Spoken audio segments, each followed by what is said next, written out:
I don't think that's the welcoming committee. Bombs away!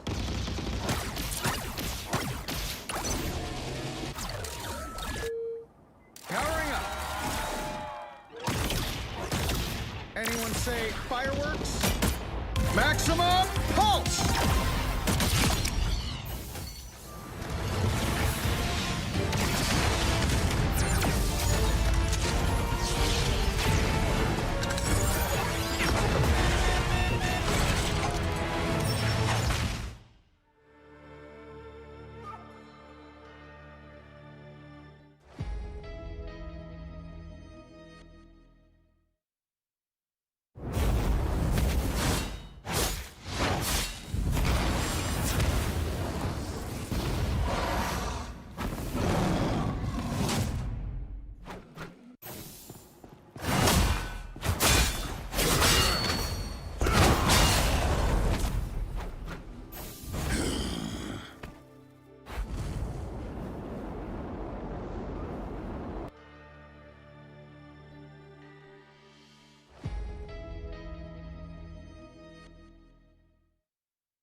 There's no reason to be afraid of my magic, unless you give me one.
I don't think that's the welcoming committee. Bombs away!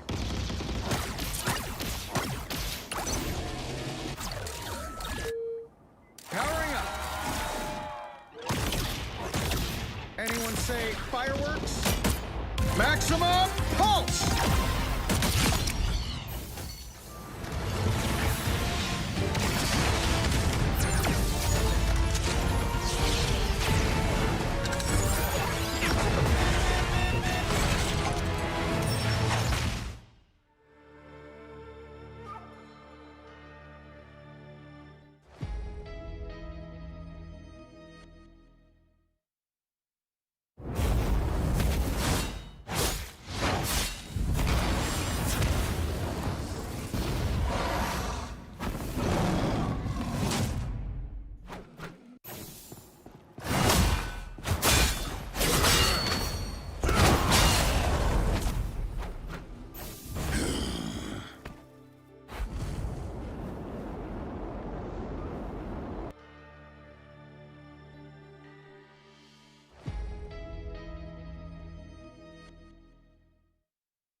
There's no reason to be afraid of my magic, unless you give me one.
I don't think that's the welcoming committee.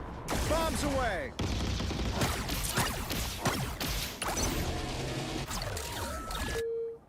Powering up.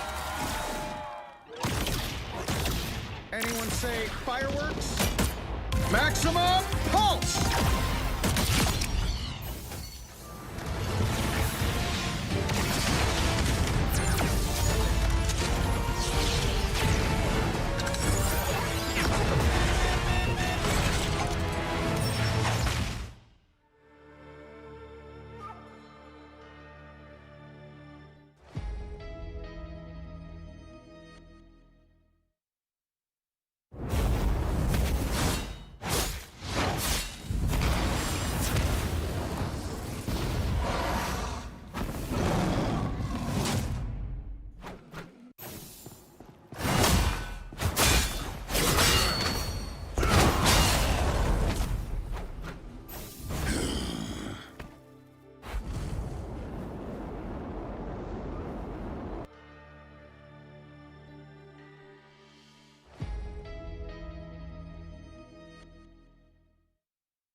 There is no reason to be afraid of my magic, unless you give me one.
I don't think that's the welcoming committee. Bombs away!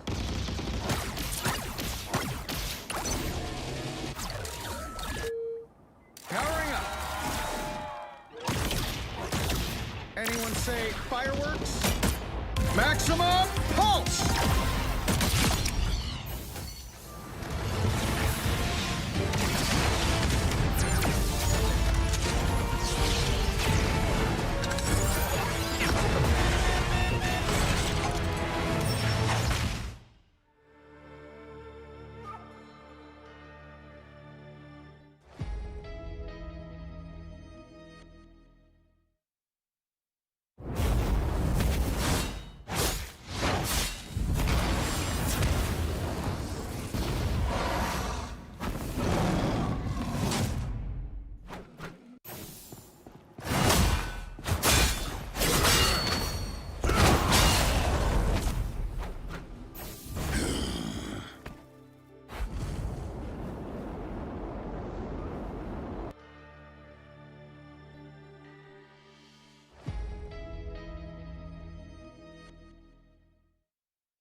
There is no reason to be afraid of my magic, unless you give me one.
I don't think that's the welcoming committee. Bombs away!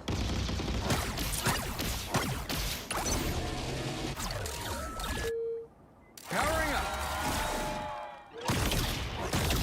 Anyone say fireworks? Maximum pulse!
There is no reason to be afraid of my magic, unless you give me one.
I don't think that's the welcoming committee.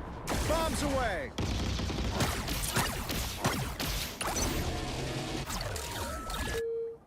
Powering up. Anyone say fireworks? Maximum pulse!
There is no reason to be afraid of my magic, unless you give me one.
I don't think that's the welcoming committee. Bombs away!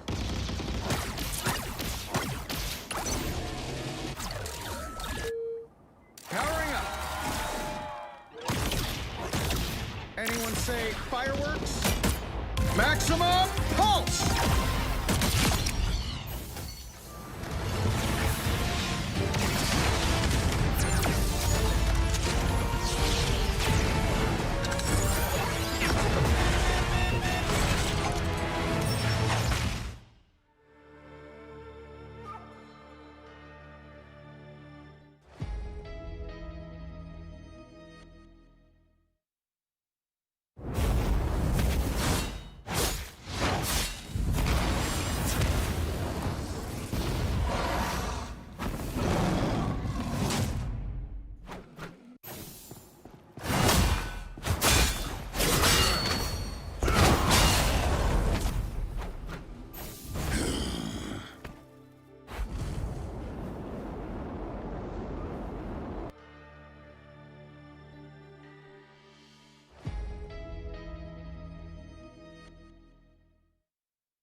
There is no reason to be afraid of my magic, unless you give me one.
I don't think that's the welcoming committee. Bombs away!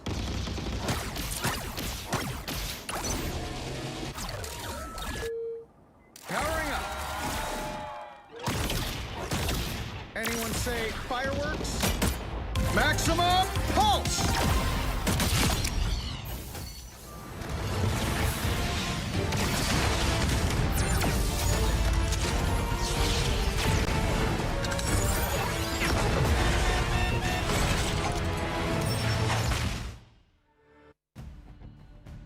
Hello, good evening, everybody! Welcome back to the Marvel Rivals Championship here, Season 4. It's time to jump into all the action here tonight with myself, Matsy, and Profound Rice. Welcome back, Ricey. I gotta say, it's a pleasure to have you on board again, and how are you feeling about the MRC action? Very excited to see how this finally ends up. We've had some exciting games yesterday that you and I had the pleasure of casting, and we started to see what this MRC season 4 was sort of like feeling like. But of course, today is when things get finalized. Today is where we get to crown the champion. That's it. Things are looking good. You know, we're getting a bit spicy in towards the upper bracket side of things. Xavier Hope, obviously, sitting comfortably in towards that grand final position there, and awaiting some results of who might be their challenger. Very keen to see how things will unfold as the broadcast progresses. You know, we're going to take a dive into a bit of the journey as to some of their potential challenges there. So definitely get keen to sink your teeth into this one. You know, we got a lot of great things ready to unveil. You know, great things to pop into motion here. But what I'm most excited about is the capabilities that these teams are going to be showcasing, and yeah, it's just going to be amazing, Rising. It's going to be amazing. Yeah, you mentioned Xavier Hope. They are currently sitting ready and waiting in that final slot, and they're waiting for their opponent to meet them there, whoever it is, of course. And Xavier Hope, though, has not dropped a single series this entire championship. So I'm excited to see who can meet their caliber and meet them there in the grand finals. That's it, you know, because they've tried the very best they can, but it just isn't enough. But right now, we're going to be talking about some costumes. The Immortal Beast rises. What war? Immortal Beast of the Undercity finds and saves all those who are lost with feral ferocity. Lava drips from its aged fangs. Burning rage erupts from its scarred body. When choosing a new immortal weapon, the hunter found immediate kinship with another warrior who, much like the first dog brother, was worn by timeless battles and losses. The Wolverine first appears in Marvel Rivals Season 4. Unleash the fury of the Wolverine Dog Brother X costume is available right now, and let your rage burn brighter than steel. 3 icons, 3 stories reimagined. A monstrous shadow crawls out from beneath Manhattan. A billionaire steps into the spotlight. And the Queen of the Dead rises once more. New costumes arrive for Spider-Man, Man-Spider, and Iron Man Big Shot, as well as Scarlet Witch, Queen of the Dead, inspired by Marvel Animation's Marvel Zombies, ready to reshape the battlefield in Marvel Rivals. Available October 30th. 7 p.m. PT. Face your fears, embrace your power, and make them remember your name. Yeah, don't you forget it. Remember the name is Profound Rice. On at you, bringing you all the spice here tonight. Now, we'd love to see it, Ricey. You know, great costumes coming on board all the time. Like, it's great to see. You know, they brought out a lot of those costumes in tune with Marvel Zombies there. Had some great Halloween-themed costumes as well. You know, Jeff O'Lantern got to be one of my favorites, to be honest. But gets me excited for what's going to be on the tail end of the year. You know, what's going to be coming through for Christmas, you know, the holiday season. Who knows? I haven't thought about that, but now you're making me think about it because, you know, the Christmas season, that's when a lot of like the winter skins come out and we can get something really pretty. I really like the blue aesthetics and stuff like that that Christmas and winter brings. Of course, there's no winter here in the Southern Hemisphere, but it is winter for the Northern Hemisphere where quite a lot of our Marvel Rivals fans do live. So I'm excited to see the winter season coming through soon. That's it. Winter season, Winter Soldier. It's all going to be coming at you in its fullest glory there. So very keen to see, yeah, what that could turn into, you know, because obviously everyone's hyped up around the new season around the corner, you know, and between you and me and everybody, we do not have the tape. We do not have the trailer. I'm sorry. There's no trailer here. But what we are going to be unveiling is our schedule. So as you can see, we had a nice start to the MRC side of things in the Pacific region. You know, we've gone through it the last few weeks. We've now ended up in today, the lower bracket finals into the grand final there. So very keen to see how things are going to be progressing towards the tail end of this tournament. Yeah, it's going to be super exciting because we have, you know, seen quite a lot of the games from round 10, 11, 12, 14 yesterday. But today we'll also be seeing, of course, that finals day today. November 9th is where everything gets underway. And it's going to be good because it's a best of 7 in the finals. So far, we've been seeing a lot of best of 3s, best of 5s. But this final gameplay is going to be a lot of games and where a lot of skill gets to shine. Couldn't agree more. You know, we'll see if 6ix9ine or we'll see which team is going to be able to prove themselves against them. You know, whether it's 6ix9ine, 6ix9ine, whether it's M&S there, because obviously we did see a little preview into the tail end of yesterday, so keen to see how it goes. But for now, though, let's take a look at the prize pool. It's going to be a 14,500 USD there. Champion taking away a 6,000. Runner-up, second place taking away a 3,000 there. Third place, 1,500. Fourth place, 800. Fifth to eighth place going to be locking down to 400 per faction there. And 9th to 16th is going to be locking down $200 per faction. So a few of those places have already been locked in there. You know, we're obviously at the tail end of the competition now to determine who our third place might be, who second place might be, and who is going to be crowned our champion. So very excited to see how things go once we jump into it. But as you can see right now, everybody, this is going to be a bit of our schedule. And, you know, I talked on it before. We could see 6969X take things further. We could see Everness take things further here to face off against Xavier Hope into the grand final there. Yeah, lots of exciting games upcoming. So we do get to see the game between 6969X and Everness, of course. But the grand final, Xavier Hope, they are sitting and waiting for their opponent in that grand final spot. They want to prove themselves undefeatable and prove themselves a champion of Marvel Rivals Championships Pacific. Very exciting to see what happens in that final game. But of course, we do have to wait for it to get started because that won't be happening until much later tonight.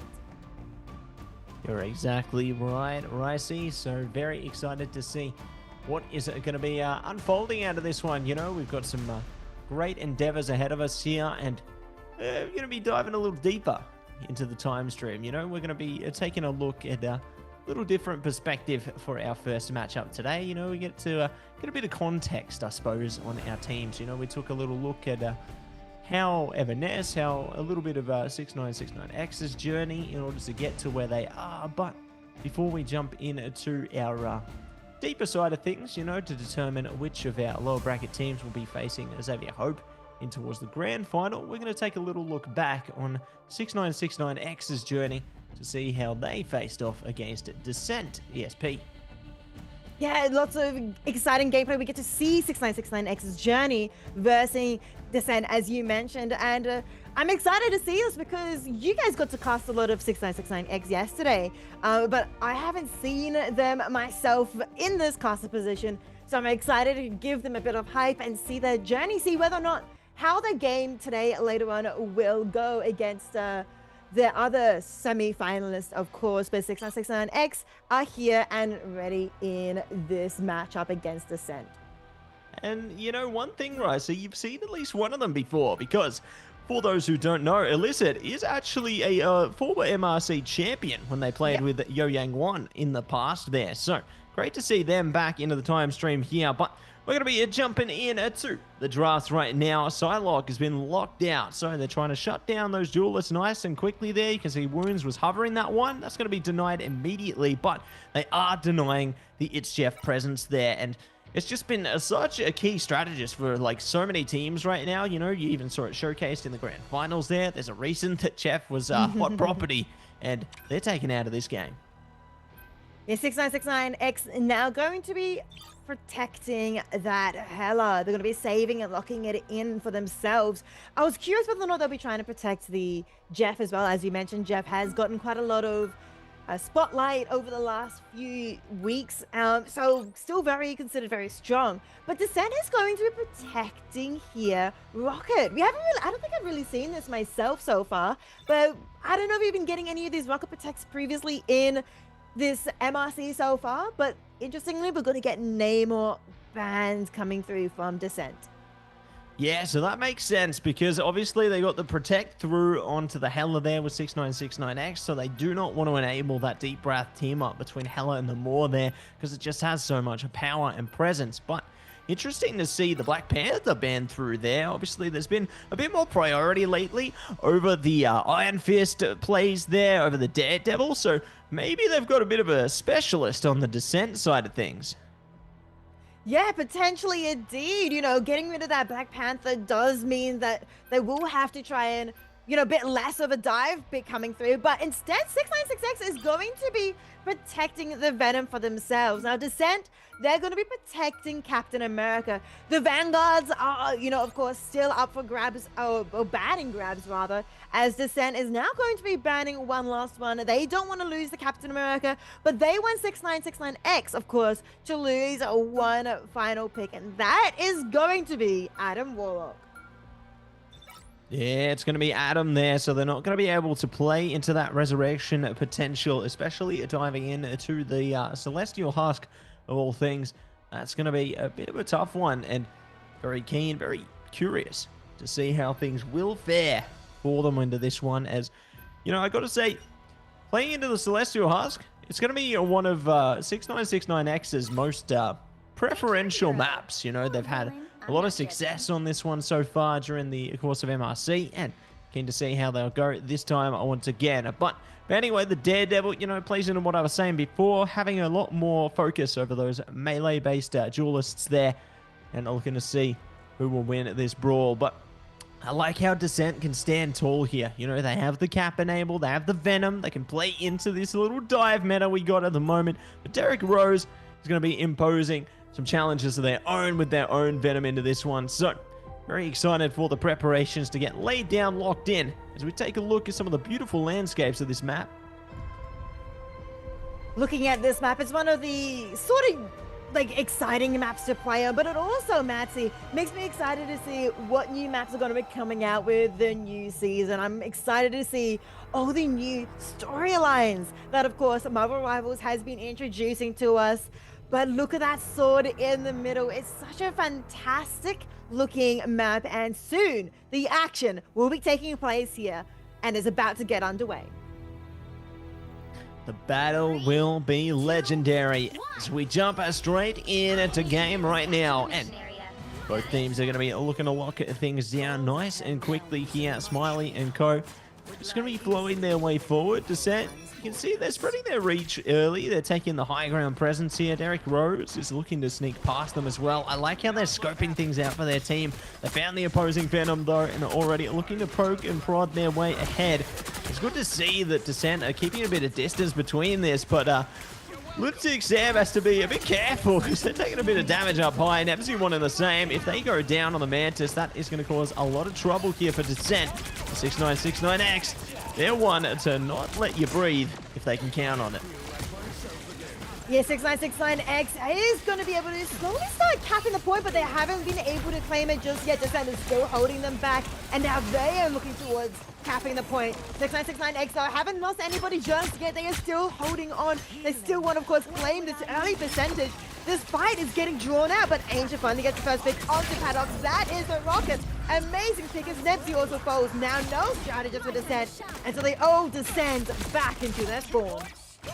Well done, well played. You know, they collapse upon the mission area there, stagger out the KOs as well, and that's really just going to enable them to focus up and take a lot of percentage into their favor. They're doing a good job of building up a few ultimates as well. Like their whole team pretty much has access to their ultimate pretty soon here. Descent, one in the same, I suppose, but no one is going to be looking to impose anything further yet. You know, they're maintaining course up front. They're not even worried about the cap in front of them, but here we go. Ults are going to be coming out on all sides. Eternal Bond are going to be keeping 6969X online here. Feast of the Abyss from Nadar. They're trying their best to push up. It's going to be Illicit, though, eliciting a response and taking them down. Trade coming through. BRB good to bring Nadar back. Soul Resurgence, one of the same. Goddess of Death, though, going to be pumping things up around the back. So it's going to be exactly what you need here. Illicit now looking to play even deeper into it. All the KOs are flowing into this one, Ricey, and the fight's only just begun. Fight's only just begun. The point is nearly at 50% as well in favor of 6969X, but Illicit wounds, they get one.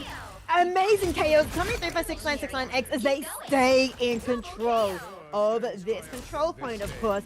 But Descender, they are not done yet. They still have another 50% to go, and both of these teams have used every single ultimate to their disposal. Nothing is left for either of them. There is, of course, both Venoms sitting above 50% of ult charge, but that's still nowhere into getting it just yet. And maybe they're the only ones who will have their ultimate for this next fight. Yeah, and those ultimates are going to be really key here, especially if someone can get singled out before they can even activate. Oh, Nadar, a bit of trouble, close to the Feast of the Abyss. 2% is all they need. They will be able to retreat back for now, but both Vanguards are facing a whole lot of punishment here. Speaking of punishment, oh my goodness, they're legendary. Maybe not, because they're going to be shut down just with immediate effect. Absolutely, punishment indeed. Down goes legendary, but now somehow it's going to be wounds that are doing so much damage. Out comes the piece of a bit from Nadar, but it doesn't really do as much damage as it's going to be Derek Rose that goes in instead and takes down all the members of Descent. 6969X in overtime in favor of them, 99%. But Wounds takes down Nadar and is once more. I don't know if Descent is able to go to touch. They cannot touch. And 6969X take Celestial Husk. Well done. The Celestial Hand is now closed, and now it's time to decode the Codex into the next objective here. Time to see who can capture this next mission area. But I gotta say, you know, it was great to see the confidence shining through from 6969X there. You know, they just remained composed, managed to dismantle whatever Descent was bringing at them. Like, yes, Descent have a great recipe for success, but they just haven't been able to execute it in the way that can really merit them a bunch of that KO potential there. You know, I think one of the unfortunate moments that stands out towards the end is the Galactic Legend being shut down immediately. They were just swatted out of the sky like a fly there. So, curious to see how they adapt into this next one. Obviously, they got a few pieces that can play around here, and Song Inferno's up, Eternal Bond soon, but 6969X, they have a few more strengthening pieces that they can really bring into this initial fight. Going to be an exciting, explosive fight here for this second mission area. 6969X, as you mentioned, does have that slight advantage in ultimates, but of course, it all comes down to how these fights get played out by both of these two teams. Can 6969X use these advantages to their advantage and take this a winning fight? Well, Derek Rose is currently going in for the flank, lands on the strategist in the back lane, immediately takes out Nebsy. No ultimate required at all, as the wound is going to go Galactic Legend. Getting one, getting two, going for the third, a triple KO, 4 wounds, confirming the pick onto Brad Hawk. Now make that Bayam as well. Amazing picks for 6969X, as Descent have been completely wiped out. Well done, well played in this one. They are going to be playing this one to fullest success here, and we'll see if they can bless their way forward into something grander now as they take it easy a second longer here. They can propose a deeper change. The heels are still going to be locked down, locking in for the moment, but they're doing whatever they can to just press their way forward. Now you can see Lunatic Sam ready, building up the damage, getting closer and closer to the Galactic Legend here. Might be able to use it with the Seer online now. Meteor coming up as well. Illicit trying to shut down at least one of those ults there. Here we go, Galactic Legend. Huge damage. Catch him around the side there, slicing through at least a few KOs to their name. And now looking to take aim at something even more. Something even more, maybe Nadar, as he gets taken out. But Derek Rose also traded out. Both Venoms have been lost, and Descent also taking the control points. So 6969 are now only at 45%, and Descent have finally gotten the first control in this series so far. But Derek Rose does have, of course, Feast of the Abyss available. Smiley also has their strategist supportive ultimate for themselves, but Descent, they have that freedom charge in the hand of Brad Hawk. Will they be able to use this charge to be able to keep the team alive and forward hold the control point? They don't need to, as Lunatic Sam does take down Ancient, but the slip takes Lunatic in return. Does get come back with the BRB beacon, and so it's still a slight advantage towards Descent. Smiley now going to be using the healing onto the point to try and keep everyone alive as Brad Hawk assembles the team to his side. Assembling their team to fight on till the very end here, and the damage is just working out wonderfully. So they are going to be able to flip the point once again in their favor, stagger out a few KOs, and even find a few more just for good measure there. So great to create a bit of distance between them, because that means they can build up more and more percentage here. But they've got a few more pieces that they can dedicate to that pursuit as well. You know, Fate of Both Worlds is around the corner here. Goddess Death as well. There's definitely a few things that can really enable them to just do great here. But one of the same, Descent, the Seer is definitely going to pay a big dividend for them if they can just get it in the right position. Here we go. There's going to be big reactions there. Panax is already down, so they won't be able to do much at all. No Seer, no worries. But they will be finding a lot of worries with wounds, inflicting mortal wounds on pretty much every single one of them there, forcing them back towards their spawn point. The Feast of the Abyss comes up from a Nadar, but it could be too little too late, because they're getting on the edge of a potential success here, and Brad Hawk is in a bit of trouble trying to get the portal up. They're going to be caught off guard. He is caught off guard, and the 98% is going to go in favor overtime now in 6969X. They need to win this round, and they'll win the entire map. And it's looking extremely likely. There's no matter percent anywhere nearby. Nobody can touch. So 6969X claim this first map in this first to 3. Well done, well played. Domination will now be finalized. They shut the gates on the Celestial Husk and add another win to the tally there. So very impressed with how 6969X did approach that one. Wound's going to be locking down the MVP here. Unsurprising, you know, they managed to find a lot of impact for their team, really able to just keep things engaged, enabled, and doing whatever they can. So, solid start coming through from them there. Really going to be setting the pace for the series, I'd say, and really keen and curious to see how Descent are going to be able to respond. You know, it's lucky for them that they do have at least a bit more distance to cover because it's a best of 5 instead of something like a best of 3, for example. So there's a bit of flexibility. You know, they can take this as a bit of a warm-up game if they need to. Massive final hits coming out from Wound, 16 in total, but Ancient leading with the damage. Both of these duelists doing quite a lot of work for the team, but of course rounded out by all the healing that the strategists are doing and the positioning, the disruption that the Vanguards are. Derek Rose doing such amazing work on the Venom, and of course Illicit holding down the fort with this shield Vanguard.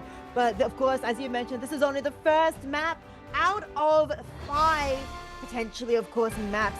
Ancient there with a massive ultimate, but Illicit, of course, getting amazing picks themselves. It is highlights that we are watching are all currently just on 6969X. You can see the gameplay coming out. Wounds here with many, like I think it's quad KO triple there, going for the quad pick for themselves. But of course, Smiley doing amazing work as well on these strategists, and Derek Rose here as this dive Vanguard. Such amazing work from the team as a whole. Yeah, really impressed with how they managed to navigate that series there, or navigate that map to kick things off. You know, really solid beginnings, but it's only going to be just that for now. You know, the beginning, and I'm very excited to see what our second map will look like. You know, I think there's going to be a few fun bits and pieces ahead, a few little exciting little pieces there. But speaking of the second map, it looks like we've locked it in as to exactly where we're going. It's convoy time. We are going to be playing into a bit of Midtown to stick into this one, and I'm keen to see how that goes. You know, I don't think Midtown's been played by 6969X so far, so could be a good way to challenge them here from Descent. But, you know, just because they haven't played it doesn't mean they aren't confident on it. Yeah, I'm excited to see how Herbie travels in this map of Midtown. Such a fantastic map, but of course, it is very much like the first half of Midtown is a very unique part of this map compared to other ones where it's very closed off, a lot of corridors and a lot of long situations as well. So we might be able to see some different strategies coming out from both of these two teams. The ban, protect, pick phase is going to be very different from last one, hopefully, as we get to see more gameplay, more variety coming out from these two teams of Descent and 6969. Yeah, it's great to see, I guess, the diversity between the two teams' different playstyles there. In that fact, every team's different playstyle. You know, everybody's got a unique identity here, and some of that identity going to be shining through into the next drafts right now. Ban protect phase coming at ya. The first ban is going to Descent, and it's going to be Psylocke locked out immediately. So very much the same beginning as our last map. Rocket is going to be chopped off the block as well, though. They do not want to see that BRB or see a potential at all. Yeah, we, as you mentioned, are having very similar bans for the first half. Very much as well with the first protect as well. The first one is Hella going to be picked again. We saw so much damage coming out from 6969's Hella, so I'm not surprised about that. They want to keep that strategy, keep that damage up, and let's see how Descent is going to be replying to this. Are they going to be protecting Jeff this time? Because they got their Jeff banned previously by 69. So let's see how they're now going to be protecting, and let's see what they're going to be banning out here. Do they want to ban the Namor once more? They don't want to see that team up, as you mentioned. Yeah, and I think that definitely can play into consideration here, you know, because the team up's just too powerful. Looks like they're focusing around Storm this time instead. Okay, don't want to see Storm come into the mix there. That's interesting to see that one actually break its way in, because, I mean, that now enables 6969X to potentially just protect the Namor, and then they can just wreak havoc onto the backline, so to speak. But Emma is going to be chopped away now, so great to see that one enabled. And the next protect, probably unsurprisingly, will be no more. There you go. Yep. So they've locked in the Deep Wrath team up. That is huge, especially playing in a convoy. That is going to be exciting to see how 6969 take this opportunity to, as you mentioned, use this team up here in Convoy. So Descent are going to be protecting Groot. I feel Groot's roles in, especially that first half of the map, can really cut off those corridors and protect the team of Descent quite strongly. So the final ban that Descent are going to be banning for the entire map, for the entire team, of course, is going to be such an important one for Descent. They have to choose wisely. So they're going to be choosing Venom. They are sick of getting out-venomed by Derek Rose. And so they're going to be removing Venom from the entire lobby.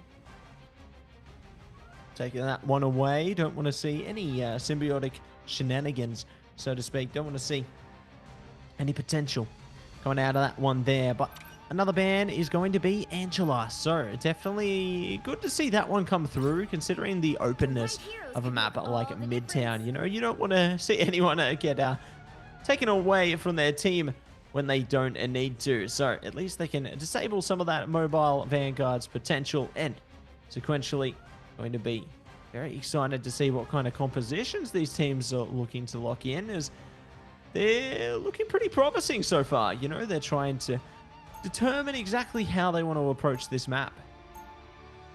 Yeah, with the Hela, of course, on Ancient, who did so well on that previously, and a Descent bringing out potentially the Widow. I'm excited to see how this map, of course, will be turning out on Midtown.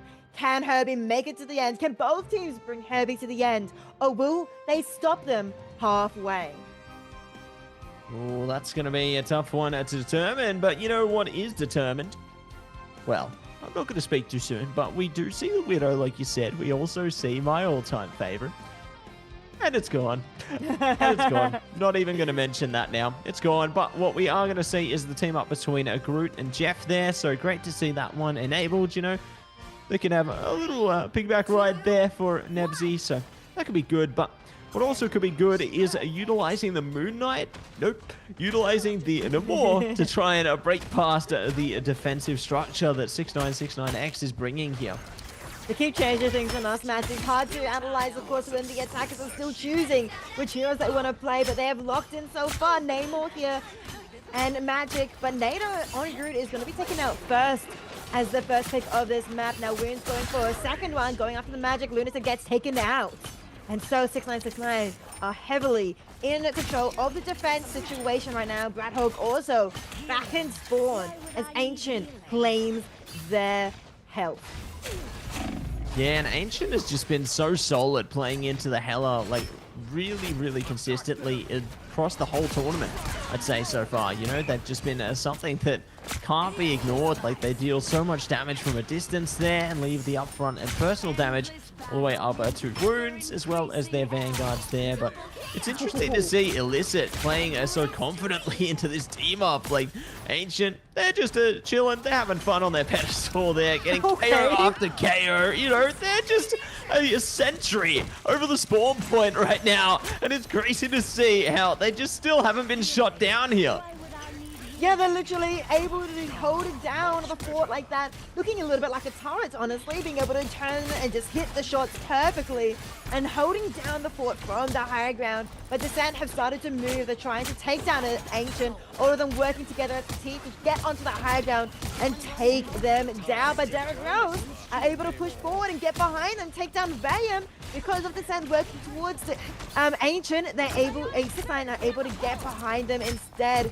And now the Wounds gets taken out. So 69 have lost one member, but of course Ancient is still alive and thriving. Another double KO for Ancient. But the ultimates here are also insane for both of these two teams. 69 has 5 ultimates, but Descent have also nearly all 6 ultimates as well. But Ancient, once again, getting one more pick onto the paddock.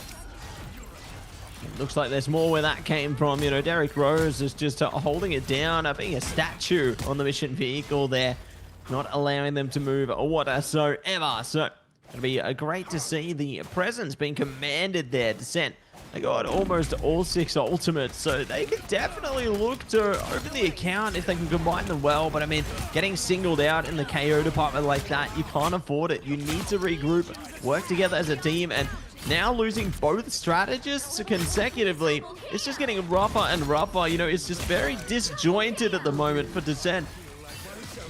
It really is, but with every single ultimate available across the board, this is where Descent have to try and make something work. 1 minute left on the clock, and they have not moved an inch. So the defensive force coming up on Six9 is absolutely insane, but we're starting off so strong. With now the Kraken impact going wide, being able to take down one once a second one is going after the Captain America though, but it's not able to until the ultimate times out. Descent have used only just one ultimate in that fight, so it is trading one ultimate for each, but still not able to take control of the mission vehicle. Now Ancient, who still hasn't fallen at all once, has been able to stay alive this entire time. It does of course have the Goddess of Hell available if they want to take to the skies. But Derek Rose taking out Nebsy keeps things positive for 6ix9ine as Descent now put on showtime with Paddox. Wounds get taken out, but Viam gets returned by Ancient, who is absolutely dominating this battlefield. Dominating the battlefield, yielding a plentiful results here. Meteor M coming at you from Anadar right now. Looking to leave a scar. Illicit will be able to succeed. Nebsy's down, popping into the bubble there, and they are looking to escape now.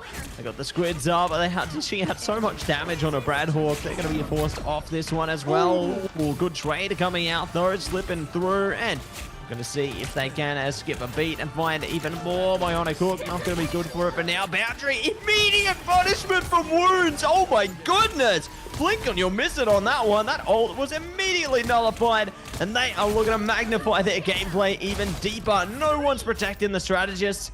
It is just chaotic gameplay coming through there, and 6ix9ine, they flex their power on the defense. Absolutely flexing in indeed. Hella, I thought maybe she'll be able to take the entire map without going, being knocked out, but Descent finally able to take down Ancient, but at the cost of Lunatic Sam's life. And despite being able to take down the raid boss of Ancient, of course 6ix9ine is not only an Ancient Hella show, they have 5 other extremely strong players still on their team, and Descent still were not able to move that convoy an inch. Now the tides are turning, the sides are switching, and 6ix9ine have their turn to try and attack. It's their time to see if they can prime up a spring to action and leave their enemies in the dust, as they're looking to approach this one very interestingly. One thing I noticed immediately, which I don't think I've seen in a long time, but I'm not going to hold my breath for it, is the Spider-Man coming out from Illicit here.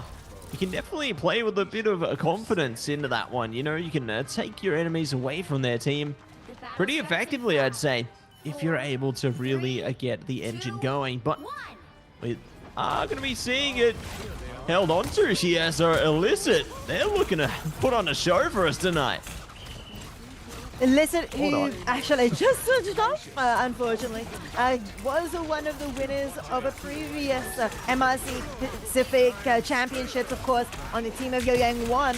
But they are surrounded by teammates who are from different regions. So Illicit now playing with some Australian players and some other region as well is in a different situation. But we have seen, of course, the Korean team play Spider-Man previously, but now our Magic is still doing quite a lot of work. But somehow the Sens are holding down the defense. They're able to take down Illicit, they're able to take down Wounds. So no duelist players are up right now for 6ix9ine, but with of course the spawn right there, they'll just respawn. They've taken down Lunatic Sam, and they want more. Derek Rose leading the charge here on Vanguard. Out comes of course the barriers from the Invisible Women, both of them to keep the team alive, and Descent still are holding on to this very strong defense that they need if they want to win this match.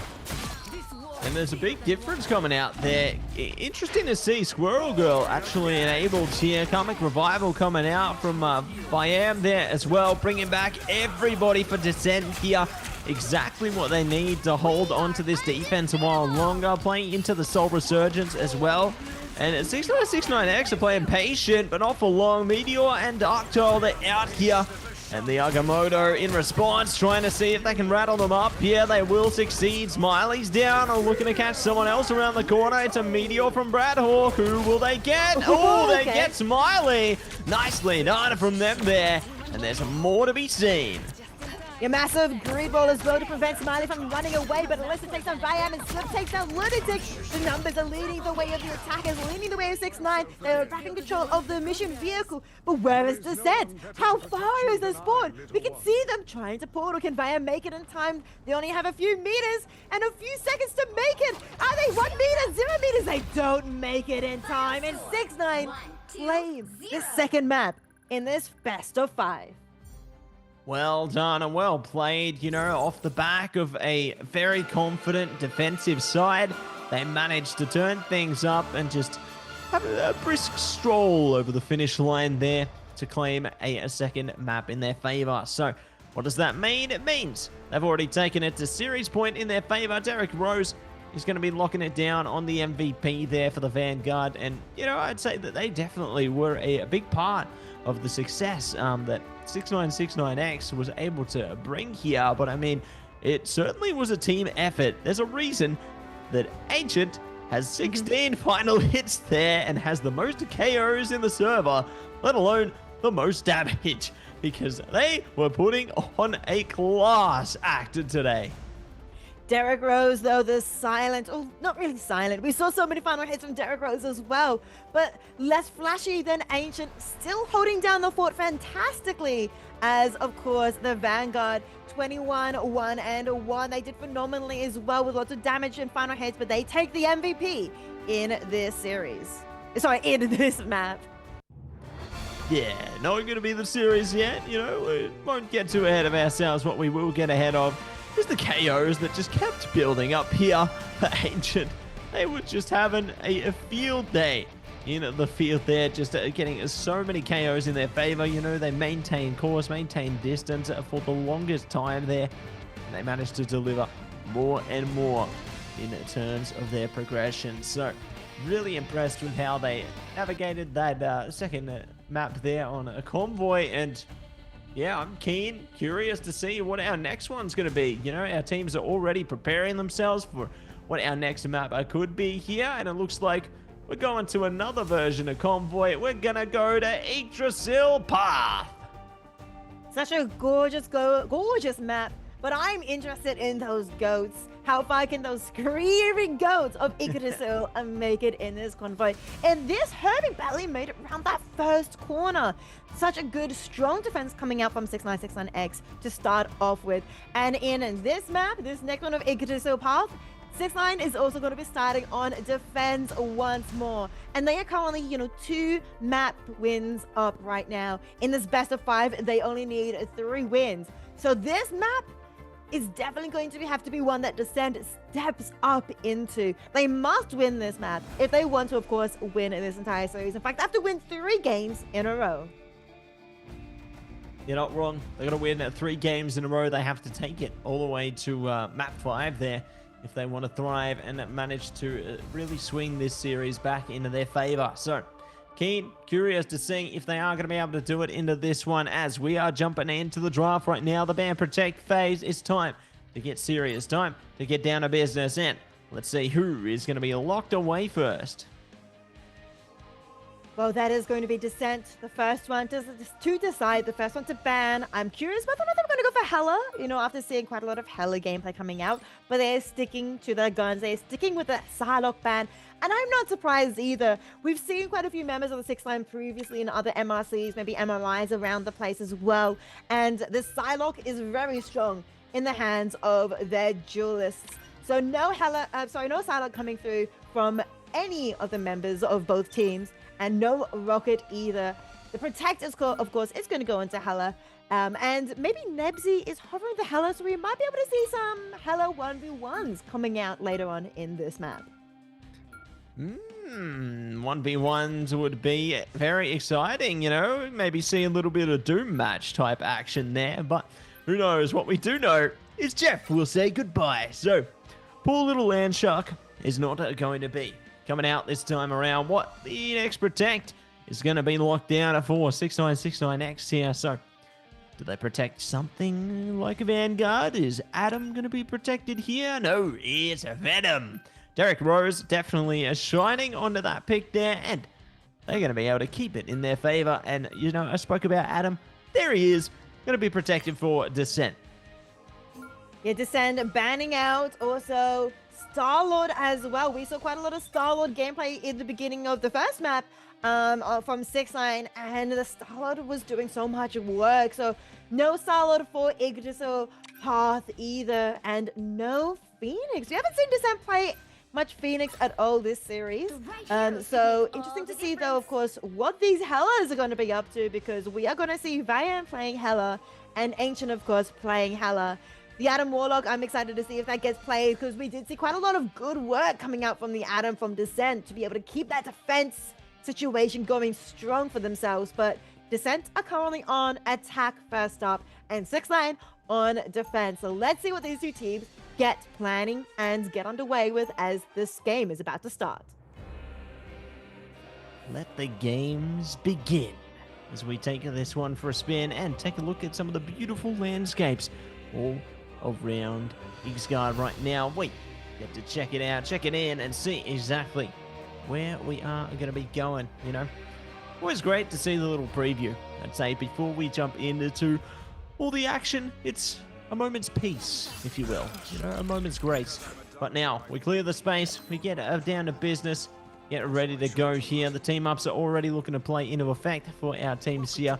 6ix9ine, 6ix9X are going to be on the defense. Descent are going to be on the offense here, on the attack. And they're ready to stack things up. One thing I like already from them, Nadar is playing into the Groot. This could be really big for them to make a difference, because they can isolate those lines of sight, can really enable their damage with the time Thorn would slash there, and ready to see what they can deal into this one. You mentioning, you know, closing off those sight lines, which I guess is extremely scary when you're dealing with a Hella of Ancient's caliber.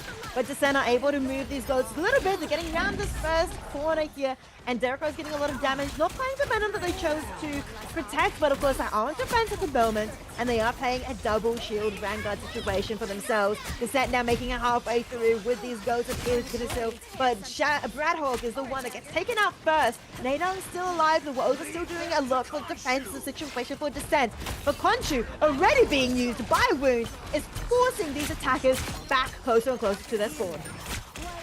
It's just paying into the power of Moon Knight, you know, but Agamotto is coming up as well. Illicit are going to be doing a good job to try and stop them in place there. They found Lunatic Sam at a minimum, but they have to find a way through the Thorn Lash walls there, through the Ironwood walls, and there's going to be a lot of vinyl strikes coming at you to deal with as well. But for now, there you go. Another hand of Khonshu coming out, clearing a bit of space here. Going to see the boundary come up in response. So good to bait that out from Wounds, and they're already building up so much percentage again. Kraken Impact, though, going to be coming around the corner here. Lunatic Sam going to be able to enable their team to shut down Illicit here. Now looking to see if they can split in on more picks as well. But oh, this isolation could be big.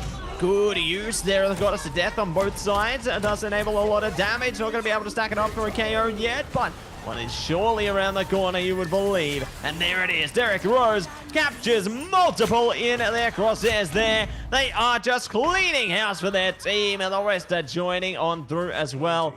What a way to keep your defense effective. A massive defense coming up from 6ix9ine. Not as strong as it was on Midtown, but still extremely strong. Descent, though, still have well over a minute 45 for themselves. They have 2 ultimates, potentially 3, with, of course, Fate of both worlds at 76%.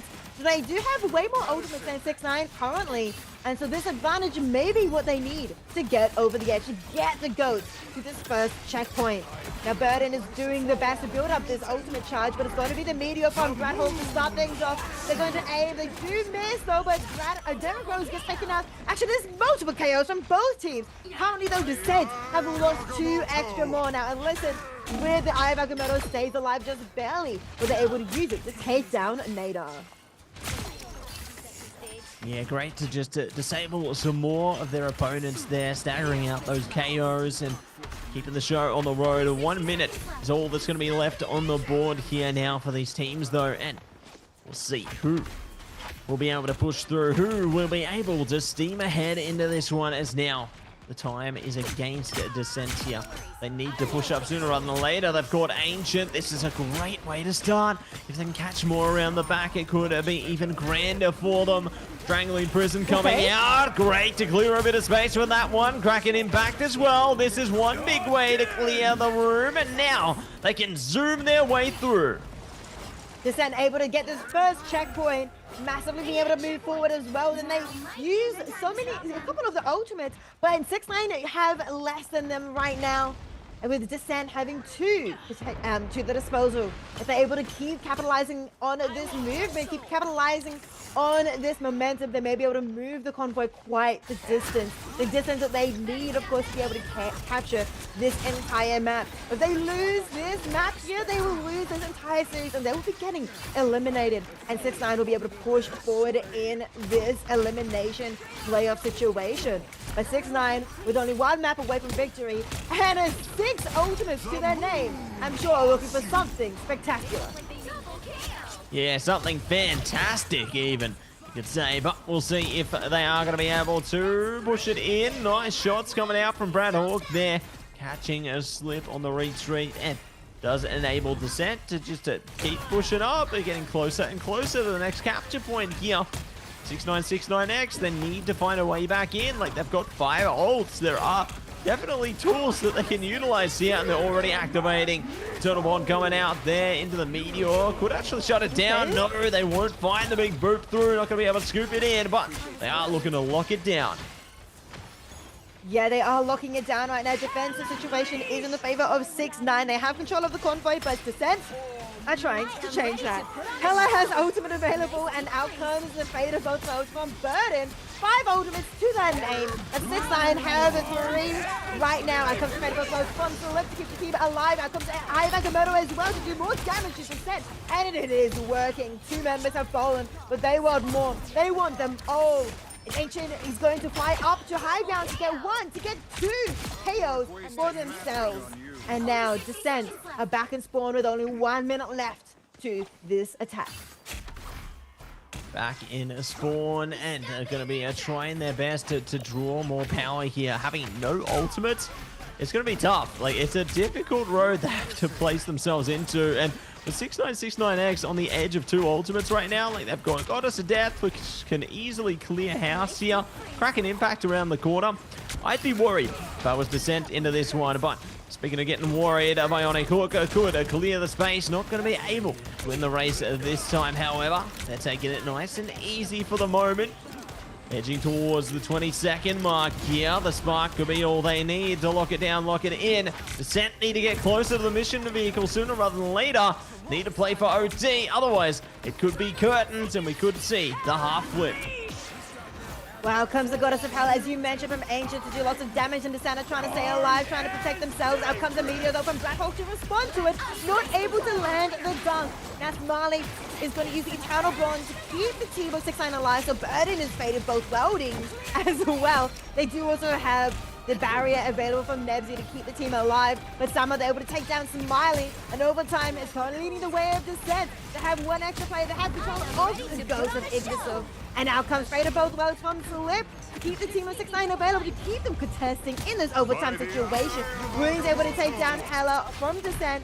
Is going to be also met with Nada now using Psionic Seduction.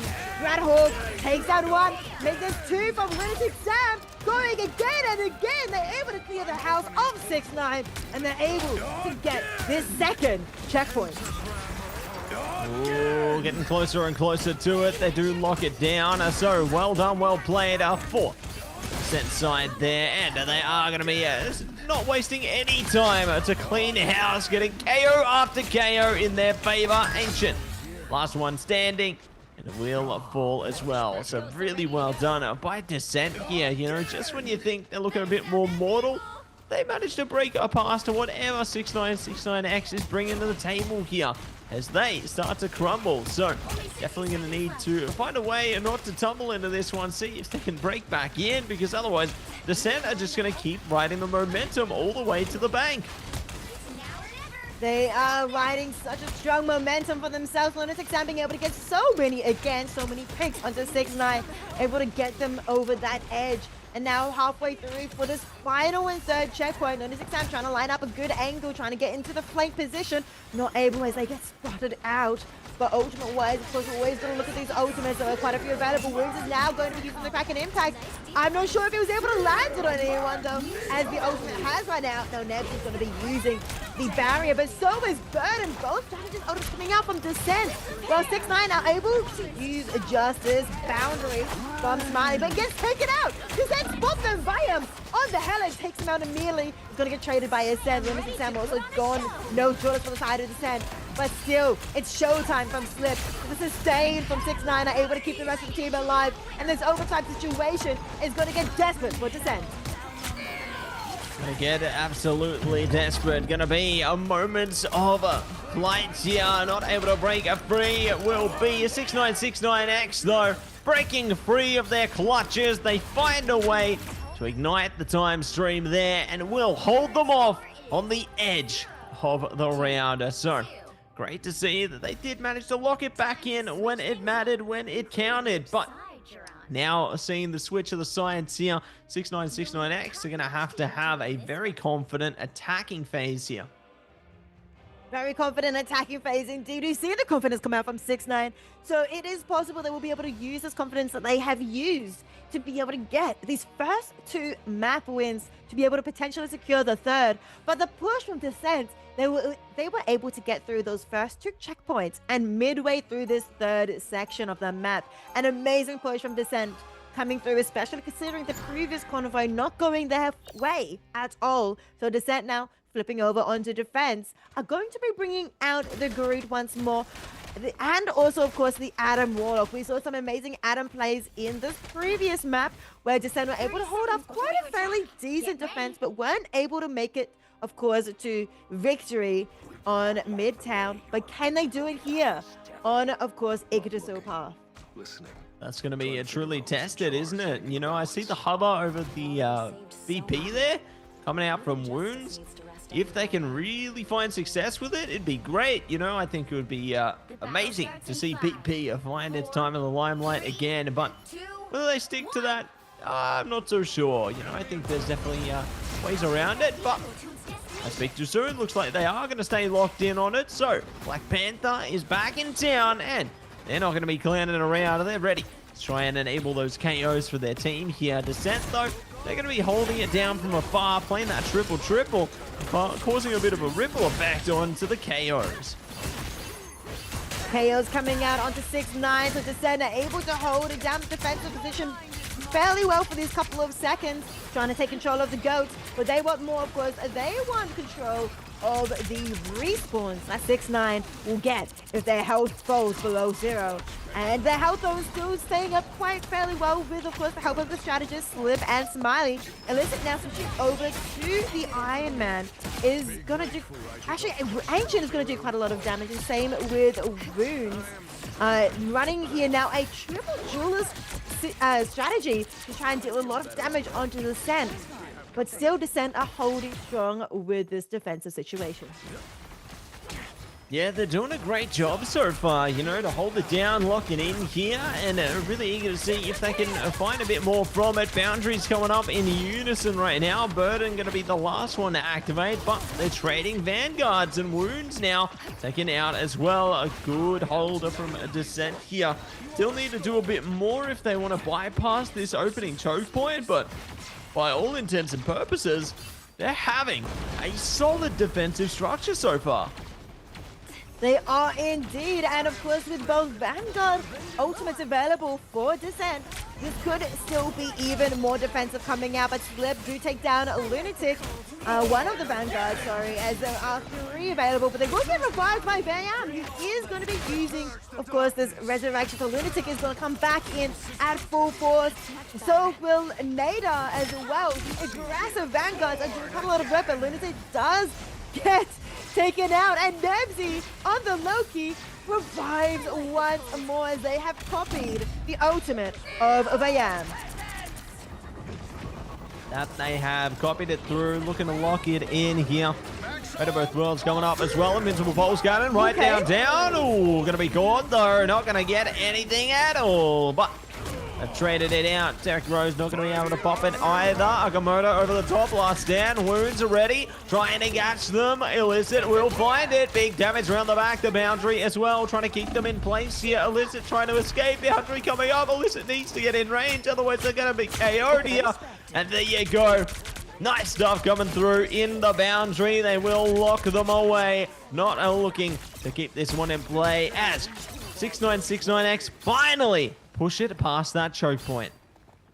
1 minute left for them to do so as well, but Descent do have that, of course, Dr. Strange locked in there as the portal. It's on high ground. They have a good position to be able to descend onto 6ix9ine and deal lots of damage, but Derek Rose is the one that does damage onto Brad Hawk, taken out immediately. But Ancient, of course, with that long range, able to get one, looking for Burden as well. But the revive coming up from Bayam is denied. Actually, they do able to take down quite a few members, though, and they are going to be able to revive themselves. But the members of Descent are still alive and kicking and able to keep this defensive situation going for 6ix9ine, bringing it down to 25 seconds. 6ix9ine, of course, want to move these final few meters to be able to get this first checkpoint, but Descent are making it extremely difficult. Making it as difficult as it can be. Invincible pulse cannon coming at you with the last stand as well. They are looking to lock down KO after KO here. And at least one of those ultimates is going to be able to get something more. They are, though, jumping onto the mission vehicle on Spider-Man. Delays for a second. OT timer primed and good to go as well. So they will be able to get it over the line. So another 2.5 minutes and now locked in for the 6969X team now. And we're going to see if they can get anyone else here as the focus is all round right now. 4 ultimates for 6ix9ine in their wallet right now as Descent have 2 with maybe 4 as well for this next fight. But of course, if 6ix9ine are able to use them first, it's going to make things quite scary as Ancient takes to the skies. Out comes the boundary as well for both teams. And then diagram on the ground right now. And also neutralizing the sonic seduction from Nada. Now Derek Rose is meteoring from the skies. Not able to find anyone, but Nada does get taken out from just the pure damage from Smiley. And now Wounds going in with so much damage. Able to take down Lunatic, but they want more. The bloodlust is crazy in the hands of this Wolverine as Burden and Nebsy both get claimed by Derek Rose.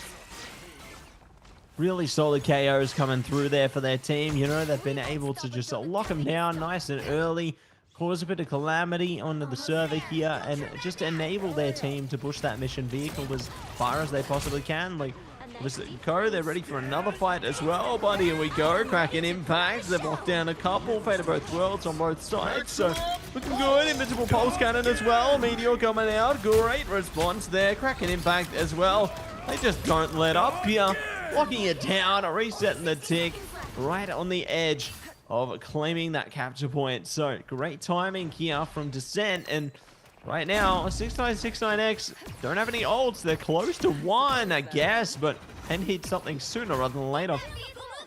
They definitely do, as with only 40 seconds left on the clock, they want to try and get this mission vehicle over to this second checkpoint. Remember, Descent did make it through this second checkpoint, and over halfway of the third section, they weren't able to finish the entire map, so 6ix9ine, of course, have a chance, but they won't have a chance if they can't even make it past the second checkpoint. And with Wounds taken out early in this next fight, things are getting quite dire for 6ix9ine. Wounds have finally respawned, but there is a long way to travel back. 15 seconds left and counting. 6ix9ine are trying to move forward nice and slowly and safely, of course, with Bayam doing quite a lot of damage on the Hela. Does have Goddess of Death available, but Smiley is the one with the boundary, so is Burden.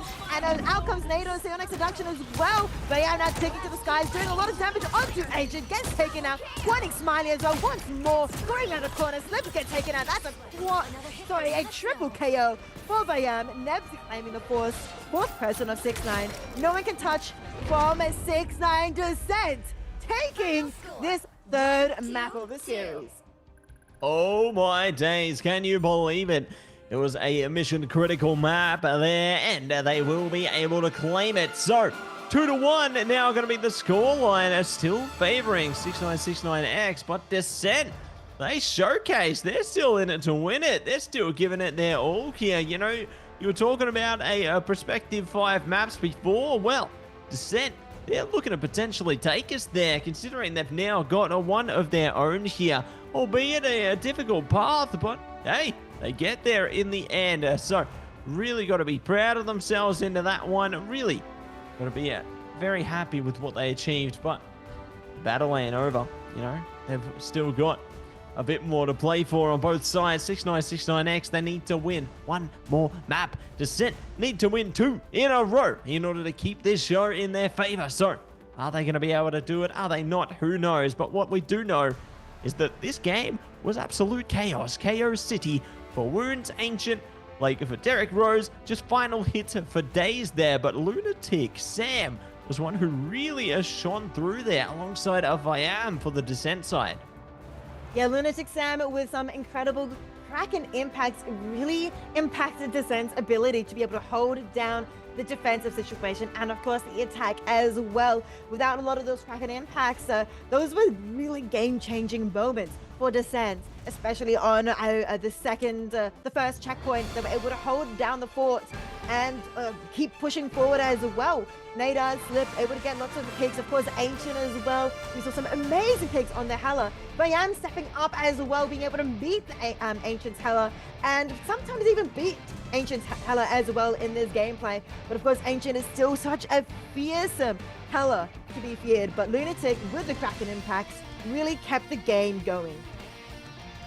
Yeah, they really were able to keep it going as long as they possibly could there. You know, you saw a lot of potential coming out of both of these teams here, and I was just so impressed with what they were both able to achieve into that one. You know, you saw a lot of grit, a lot of determination from both sides there, but when it all counted, you know, it all worked out for a Descent into that one. So very impressed with how they delivered their own sense of justice into that third map there. But 3 is going to be the magic number there. We've got a 4th map on its way very soon here, and it looks like we know what it's going to be. Hell's Heaven is going to be the next map in contention here. So hello Domination around the corner.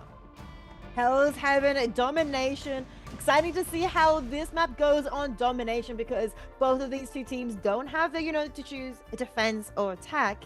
They are just fighting it out together for one control point. And it's really exciting to see how both of these two teams will be using this opportunity to show their strength, of course, and show and prove that they deserve to take this series this one step further to push forward in this playoff situation. And as we mentioned multiple times already, of course, 6-9 is only one map away from victory. And as well as, on the other hand, of course, a Descent cannot lose a single more map. They have to win 2 in a row. And they have now won 1. But can they win this one here on Hell's Heaven? That's all going to be decided, all going to be proven now as we enter the draft phase. Man Protects coming at ya. It's going to be a 6969X with the first ban on the board here. So, very eager to see which way they take it. It is goodbye to Jeff. So, it's Jeff will not be coming out today, but it's a swift response. Psylocke locked away. No, Psylocke once more. I do wonder if they wanted to ban the Hela, but no, the Psylocke is so fearsome in the hands of 6-9. They don't want to see the light of day, full stop. But Descent are going to be protecting the, of course, Winter Soldier. We saw Winter Soldier go absolutely crazy from Lunatic Sam for Descent.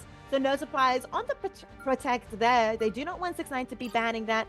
So 6-9 are going to be protecting the Venom. We've seen the Venom ban and protected a few times in this series, as well, of course, as this Emma Frost ban. We saw this protected previously, and we've seen it banned previously, but that Emma Frost does have quite a lot of power in the hands of Descent.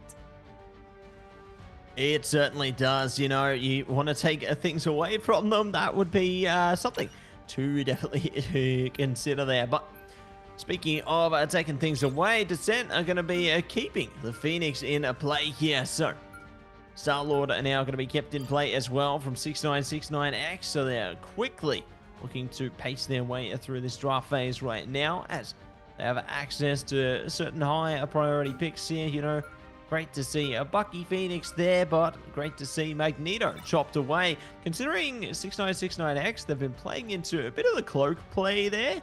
It's great to see that Magneto is taken off board, because that means that, you know, something like the cloak has a bit more flexibility, I'd say. But another thing that is going to be taken away from flexibility is going to be Punisher. So no final judgment here today. No final judgment, no Hela to rain the skies, no Psylocke, no Jeff time, no Emma Frost, and no Magneto. This is going to be a very interesting game coming up. It's a little bit different, of course, with the Hela band coming through and the two strong Vanguard bands coming through. So these two teams definitely have to dig deep and figure out what kind of composition they want to play, because Hell Heaven is about to go underway. That it is, and one thing that you know, this enables on Hell's Heaven is Illicit to play into a high mobility Vanguard there. So it wouldn't surprise me if we did see something like the Angela. You know, we could see a Cap come out of this one. A Venom is just going to be a staple, but does enable certain other bits of flexibility. You know, it wouldn't surprise me if we even go as deep as seeing a Thor come into the mix. You know, yesterday on broadcast, we actually saw a lot of strength come out from Thor, of all things. So maybe we need the Thor buff next patch, you know, maybe. Nah, maybe not. But what we are going to be seeing is the game getting underway right now. Groot is going to be taking the driver's seat for Descent. We're going to be seeing all that much more from both sides as the mission area gets ready to open up. It does. 20 seconds for the mission area to unlock, of course, as both these two teams are walking forward. You did mention the Angela and, of course, the Venom. Two very strong mobile Vanguards, of course. Are they going to be able to get in onto the backline? Are they able to get in onto the strategist, Nebsy and Burden?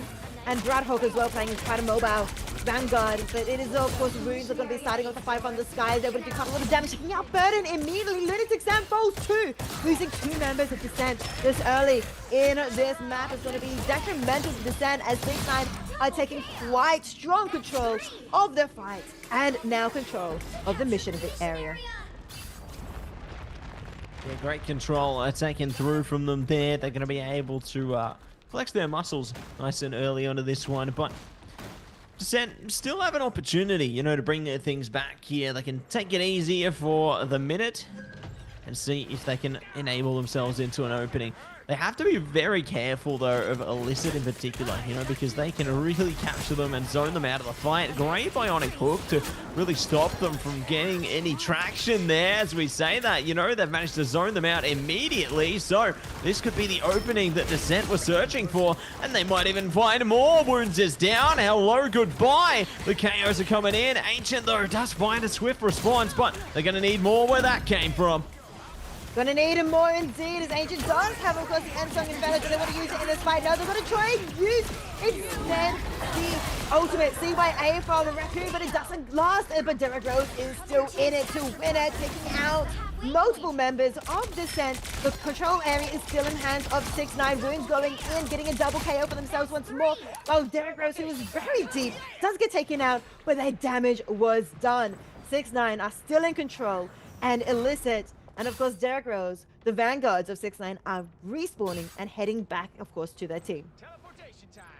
Spawning in and looking to lock it down. Let's see if they are going to be able to bring things back into proportion here, as Lunatic Sand, they got the Kraken impact, can play around the Freedom Charge and Fate of Both Worlds once those are online here, so there's a few good pieces that they can activate, but I mean, time's running out because mission area already could get locked in. Speaking of, Bradhawk already stalking their prey, does take Slip out of play here, looking to see if they can get any more as well. Doubling down on the strategist ultimates. It's surprising here for Descent, but if it works here because they need whatever they can to get on the mission area. Slip gonna be able to slip in that Fate of Both Worlds towards the end here. Great timing for 6969X and Song Inferno as well. Kraken impact now, though. This is the change they needed. Seeking vengeance, locking down a KO after KO in their favor. They are flowing it all together with a hook, line, and sinker, and they will be able to deliver. What a way to turn things around. The protect from Descent on, of course, the Winter Soldier. We saw Lunatic Sam do such good work on the previous map. and do phenomenally for Ignisil Pulse. Now Lunatic Sam being able to hold on in the overtime situation, able to use this Kraken impact and keep Descent in this round. Able to do so much work, of course, with also the Bionic Hook as well, but the impact was real. Now here in this next fight, Descent have to win every single fight to be able to win this round because the 6ix9ine are certainly sitting at 99%. They also have quite a few ultimates to their name, and so does Descent. So this fight coming out with Heaven's Fall from the Lizard is gonna start off strong.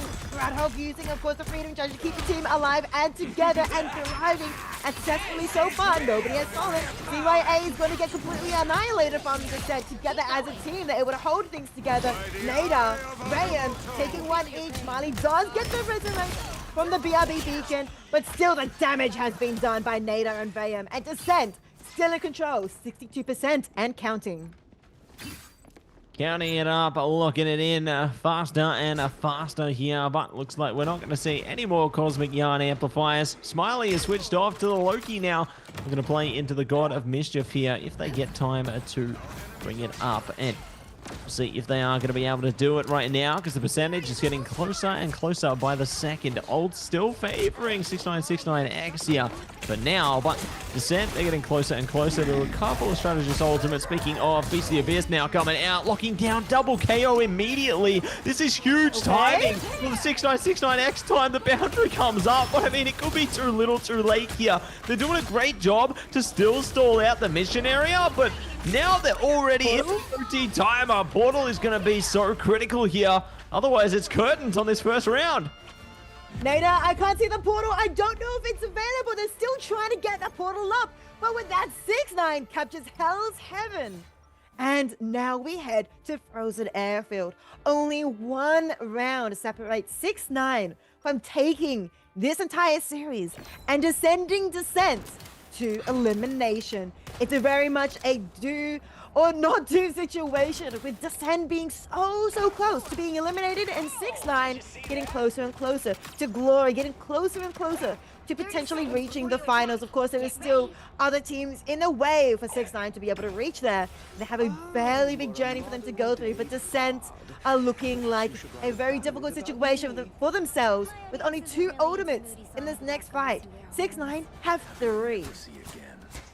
That's it. They've got a few more tools at their disposal there. It's a do or KO situation for them. So very eager to see how they will be able to put this one into perspective as they open the gates now and look to lock it down. Not going to be portaling their way through here. They're just going to be facing off head-to-head immediately, looking to rise to the occasion before the mission area unlocks here. Looking to set those clones in place. Definitely going to be mission critical for 6ix9ine as Descent. They're playing a more patient approach. They're waiting, and Wounds could actually be able to isolate them from other angles here. I love how they scope things out before things really start to kick off. But things are gonna start kicking off here now, with Derek Rose diving in onto the strategy, doing so much damage, taking out Bird, and Brad Hawk also falls as well. 6ix9ine have the advantage in this fight now, with Runes going legendary as well. They want more. Nessie does use Eternal Bond on the ground to keep the rest of the team of Descent alive, but there's not many left alive for them to heal, to sustain, as Descent is trying to hold on to this control, this mission vehicle. But Ancient here on the Phoenix, able to take down Bayam. So much damage coming out as 6ix9ine claim this mission area for themselves. That they will claim it in their favor and unleash everything they possibly can. So, let's see what else they are going to be able to do right now as they lock down the whips there. Just so much damage coming out from the Strangers, keeping it a bit funky here, but 6ix9ine getting closer and closer. Agamotto around the back are going to be pushed away. They still lock down a couple of the males from there. Now looking to see if they can get any more. Illicit is just playing so confident. Quad KO for their team, and what a huge effect coming through from the Agamotto there. Illicit, a previous winner of MRC Pacific with the team previously on Yoyang 1. Absolutely an amazing gameplay coming out from the previous winner. And we can see why the Doctor Strange gameplay, the Eye of Agamotto, the Maelstrom Madness, so much damage, rewarding themselves with, as you mentioned, a quad KO. and now warding, of course, with the 50% control point in the favor of 6ix9ine, and they want more. They want 100%, of course. Now Brad Hulk with the Eye of Agamotto, NATO with the Feast of the Abyss, but Ancient replying with the Unsung Inferno, going in massive and 3 triple KO. Make that an entire team wipe. A massive ultimate coming up from the Phoenix, able to see the opportunity, see all of them grouped up together. And with that, 75% and counting here, Matty. I'm opening up. It's the fine line they needed to tread there, and looks like we could see a bit of Portal combat coming through later into the piece as well. They're preparing for their final endeavor. Portal comes up, they're up top, playing the high ground here. Gonna surround the mission area. Galactic Legend now online. Big damage already locked down one. Looking to see if they can get a few more around the back here, but the healing is just too impressive. Got a Mischief comes out. Fate of Both Worlds enabled here. Derek Rose not able to get the effect of it though, so gonna be isolated out of the fight. A great timing here from a Descent, but in 6ix9ine are not spent here. They're still fighting as hard as they can. They have their own Galactic Legend now, and they are going legendary with the KOs for both of their duelists. Shutting them out. Agamotto for good measure. Good night. Farewell. 6ix9ine. Shut the gates and we'll claim victory. They claim victory over Frozen Airfield. They claim victory over Hell's Heaven. And this entire series, they are the winner, winning 3 maps in total of this best of 5. And they are heading further and further in this playoff situation. And they're going to be facing, of course, in the semifinals coming up shortly. It's going to be exciting to see who wins in this next map. But Descent did amazing still, nevertheless. Able to take one map, of course, being a 3-1. And we saw so much good gameplay coming out from especially Lunatic Sam, winning the SVP of this map, getting so many final hits, of course, as both the Star-Lord and the Winter Soldier. But 6ix9ine, Ancient, we saw them perform well on the Hela, but on the Phoenix, they still kept up that amazing gameplay, able to land so many headshots, and of course the ultimates for the Unsung Infernos were very impressive as well. Couldn't agree more there, Ricey. You know, they've really managed to lock in, put in the hard yards when it counted there. You know, you brought up Lunatic Sam. Here's the big highlights from them, getting some huge cracking impacts. And the Bionic Cook. It was just so good to watch them cook there. But speaking of watching players cook, Illicit was able to do huge stuff on that Strange, you know, making or breaking fights. You could see that they were just locked down. Like this, a quad KO in particular was just huge. And oh, that Unsung Inferno, just fantastic, pristine to see them tread the fine line there, find the angle and strangle their way in the KOs they needed. Just so good to see the hard work pay off there. Yeah, that Unsung Inferno really was the final deciding ultimate to win this entire series. A massive work coming out from Ancient throughout the entire series, but of course everyone in this entire lobby, I think they've done amazingly. But it is of course 6ix9ine that will take the victory and move forward in this playoff situation and make their way towards fighting, of course, the next team. And it's going to be exciting to see, because this is also going to be another best of 5. That's it, best of 5 between 6ix9ine, 6ix9ine and Evanesce there to decide which team will be facing Xavier Hope into the grand final. We've obviously got a little preview of what 6ix9ine, 6ix9ine can do. You know, they're a very strong team, and the only team that's beaten them is Xavier Hope. You know, it's crazy to see that there could be a bit of a revenge story should 6ix9ine, 6ix9ine progress here. But obviously Evanesce, you know, they've been pretty good as well. They've been pretty great even. But one thing to highlight between the previous endeavor of Xavier Hope and 6ix9ine, 6ix9ine, which we did watch on our screens yesterday as well, is that we did have a clean sweep, a 3-0 in favor of Xavier Hope. So it was just incredible to see them do that, Ricey. But what are your thoughts heading into this next series? Like, do you feel like Evanesce could be confident here? Do you feel like 6ix9ine, 6ix9ine could be confident here? What's your take on this one? I think both of these two teams being in the lower bracket have a lot, of course, a lot on the line, of course. They want to be able to make it to the grand finals, but here in the lower bracket, things are quite tough. If they lose, they are out. And both of these two teams have, you know, need the experience behind them. And I do believe that, 6ix9ine have that a bit more experience with previous MRC winners on their team. But we do have Evanesque, which is, I would say, maybe sort of looking at their history and experience, may be considered the underdogs, but they're still extremely strong, still extremely a lot of passion and skill on these players. But, Matsy, so much to look forward to. I'm excited to see this next game, this next series. Likewise, Ricey, I'm excited to get all prepped up, get locked down or locked in into this next series here, as we are going to be bumping ourselves up to get prepared for battle here, prepared to ignite the time stream. But while we get that one set up for you, everyone, we are going to be heading to a short break. Don't go anywhere. We'll be back with you right on the other side of this break. See you soon.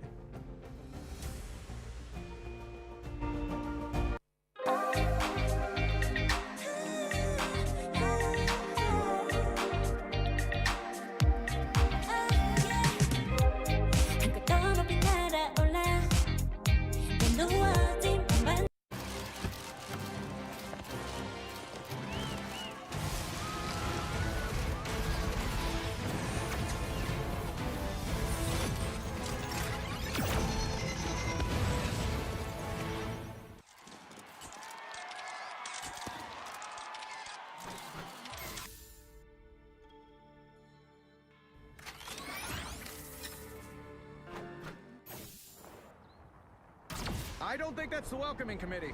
Bombs away!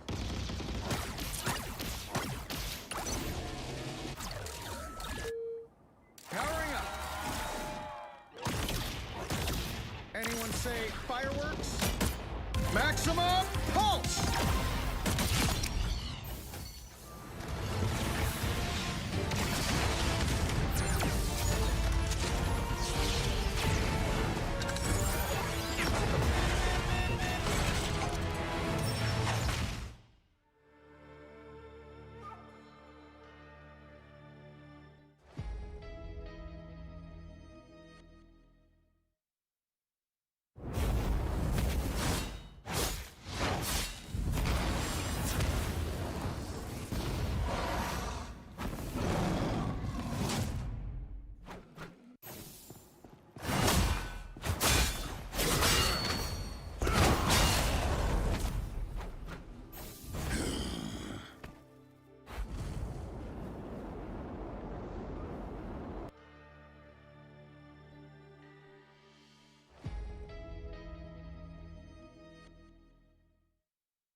There is no reason to be afraid of my magic, unless you give me one.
I don't think that's the welcoming committee. Bombs away!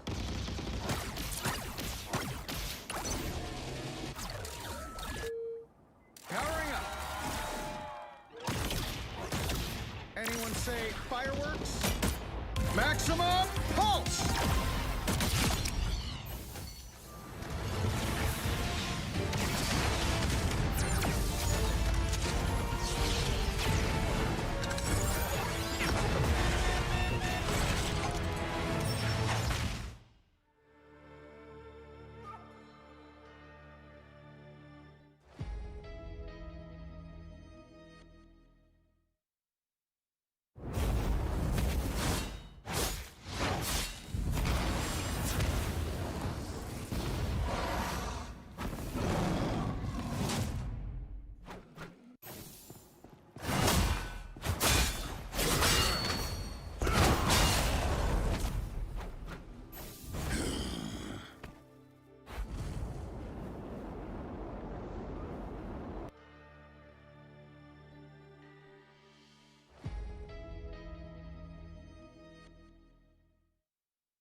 reason to be afraid of my magic, unless you give me one.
I don't think that's the welcoming committee.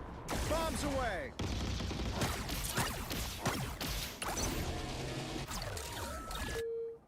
Powering up. Anyone say fireworks? Maximum pulse!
There is no reason to be afraid of my magic, unless you give me one.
I don't think that's the welcoming committee.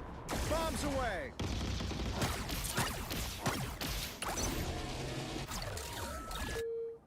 Powering up. Anyone say fireworks? Maximum pulse!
no reason to be afraid of my magic, unless you give me one.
I don't think that's the welcoming committee.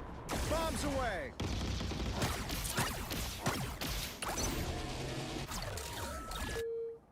Powering up. Anyone say fireworks?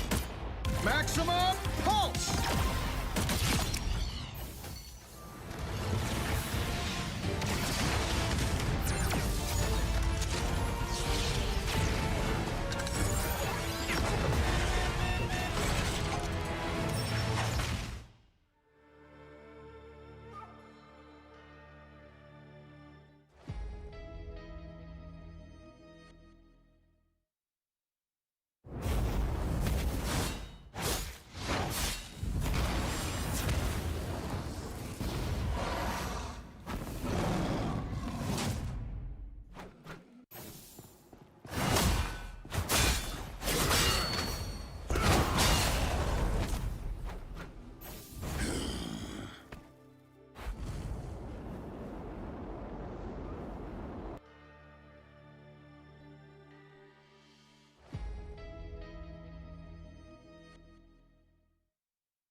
There is no reason to be afraid of my magic, unless you give me one.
Welcome back, everybody, to the Marvel Rivals Championship here, Season 4. Open the door, ready to give you some more of this quality action. It's Matsy and Profound Rice bringing you all the spice here tonight. It is going to be an absolute ripper of a day. We've already started off strong, you know, following some of 6969X's journey, but now the journey must continue into our lower bracket side of things here to determine who will be facing Xavier Hope in the grand final. The series is going to be between Evanes and a 6969X, and I just can't wait to see which team's going to come on top of this one.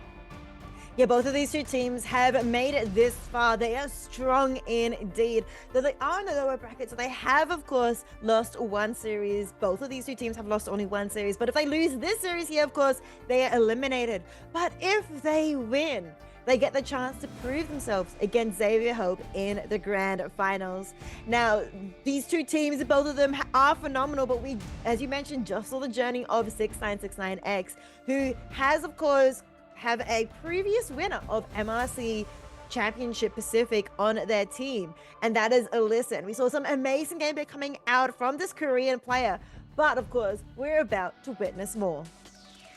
About to witness more, about to shut the door on this and see where we will go as we open up the draft phase right now. Bans and protects coming at ya. It's going to be Jeff taken away immediately. And who will be taken away in consequence? Evanes have the blessing to have that opportunity. Slice away as something away from 6969X here, but the choice is theirs as to which way they want to go with it, and it's going to be Hella. Looks like they've been doing their homework here. They do not want to see Ancient do anything with that. They definitely have been doing their homework indeed. I think the other hero we got to see a lot of bans of in the previous series was, of course, the Psylocke. But we see Evanesque hovering the Psylocke. They don't want to ban Psylocke out from the entire lobby. They're okay to verse 6ix9ine's Psylocke indeed, but it's going to be a Mantis Protect followed by an Emma Frost Protect. Now, Mantis is a pretty strong strategist, you know, able to do a lot of damage and, of course, a lot of sustain, a lot of healing. And so the following ban from 6ix9ine is going to be Adam Warlock. We didn't really see 6ix9ine play any Adam Warlock themselves, but they did seem to struggle a little bit with the Adam Warlock against, of course, the previous team. Yeah, and it's really difficult, you know, to try and adapt around it, isn't it? You know, because if they have the Karmic Revival enabled, they're going to be in deep trouble. But speaking of deep trouble, it's going to be Venom taken away this time around. So we're not going to be able to hit the ground running with that one. We will see no chance of playing into any team-ups around that. But what we are going to be seeing is a Protect coming at you from Evanesque right now. And it's going to be the Ultron. Okay, they're going to be looking to protect that one this time. Maybe looking to play a bit more of an aggressive stance. Aggressive stance indeed with the Ultron. A very aggressive strategist, alongside, of course, Mantis being sometimes quite aggressive as well. So Evanesque currently building quite a damaging, dominating composition for themselves. But it's going to be a Psylocke Protect from the 6ix9ine. Of course, they had that hero banned out the entirety of their match against Descent. So now they're able to finally play this Psylocke. And I'm excited to see the Psylocke that we have been denied watching this entire day today. The final ban from 6ix9ine is going to be a big one, of course. It's going to be nothing. Okay. Nice. I hyped that up a little bit too much. Hey, that's a ban you don't see every day.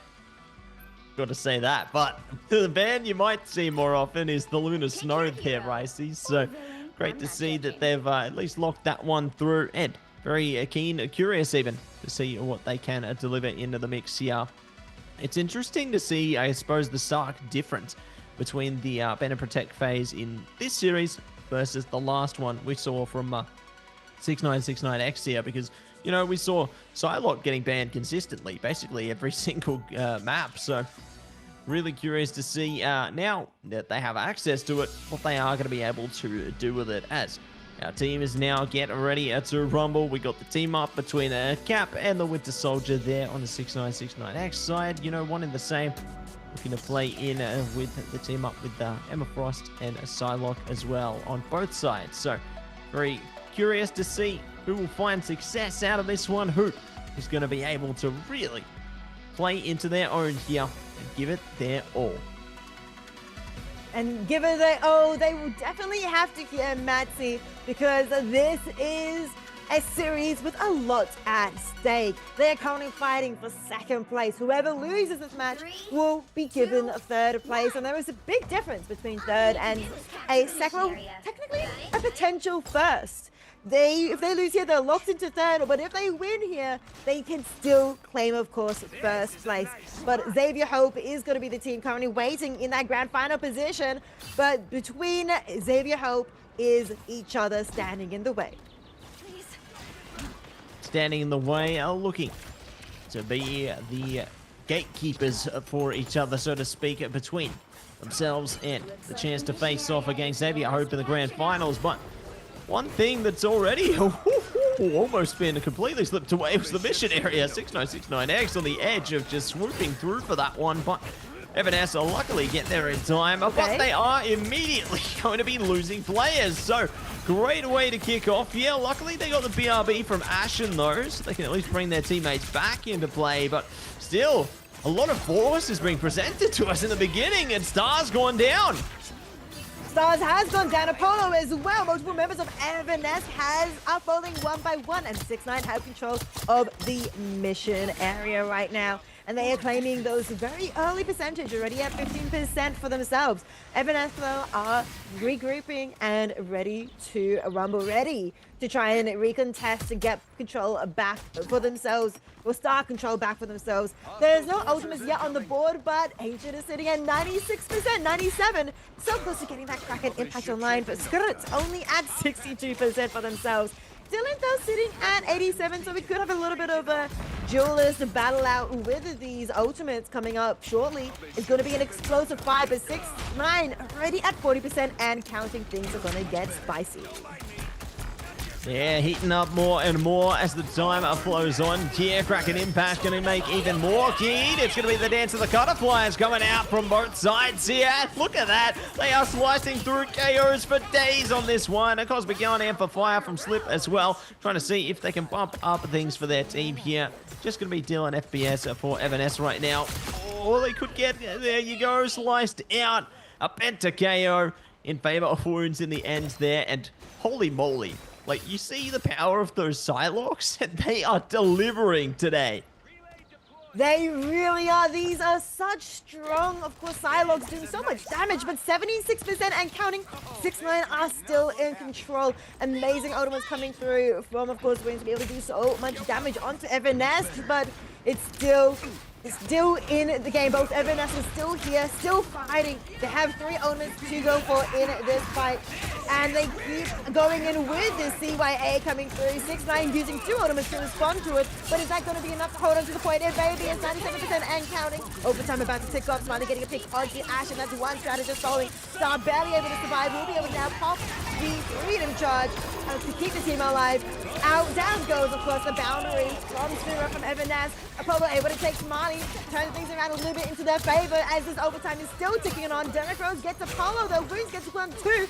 The favor is starting to tip towards 6ix9ine in this overtime situation. Can they claim this first round, or can Evanes do anything about that with his Galactic Legend? And they're going legendary all over again. A big damage, but it's not enough to take down Illicit. Apparently, the healing is just too much. But there's a lot of play coming at you from Dylan FPS right now. They're going to be slicing their way through some KOs, but they're going to be KO'd themselves. So, well. There's more where that came from. Wounds brought one of their own, zoning it down, zoning it in. OT timer is going to be needing to be primed up. Carbon Crush coming out. Star in trouble. Now meets the rubble. They're doing the best they can to stall things out, but 6ix9ine will be able to flex their way over. The first mission area, the Grove, has now been captured, and we're moving on to the next objective. It's time for the Cradle. It is time for the Cradle of Krakoa. Which team can take this round? 6ix9ine being able to take the first round of the series quite easily, quickly and decisively, going up 100% in such a strong, dominating fashion. But of course, Evanes is still here and fighting. They have no team have any major ultimates available just yet, but there is, of course, the invisible boundary sitting at 70%. So this ultimate may be the one to start off this next fight. But of course, the doors aren't opening for 15 seconds. So these two teams are deciding which heroes they want to roll out with. And Skirt is looking at the Ultron. Yeah, Skirt looking to just push their way in with the Ultron here. See if they can enable a bit more damage through into the 3-2-1 composition here. You know, definitely can enable a few of their strengths there in playing into that pseudo duelist role, so to speak. Hybrid between themselves and a strategist, but we'll see what they are going to be able to deliver with the mission area.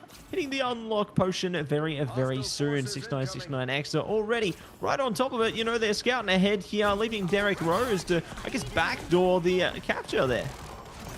2 seconds into the mission area unlocks, and as you mentioned, of course, we have Derek Rose starting to unlock that, but will Evanesque be able to get onto point quick enough to be able to stop it? They cannot! And so the mission area is gifted to 6ix9ine. Ash and OC trying to keep the team alive, keep the fellow strategists alive in the backline, able to do so successfully, as Derek Rose also gets dangerously low in HP. Now Ancient able to get a massive bionic hook onto Dylan, who gets thrashed back and forth on point. Samo stays alive with the support of the strategist in the backline, and still no one has fallen yet in the second round. But still the point is in the hands of 6ix9ine, and that early advantage is already leading them at 25%.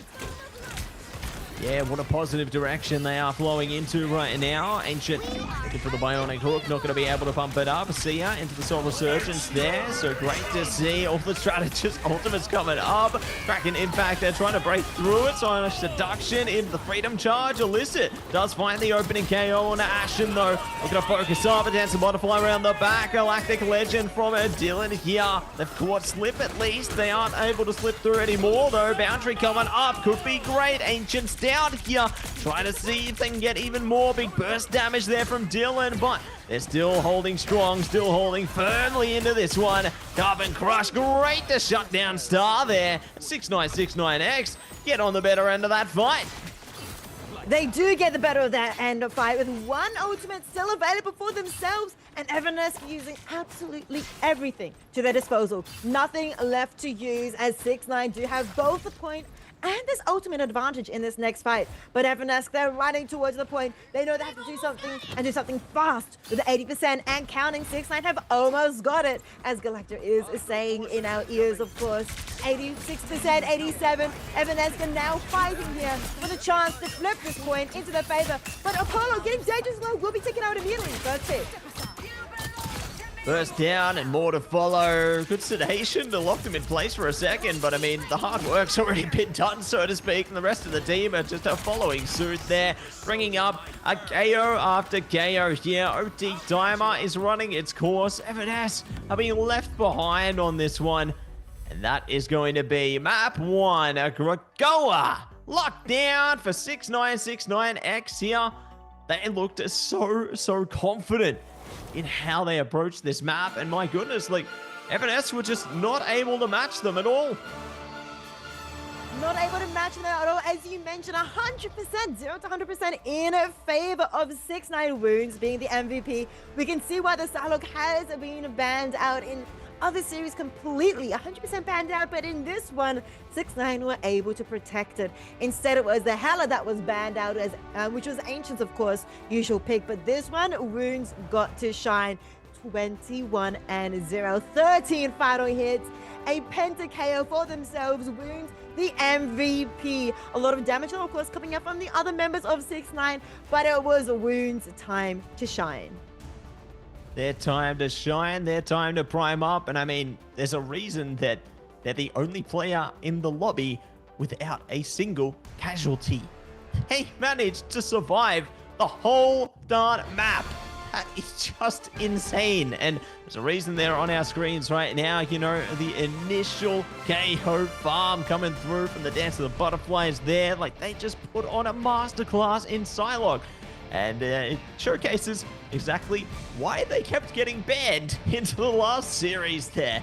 You know, just insane how much work they were able to put in on that duelist. And if that one isn't banned into the next map, I will be surprised, shocked even, flabbergasted if that one does not get taken away into the next map. Yeah, Descent did 100% ban out Psylocke, which made me super curious. I wanted to see Wounds Psylocke the entire time in that previous series, and we have now been blessed with it here against Evanesque.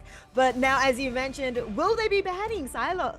Because from our point of view, it seems like one of the most worthy bans possible. Now, Evanesque previously did ban the Hela first up, and we know why, of course, with the previous series against Descent being such strong Hela gameplay coming through. We can see why the Hela is a fearsome pick, but you have to choose which duelist do you want to ban. Now, do you want to ban the Psylocke? Do you want to ban the Hela? Now, what does Evanesque think they can verse in this map on Hell's Heaven? See if they are going to be able to deliver exactly what they need into this one, as first ban are now going to be favoring Evanescence here. Which way do they go? Do they take it away? There it is. Psylocke is banned immediately. Good. They've taken a note, and that one will be denied. Jeff is going to be denied in consequence, though. Yeah, I have a feeling, Matsy, that we might be seeing a Psylocke ban for the rest of the map. But, you know, 6ix9ine, they're aware that their Hela gets banned quite frequently as well. So their Protect is going to be on Hela. They don't want to give the Evanescence the opportunity to ban that one out. So Evanescence now have to think about what they want to protect coming through here. They have 5 seconds to choose. It has to be something important, and they're going to choose for the Adam Warlock once more. Now, 6ix9ine isn't, you know, very commonly used to playing the Adam Warlock. We haven't really seen Adam Warlock gameplay from them before, and they did ban it in the previous map, but now Evanescence have it available. They have it to their disposal to be able to use in this next fight. So they are going to be banning Namor, which is a common ban you see if Hela is in play. They're denying 6ix9ine the Namor Hela team up. Yeah, no Deep Breath today, and no Mantis in play as well, so really great to focus down some of those key heroes here. 6ix9ine, 6ix9ine, you know, they've got their focus in the right direction, so to speak, but one of the same, Evanescence are looking to deny some of the strengths as well, and Protect is going to be in their direction right now. Very eager to see exactly which way they will place it as the time now trickles through, and they lock down the Bucky. That's a great one. It's a really keep their team locked in place here. You know, if you can land the right bionic hook, it can make or break a fight.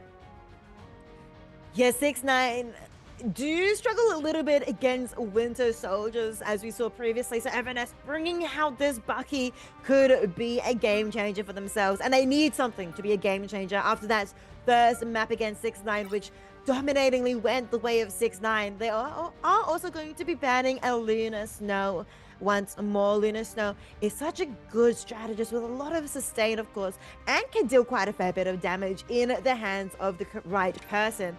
Now, the final ban from 6ix9ine is going to be Magneto. No Magneto, no Meteor M to be able to stop and collect all the projectiles, and of course to dunk on anyone. It's going to be a Magneto-less map.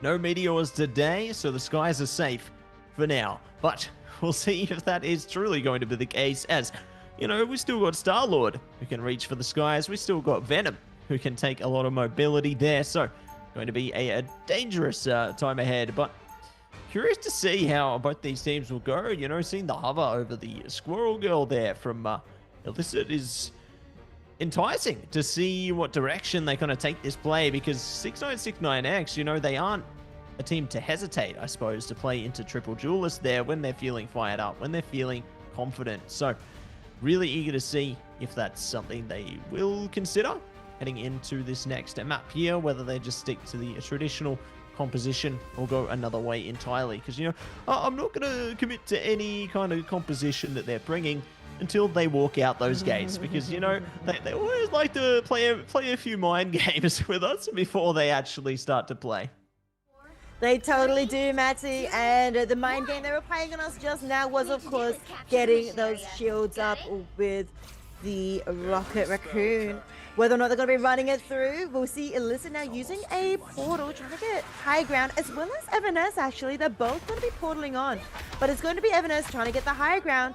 6ix9ine are thinking about it. They're still holding onto the portal, and they're using it to try and separate the team successfully. Wound's taking out one. Zero has fallen already, going for a double KO, but it's Illicit going to be taking the life of Apollo. Skirt also falls. That's a triple falling from Evanescence, as 6ix9ine are claiming the mission area quite quickly. 1%. That charging up is going to be charging up quite quickly for themselves, as Evanescence have to regroup, losing 3 members in the vital first fight. vital first fight, and they look to keep the light on into this one. A big focus around the back there, locking it down. Wounds and Derek Rose will be able to find the opening KO there, looking to see if they can get any more as well. Dylan brings himself back with the cocoon there, so good to keep themselves focused up into this one, and getting closer and closer to dangerous waters here. Skirt still going to be able to push in. Wounds is down. Nice way to get the KO through. Sia coming up though. Slip might just be able to bump their team's energy levels up into this one. Ashen bringing out the Eternal Bond as well. Good to create a path towards the mission area here, but they still got to put the work in if they want to steal it. That's a lot of damage going on to Slip, and Slip gets taken out. Now Ancient is taken to the skies with the Goddess of Hell, but actually falls off into the Abyss and is taken out. Now losing 2 members, 6ix9ine are at the precipice of losing their control of the point. Apollo gets one, Star gets another. M&S looking strong right now with also an ultimate advantage, a player advantage. They take the point and they take control. I knew we could do it. Take control, stroll it in, and look to lock it down as they take the percentage for a spin here. So great to see that the changes they've made are working out wonderfully for them thus far. But 6969X, you know, they got plenty of ults available at their disposal. Evanes, I suppose, one and the same. So it's going to be a battle of activations heading in to this next fight here. Ready to see who's going to be able to pop something through first. Illicit is thinking about it. You know, they've got the Maelstrom ready, but it's going to be Evan's Retribution, the first to fall there. Agamotto over the top there as well. Eternal Bond coming out. It's both Agamottos. Derek Rose going to be able to find the first KO, though, into the boundary, but it's the Karmic Revival, bringing the fight back online. Successful as well as Dylan is able to revive 2 members with a point, of course, in the hands of 6ix9ine, who have just approached 69%. Alyssa getting Apollo is going to keep going in further, going in deeper, wanting more as Wounds gets Ashen. Wants more indeed. Once again, KO, but Ancient is the one that takes it. Alyssa gets one as well. And Vanessa falling apart. And the 80% and counting 69% are so close to getting this first mission area of this second map. So close yet so far, but what is near is a portal. Making its way through. Oh, they could actually counter portal. This would be huge if they... Oh, it worked! Well, Listen, doing tricks on it. Those 4 team members of M&S there, they try to get back in time, but it just ain't enough. Illicit is on a rip and tear into this one. That is nasty work coming in there, I see. I need to see the replay because you are so right. What an amazing counter portal play coming out, but listen, they're going in further. There is a crack in impact from Scooter, but they're not able to capitalize on it. Well, Evanes been so close to trying to cap it. This overtime is just a slither, a hair width indeed. As 6ix9ine are still holding on. They're trying to get rid of the players of Evanes who are still alive, who are still fighting. But Illicit, the previous winner of MRC, take a triple KO. Just a way to put on a show there. They will capture the Super Soldier Factory and move on to the next objective here. Is going to be the Frozen Airfield into Hell's Heaven. Are they going to be able to defrost it? Are they going to be able to lock it down? Evanes got a lot of work to put in. You know, they looked a lot more competitive into that first section of the map here, but they still got to put in the hard yards in order to claim a mission area of their own here. You know, 6969X, they managed to find a lot of confidence in the end there. Creative plays really managed to allow them to shut the gates on it. So very excited to see how both teams will adapt around the next portion of this map here, because 6969X, they just seem to have all the answers.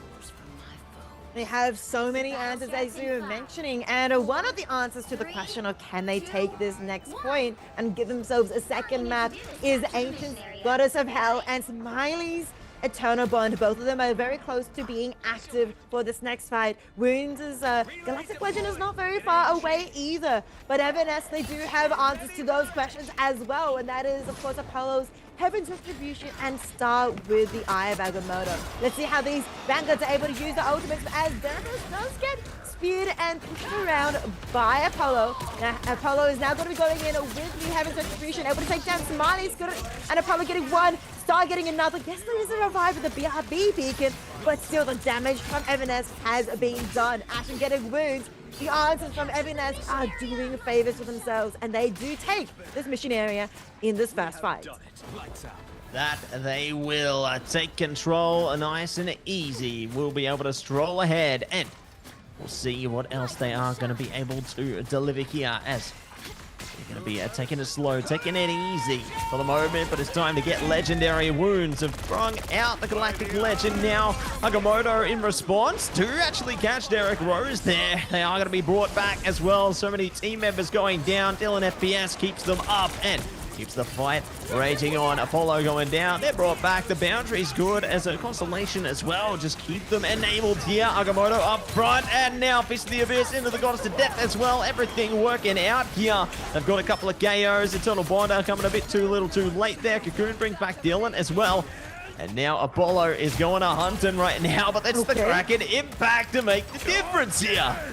A difference indeed. Ancient Foes going after more. They do still have the ultimate, but no, still, it's going to be such a tough fight. Elizabeth does take time Spirit. Nova Kraken impact left for Everness. The point, though, is still in the hands of 6ix9ine, and they have overtaken what Everness had built up in the beginning, 23%. But now it's sitting, 6ix9ine is sitting at 40% and counting. Elizabeth able to take out Apollo. They want 4. Derek Rose takes 1 as well, and Everness are just folding, still 1 by 1. And they're going to have to regroup before they stagger further. 6ix9ine already past halfway.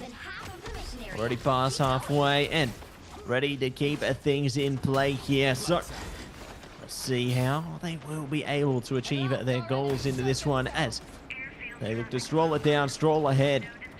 But they're going to take it easy for the time being. Heaven's Retribution could be big here from Apollo if they can zone out the fight early, single out some KOs with their team, but the percentage, it's only growing for 6ix9ine right now, so an answer needs to be found sooner rather than later. There we go. Ult's already going to be coming up. Star finds the first. Now they burst into the fight and say goodnight to a fair few, but there's still going to be more to conquer.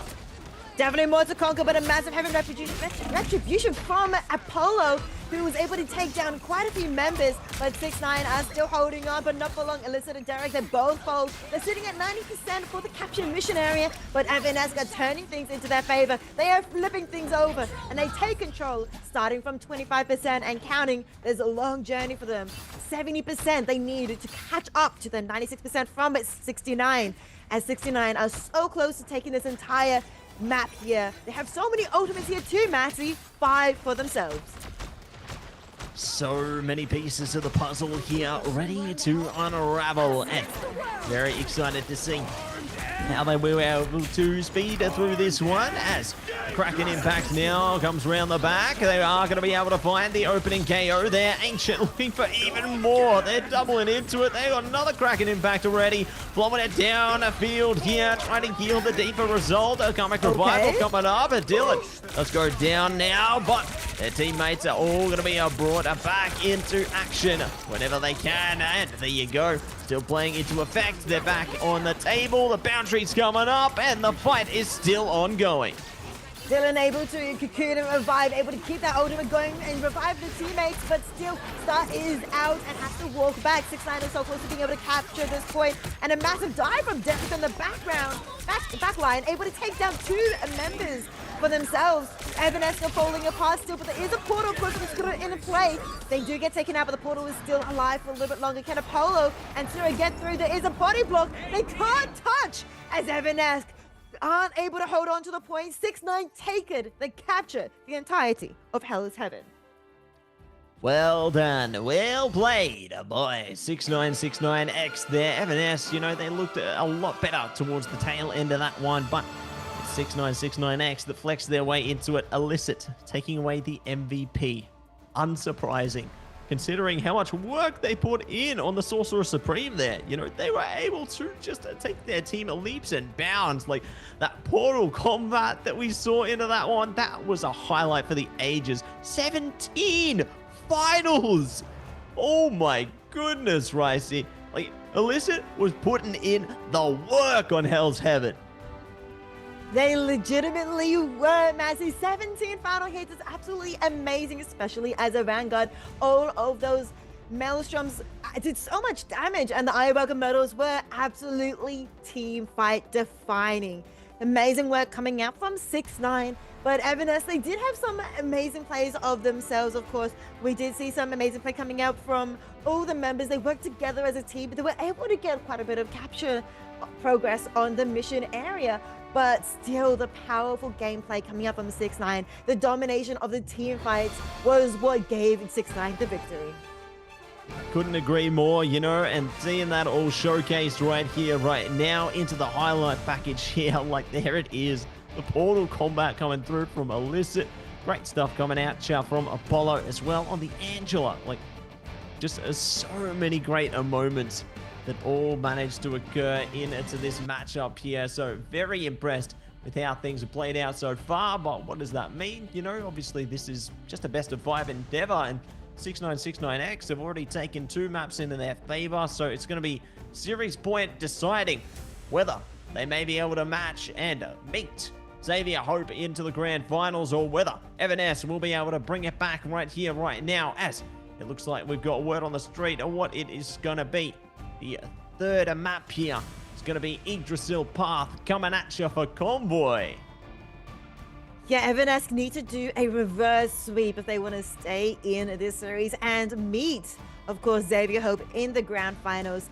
It is going to be a massive battle, an uphill battle, but of course, Yggdrasil Path is what lies in their way to be able to claim potentially this map and the reverse sweep. But all, of course, 6ix9ine need to do is win this one final map.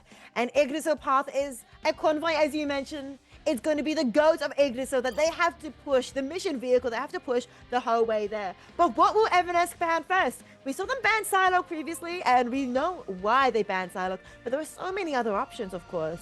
We saw such amazing work from the Doctor Strange. Maybe they want to ban that out, but generally, that's not usually the ban. Usually it might be, of course, the Psylocke or maybe the Star-Lord, but it's going to be Psylocke, the first ban from Evanes. Unsurprising there. In every way, shape, and form, you know, they do not want to deal with Wound Psylocke ever again. I mean, after the last time they faced it, I don't blame them. But that does enable Ancient to play into that Hela over and over again, as should the need arise here. And because they keep getting that Protect through onto the Hela, it kind of forces Evanes to keep using that ban onto the Namor, because they don't want to deal with that Deep Wrath team up. You know, that's going to be too much power for them. But they're going to be looking to lock in the Atom on their own Protect here. They got another ban coming up, and yeah, it wouldn't surprise me if it's going to be Namor. Yeah, no Namor, most likely, as you were mentioning, because I don't want to see that team up. It is such a strong team up. It's good to see the Adam Warlock Protect again. You know, Evanes is able to play that. 6ix9ine is not. And it did give Evanes quite a few winning fights, being able to play that Adam Warlock and the Resurgence, being able to get the revives off. But actually, it's going to be Venom ban coming through. This gives 6ix9ine the opportunity to get this Namor Protect off. They're able to ban the Mantis. Let's see if they're going to be able to protect the Namor and enable that matchup. No, they're actually choosing for the Emma Frost Protect. Very interesting here, Matsy. Yeah, looks like their focus isn't so much around it, because they realize that they can prioritize in other directions. You know, they're not too worried, I suppose, if they should lose out on the Namor here, because, you know, even if they do or don't have it, they can still cook up huge damage there. But huge damage going to be enabled by the Magneto Protect here. So great to see that Vanguard will be delivered into their graces. And there you go. Looks like Namor going to be the last one on the chopping block. So they were just taking their time with it, you know, scoping out the draft here and saving it for later. And I think that it's good that they saved it till last, because I know that a lot of teams tend to just take it away immediately. And, you know, it could just be a bait and switch play in the drafts by getting that Protect on a Hela early. So really proud of the composure from Evanes there. But Rocket going to be the last one on the chopping block from 6ix9ine here. So bans, Protects, all locked in. It's time for the picks right now, and very eager to see what both these teams bring into the Convoy section. Both these two teams are going to bring the all, of course, 6ix9ine with one map final left between them and reaching the grand finals, while Evanes have, of course, 3 maps. They have to reverse sweep. They cannot drop a single map if they want to stay in this competition. 6ix9ine, 1 away, and they look really strong at the moment. Yggdrasil Path is the map that's going to be standing in their way. The GOAT of Yggdrasil must make it to the end, or maybe it's going to be, you know, the story, the hero, the underdog story of Evanes. And let's see exactly what they are going to be able to do with it right here, right now, as I'm seeing a big surprise, I got to say, from 6ix9ine. as we head into the map here. It's Hulk, of all things. Hulk. My goodness, you don't see Hulk every day anymore, but, you know, Hulk could be the answer. I'm very curious how they're going to play this one out, you know, whether it will enable them, obviously having a bit of high mobility on a Vanguard of that nature, and being able to utilize the Iron Fist here. I can see a lot of upfront, like really frontward combat being executed from the defensive side. Upward combat indeed, as you know, Dylan and Dylan and Ancient are both playing the Hela, of course, and Derek here on the Hulk is going to be exciting to watch. But let's see how Evanescence are able to get around this corner. They are pushing forward. They have a good aggressive position, but it slipped. It does slap and clap and takedown star. Amazing gameplay coming out from them. But of course, Evanescence does have that close spawn, so they will be able to get back soon. But not before Wounds takes down Apollo, losing one member after another. After the others does mean 69 do have control of the defensive situation right now, and Evanescence have lost control of the GOAT. Losing control for the moment, but it does enable the defense to stay online a while longer here. So, hitting the 3-minute mark, there's still plenty of time for Evanescence to press the mission vehicle a little bit deeper, but if they're losing Dylan FPS like that, it's going to be a whole lot harder for them to really achieve the goal that they came here to do. And this is playing into the fact that's occurred time and time again for a lot of teams, where Ancient just finds those cheeky little high angles there and is able to just dish out so much damage from afar. The problem is, with their composition right now, you can't really deal with them because you have Wounds in your face, you've got Derek Rose up front in your face as well, so it's so hard to distribute the focus there. Lots of focus and damage coming through from, of course, 69 to be able to hold on to this defensive situation. Derek Rose being able to be taken down at 2 baby Bruce Banner, but still Evanescence doing the absolute best. They do have 3 ultimates in their hand right now. Are they able to stay alive as Hope does come back for Derek Rose? They're diving in. They have lots of Hope available too. They're going to be popping it right now. They're going in on their Hela, not able to grab them just yet, as Hela takes to the skies and survives. Does a lot of damage, takes down Smiley. But of course, once more, Derek getting brought back into Bruce form, gets taken out by Apollo, and the attackers of Finesse are doing a lot of work. They are working their way towards the GOAT, so they're working towards getting control and pushing forwards the GOATs to try and get that first checkpoint. Try and get that first checkpoint here. Try and see if they are going to be able to push it over the line. The capture point is within their grasp, but R6969X are going to be able to stop them in place here. It's time to stop that vehicle, in the words of Galacta there, and see if they can get there in time. It's going to be Wounds up front on the Iron Fist. Now the fight, looking to battle on the boundaries up, and the KO's through. It's looking great for Evidence right now as they force them back with immediate effect. Able to reach that first checkpoint. Evanescence are pushing forward, and they still have a few ultimates to play with for this next push. 6-9 do, of course, as well. They have the Meteor and the Fate of Both Worlds up their sleeve. Evanescence have instead more aggressive ultimates. Skirted has that, Kraken Impact. Apollo has the Psionic Seduction available. Very aggressive ultimates that Evanescence may be needing to use here on their attacking phase. But can they survive the onslaught of damage from Wounds? Apollo gets taken out immediately. They lose the ability to use one of their ultimates. And now 6-9 have control of the GOATs once more. And Derek Rose is going in on the back line as Captain America. Playing a bit sneaky beaky here, looking to just take down some of the scaffolding so they have an easier entrance if they want to get some flanks through. I like how they're scouting ahead. Their teammates are diverting the focus up front. You know, Ancient once again dishing out a ton of damage off the back there, and they can definitely look to jump in on this fight as soon as they possibly can. Psionic Seduction now popped out, forces the Fate of Both Worlds there, so they can at least nullify some of the impact of that Vanguard ultimate there. But now they got their own Fate of Both Worlds into this fight. It's going to be God of Mischief bringing in their own Fate of Both Worlds again. So Smiley going to be on the better end of this, but it's going to be Kraken Impact time from Wounds here. Goddess of Death coming at you from Dylan. Here we go. Going to be the Meteor coming out, immediately nullifying those ultimate stars, trying to bring their own back into the fray here. It's going to be Derek taking them away today, and looking to see what else they can catch out of this one. Evanes are looking good right now, but they still gonna force their way in. They're trying to make it halfway. They do achieve that half point in between these two checkpoints, but still Derek Rose is on the way back, and they do have that freedom charge, assembling all the team together, running in, landing on the ghost, landing in the backline. Ashen Foes immediately going after the Hella, going after Dylan. FPS does able to survive just a little bit, but Ancient with the flank is going to deny that survivability. 1, 2, wanting more wounds as well, doing so much damage. Evanesque is back in spawn. Every single member has fallen, and 6ix9ine are still able to control that mission vehicle. Well done for composing themselves through that fight there. You know, Evanesque were looking great, but 6ix9ine are able to find a way back into this one, but it ain't done till it's done. The fight is now starting to come unwound once again, starting to force them into a bit of a retreat here.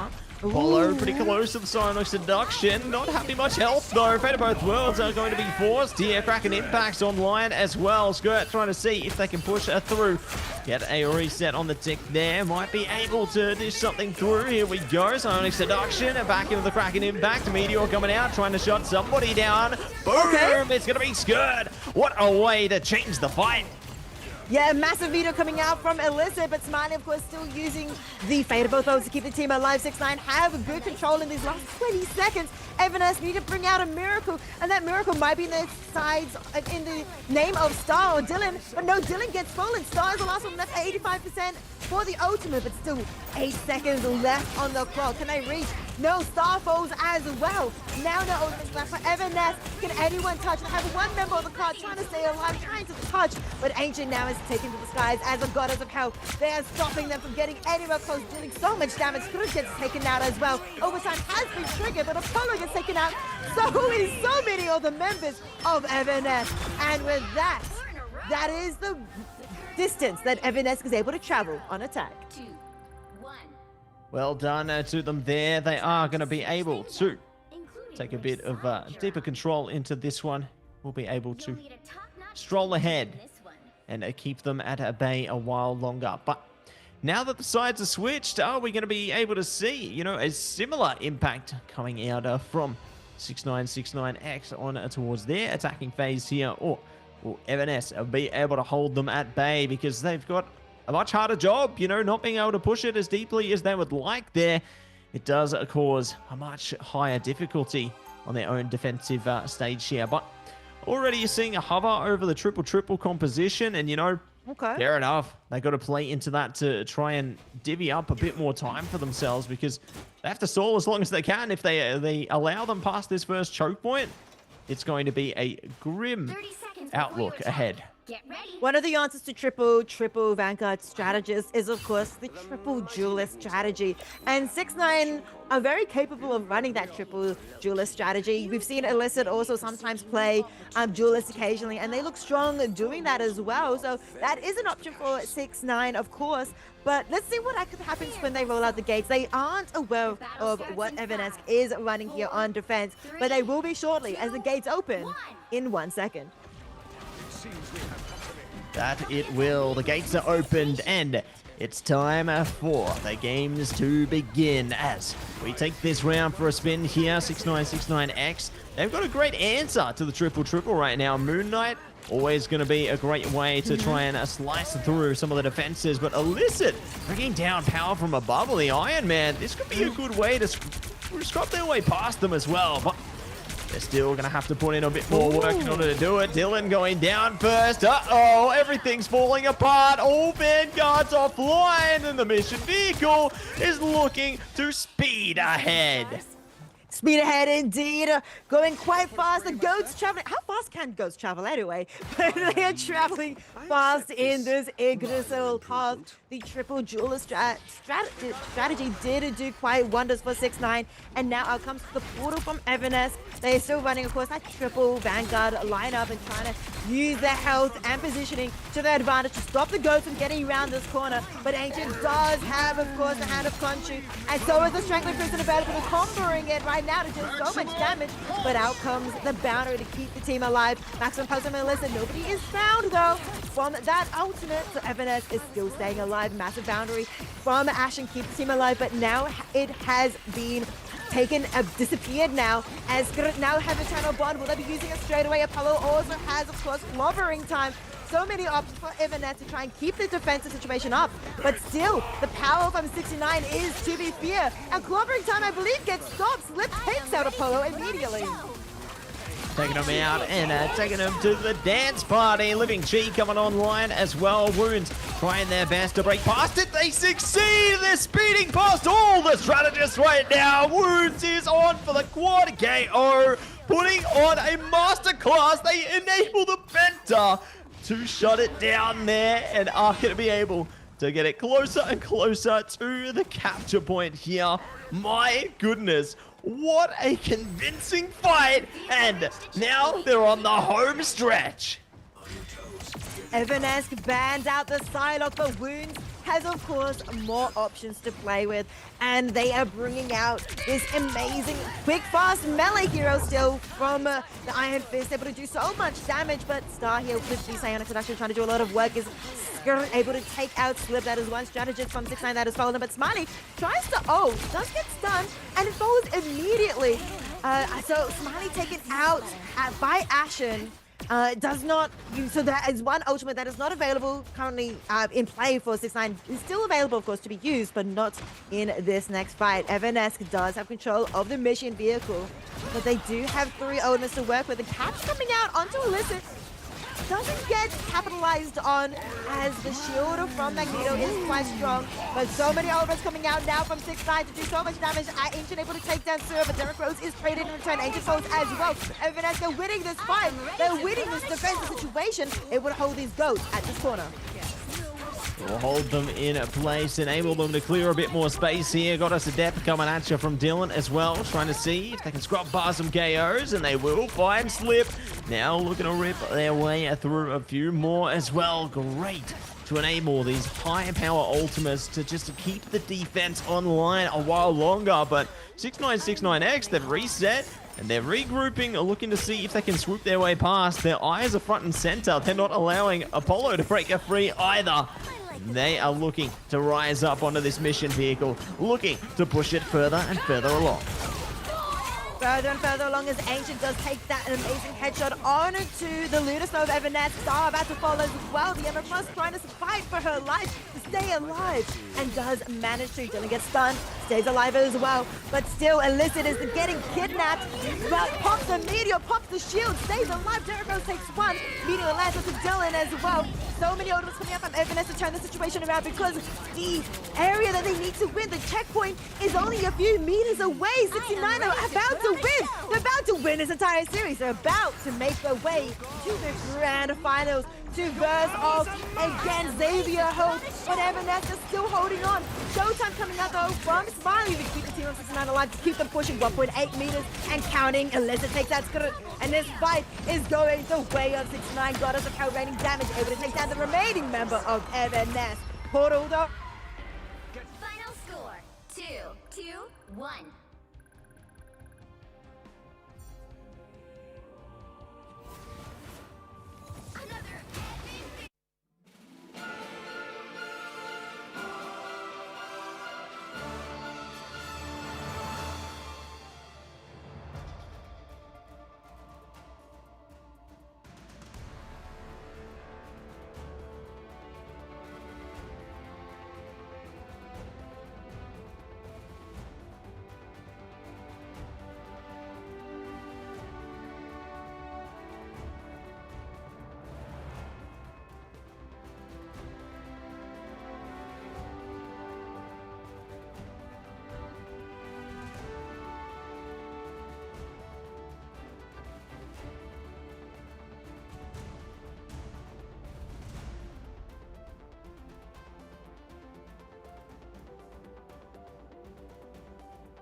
Welcome back, everybody, Oh, to yeah.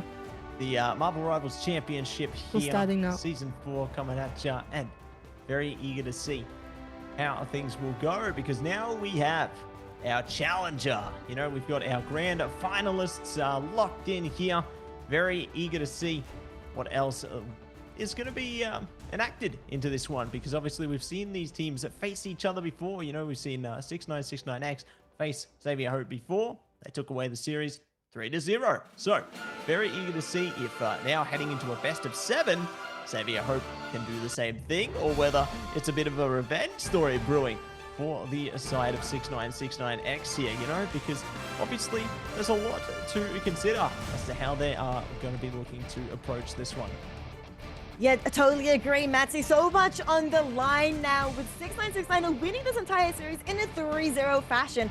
Evanesque able to do so much work still for themselves, but they weren't able to get it over the edge, of course. 6-9 in a dominating fashion, able to take this final series before they're able to get into the grand finals. So now they will be heading towards the grand finals, and they're going to be versing Xavier Hope in a massive showdown, a best of 7, Matsy.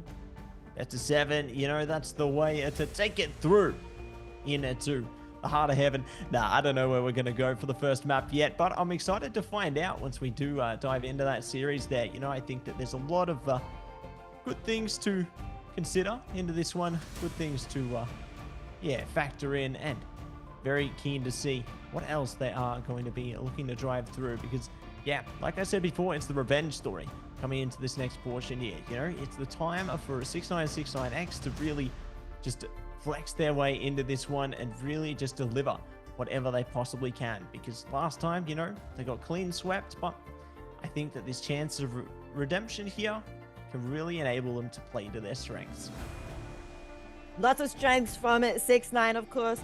We got to see them play quite a few different, very strong heroes. We got to see them play Psylocke, which did end up getting banned out, of course. We got to see them play Hela to such a strong level as well. And, of course, Illicit on the, and Derek Rose on the Vanguards, being able to play both Dive and, of course, the more protective Vanguards. And Smiley and Slip holding out holding together the team as the strategist. Such a well-rounded team with so many different compositions to their disposal.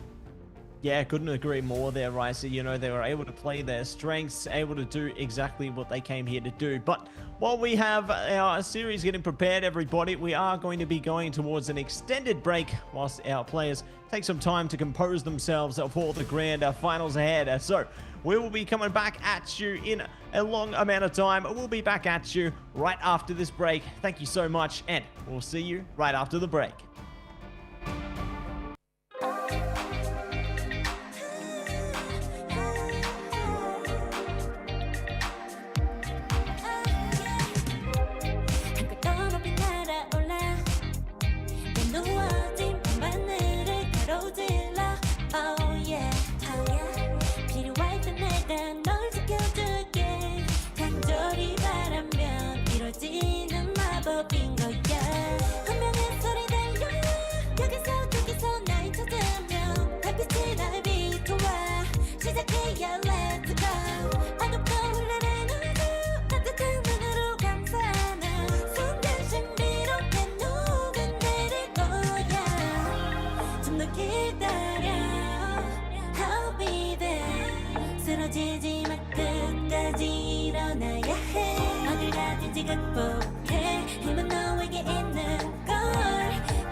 주어지려면 꿈꿔도 너와 흐르는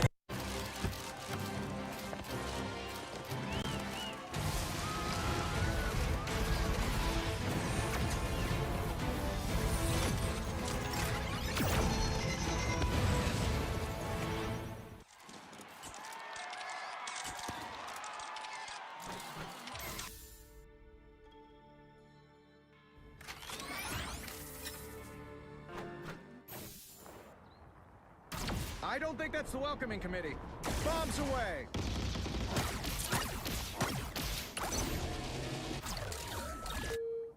Powering up! Anyone say fireworks? Maximum pulse!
There is no reason to be afraid of my magic, unless you give me one.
I don't think that's the welcoming committee.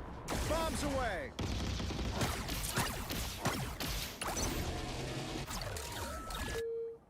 Powering up! Anyone say fireworks? Maximum pulse!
There is no reason to be afraid of my magic, unless you give me one.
I don't think that's the welcoming committee.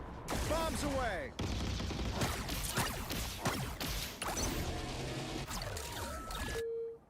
Powering up. Anyone say fireworks? Maximum pulse!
There is no reason to be afraid of my magic, unless you give me one.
I don't think that's the welcoming committee.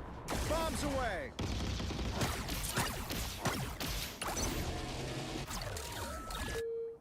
Powering up. Anyone say fireworks? Maximum pulse!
There is no reason to be afraid of my magic, unless you give me one.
I don't think that's the welcoming committee. Bombs away!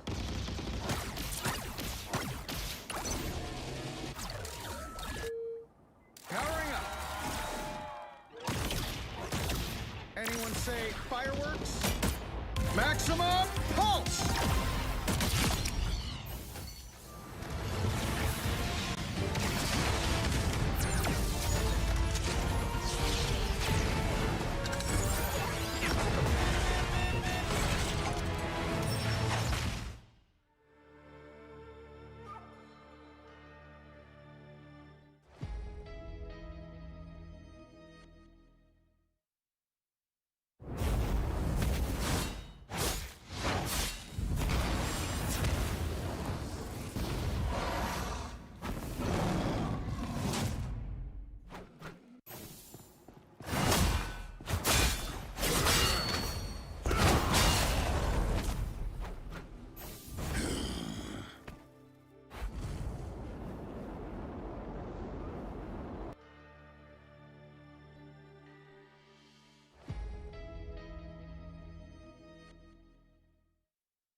There is no reason to be afraid of my magic, unless you give me one.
I don't think that's the welcoming committee.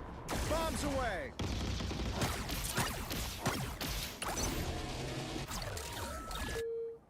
Powering up. Anyone say fireworks? Maximum pulse!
There is no reason to be afraid of my magic, unless you give me one.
I don't think that's the welcoming committee. Bombs away!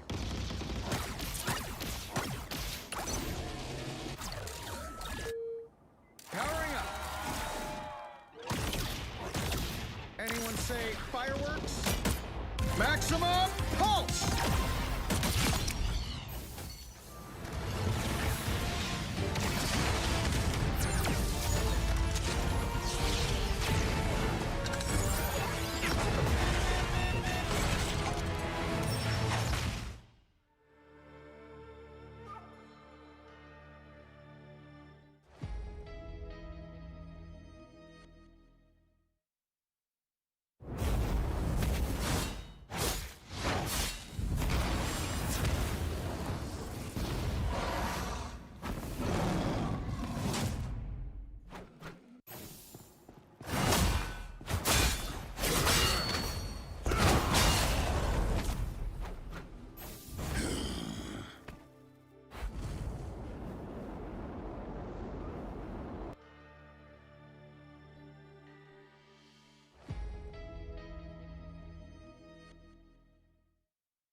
There is no reason to be afraid of my magic, unless you give me one.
I don't think that's the welcoming committee.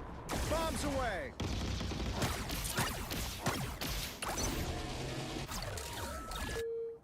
Powering up.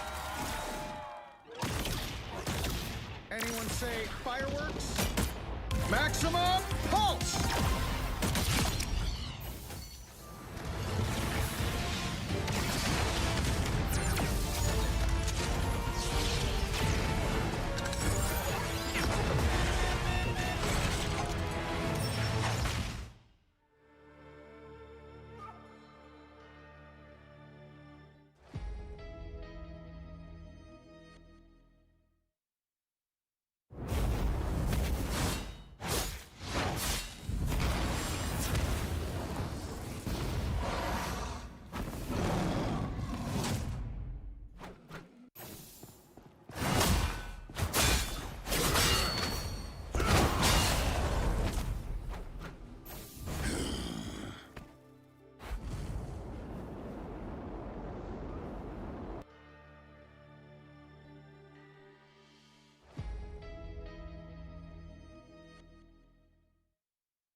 There is no reason to be afraid of my magic, unless you give me one.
I don't think that's the welcoming committee. Bombs away!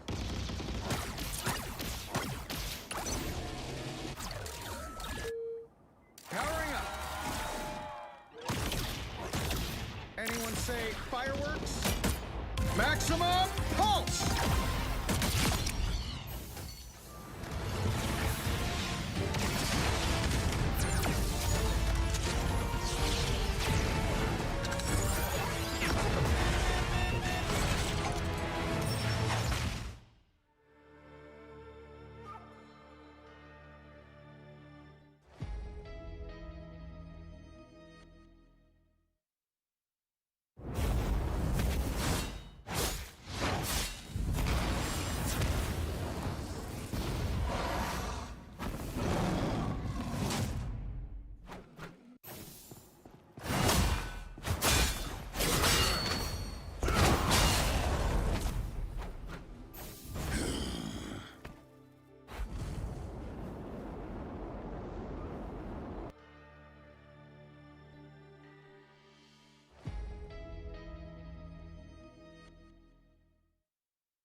There is no reason to be afraid of my magic, unless you give me one.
I don't think that's the welcoming committee.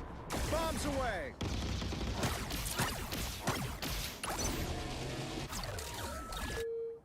Powering up. Anyone say fireworks? Maximum pulse!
There is no reason to be afraid of my magic, unless you give me one.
I don't think that's the welcoming committee.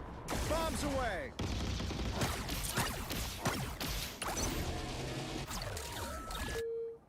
Powering up. Anyone say fireworks? Maximum pulse!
There is no reason to be afraid of my magic, unless you give me one.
I don't think that's the welcoming committee. Bombs away!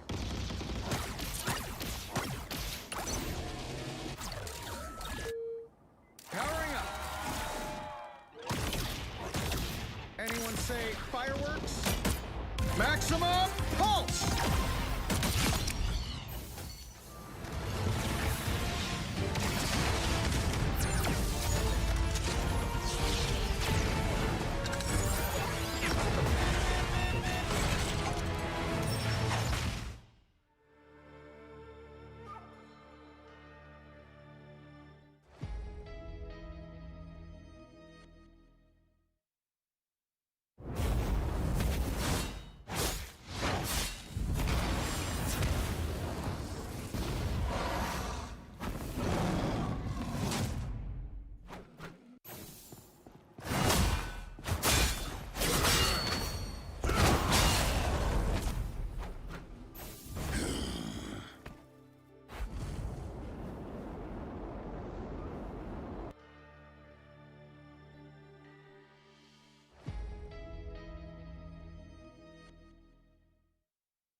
There is no reason to be afraid of my magic, unless you give me one.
I don't think that's the welcoming committee. Bombs away!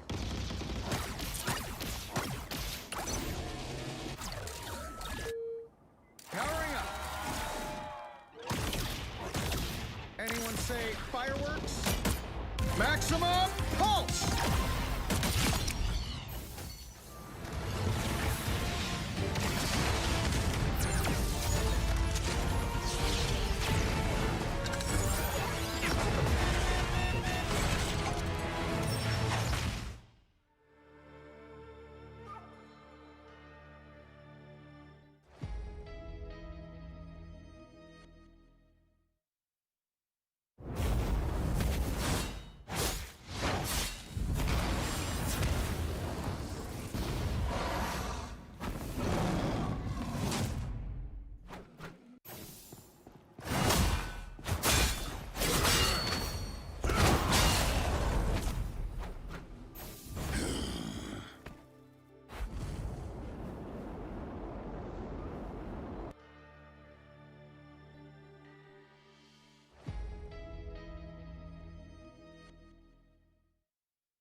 There is no reason to be afraid of my magic, unless you give me one.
I don't think that's the welcoming committee.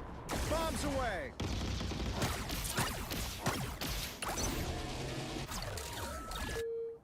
Powering up. Anyone say fireworks? Maximum pulse!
There is no reason to be afraid of my magic, unless you give me one.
I don't think that's the welcoming committee.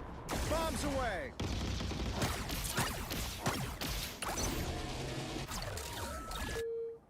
Powering up. Anyone say fireworks?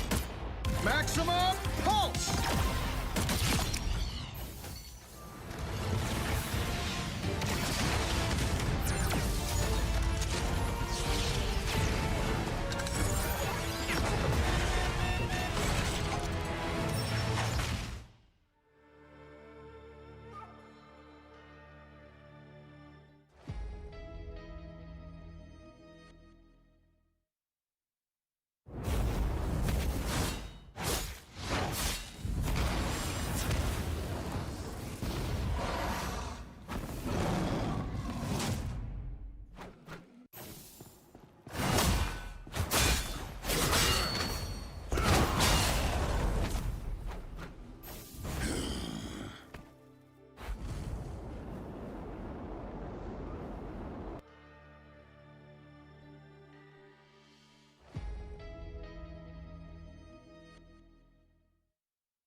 There is no reason to be afraid of my magic, unless you give me one.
I don't think that's the welcoming committee. Bombs away!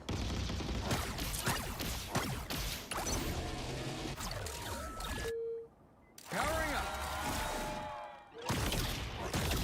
Anyone say fireworks? Maximum pulse!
There is no reason to be afraid of my magic, unless you give me one.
I don't think that's the welcoming committee. Bombs away!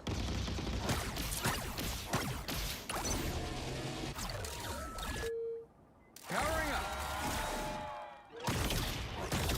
Anyone say fireworks? Maximum pulse!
There is no reason to be afraid of my magic, unless you give me one.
I don't think that's the welcoming committee.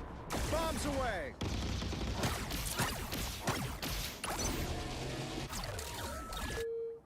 Powering up. Anyone say fireworks? Maximum pulse!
There is no reason to be afraid of my magic, unless you give me one.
I don't think that's the welcoming committee.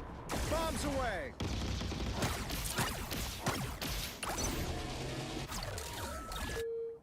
Powering up. Anyone say fireworks? Maximum pulse!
There is no reason to be afraid of my magic, unless you give me one.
I don't think that's the welcoming committee. Bombs away!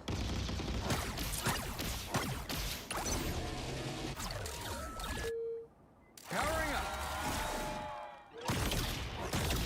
Anyone say fireworks?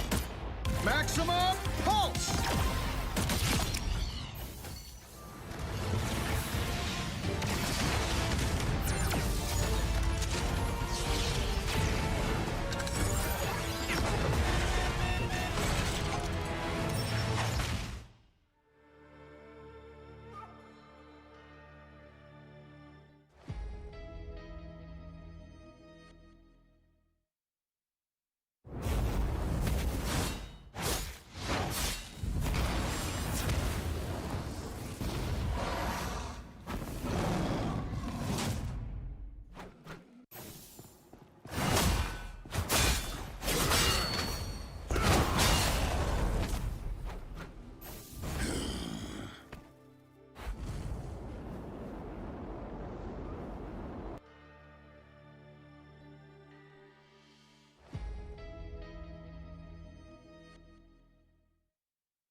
There is no reason to be afraid of my magic, unless you give me one.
Welcome back, everybody! It's time for more Marvel Rivals Championship action. Matsy and Profound Rice coming at you with the one, the only grand final between Xavier Hope and 6969X. The rematch of the ages here in the Marvel Rivals Championship.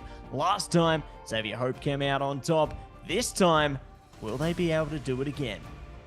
Yeah, last time they versed, it was a 3-0 in favor of Xavier Hope. Xavier Hope, who has not lost a single series this entire MRC Pacific. And they are looking, of course, to keep it that way and claim a championship, claim a winning this entire series, this entire tournament. But of course, 6969X, who have worked their way through the lower bracket, are now back here for this epic rematch.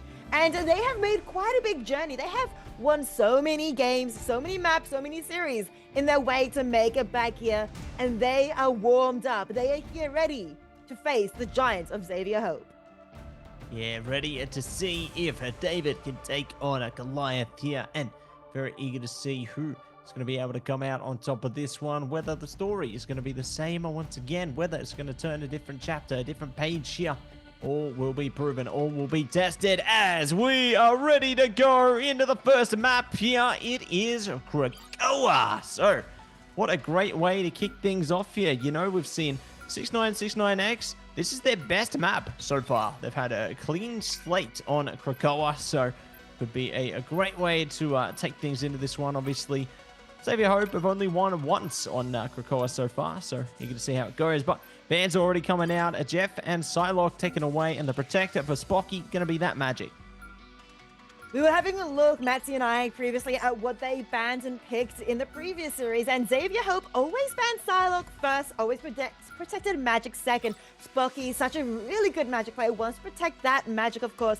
6969 did have a bit of trouble against, of course, the Iron Fist, but that is not going to be the first ban. It was Jeff instead. Now Xavier Hope going to be banning out the Bucky, while 69 also banned out the Venom. Very different bans and picks compared to the previous matchup between these two teams. Now the Protect coming up from Xavier Hope, it potentially could be maybe the Iron Fist here. Maybe they want to be able to protect it, but no, it's going to be instead the Rocket, which was another very common ban that 69 did put onto the team. They did want to get rid of the Rocket previously, but now they're going to be protecting the hell for themselves. Final ban. Let's see what 69 is going to be pulling out. Yeah, looking to play things into proportion here, targeting up one of the melee duelists there, Daredevil. Not going to be able to let the devil out this time. They're going to be staying in hell, and we'll see what Xavier Hope is looking to bring. It's going to be no more taken away. I do not want to see that deep wrath team up be enabled. So, without further ado, we are going to be seeing our picks pulled through right now, and the boy looking to focus up on that Iron Fist, perhaps. Teaming up with Spocky on the Magic, they've been able to do a lot of impressive work. Really just focusing in to the dive meta in its truest form there. Like Scrappy on the cap as well. It's just all focused together, you know. They've got the Ember Frost up front on Stuffy there to just utilize their strengths. Well, not anymore. It's going to be Magneto. But you know what I mean? They're really just playing the meta to a T here. Yeah, you can also see that 69's bans was reflecting that as well, trying to get rid of all these very strong heroes that thrive in a dive, such as, you know, the Jeff, of course, the Venom, things that they are very scared of, the Daredevil as well. But now, of course, Xavier Hope are able to get those two extremely strong duelist dive heroes, which is, of course, the Magic and Iron Fist. They have those two, which they wreaked havoc on in the last time they versed. But here we are. It's a new game. It's a new series. We are here versing out in the finals of MRC between 69 and Xavier Hope. 3, 2, Here we go. The gates are open, and let the Krakoa unleash here as the mission area is seeking to unlock sooner rather than later. And we'll see who's going to be able to lock this one down, lock this one in, as both teams now look to focus up and face each other head on. But 6969X, they're taking a more sideways approach towards the mission area, not going for the direct route this time.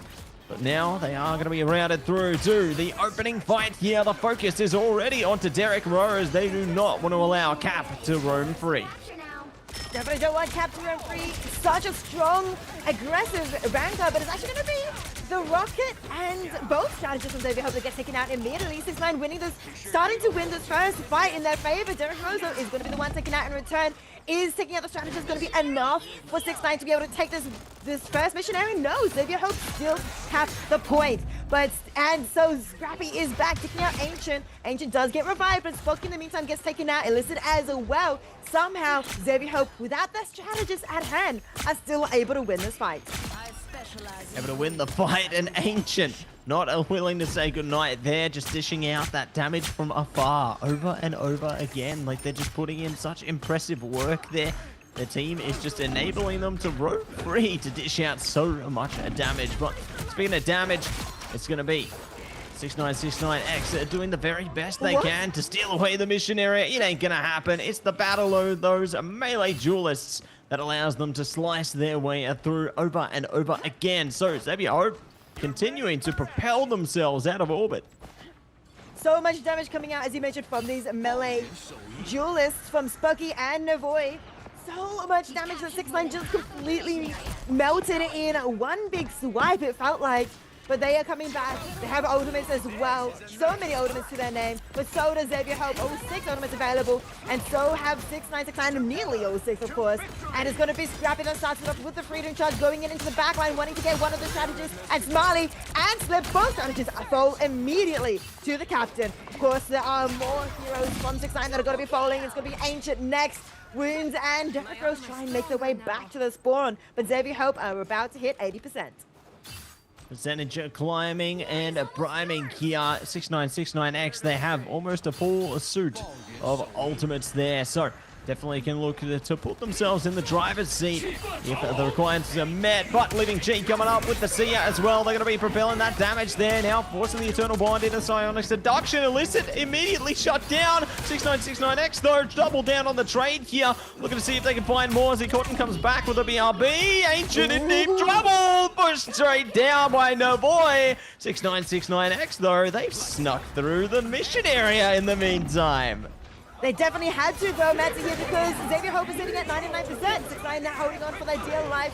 Though out comes 3 ultimates from them to try and keep this out, including the CYA Freedom Charge. So much damage coming through, but Xavier Hope still here and fighting. So much damage coming out from Wounds. Is it going to be enough as they take down 2? Navoy and Cotton both fall. This might be what they need as the portal is about to disappear from Illicit to try and keep the team alive, and it's going to be enough, but still Cookie does take one on the way out. Stuffy falls, but Xavier Hope, who was so close to retaking the point, are now going to have to regroup. 6ix9ine is now at 40% and counting. Another portal though, sorry, this time it's from Xavier Hope. It is from Xavier Hope. They are looking to push themselves back here. Illicit in deeper trouble. Tried their best to keep contention on the mission area. They've done a great job, but now control is back in favor of Xavier Hope. PR Wounds. Good KO coming through, focusing up on the Tamer. No one there to support them, and they will be shut straight down. But the trades are coming out on both sides of the time stream here. And they're looking to see if they can capture something else through. No ults online, no worries. They focus round the back. Scrappy taking down Smiley there, looking for more as well. Derek Rose will now bloom into the exit here. See Cotton and Co take control and blow it ahead with that first objective. Krakoa is under control. Xavier Hope able to take Cradle of Krakoa, and of course they're now heading towards the Grove, the next objective. 6ix9ine did have quite a few winning fights in that. They know what they're dealing with here. Remember, this is a rematch between these two teams. Xavier Hope winning previously in the upper bracket in round 11, able to get the victory as a 3-0.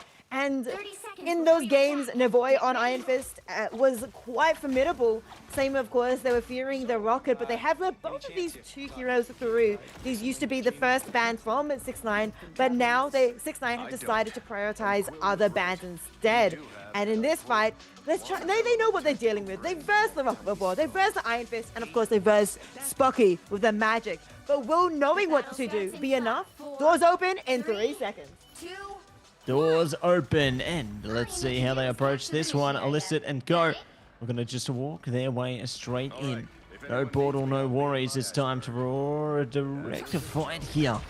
before they ignite the battle. But Xavier Hope, they're taking a sideways approach here. They're more mobile heroes. They're looking to see if they can cause a bit of despair into the backline. I see if they can cause a disruption. Scrappy's ready, waiting, locks it down. Look at that focus damage. The trade comes out. Wounds looking to get the Galactic Legend there, but Spocky is just ripping, tearing their way through the backline here. Listen, at least comes back to the BRB, but my goodness, they are just locked in on these KOs. Like, there's nowhere you can escape. The melee duelists are in the back, in the front. Taking both vanguards, strategists, duelists, they don't care. Spucky and Navoy are doing so much damage, and 6ix9ine have not been able to win this first initial fight. So the point does go the way of Xavier Hope. They're already at 10% and counting. With the Ultimates, though, that is something we always keep an eye out on. Xavier Hope having 5 Ultimates to their name. 6ix9ine have 4 for themselves, though, coming up for this next fight. 22%, though.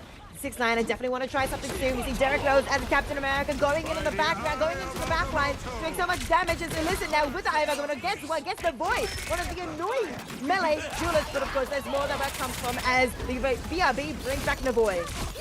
Yeah, great to shut down Tamer as well. As soon as they activated the Cosmic Yarn Amplifier, they are going to be nullified. So, good time to swing things back in favor of 6ix9ine here. Xavier Hope only picking up 41% there, but 6ix9ine now going to be in the driver's seat. They do have Freedom Charge available, Boundary as well, if required in a second. So, good to see. There's tools at their disposal if they want to delay this mission area a while longer. One and the same, though. Xavier Hope, they've got some things they can activate upon. You know, the Dark Child could definitely come in handy, and speak of it, it will appear. Freedom Charge in response. Slip in a deep amount of trouble here. They go down. Spocky locked in once again. And rip and tear. They're looking to cause some flare. Tamer. Oh no! It's Smiley. Now down and out. My goodness. They are just locked and loaded on these strategists.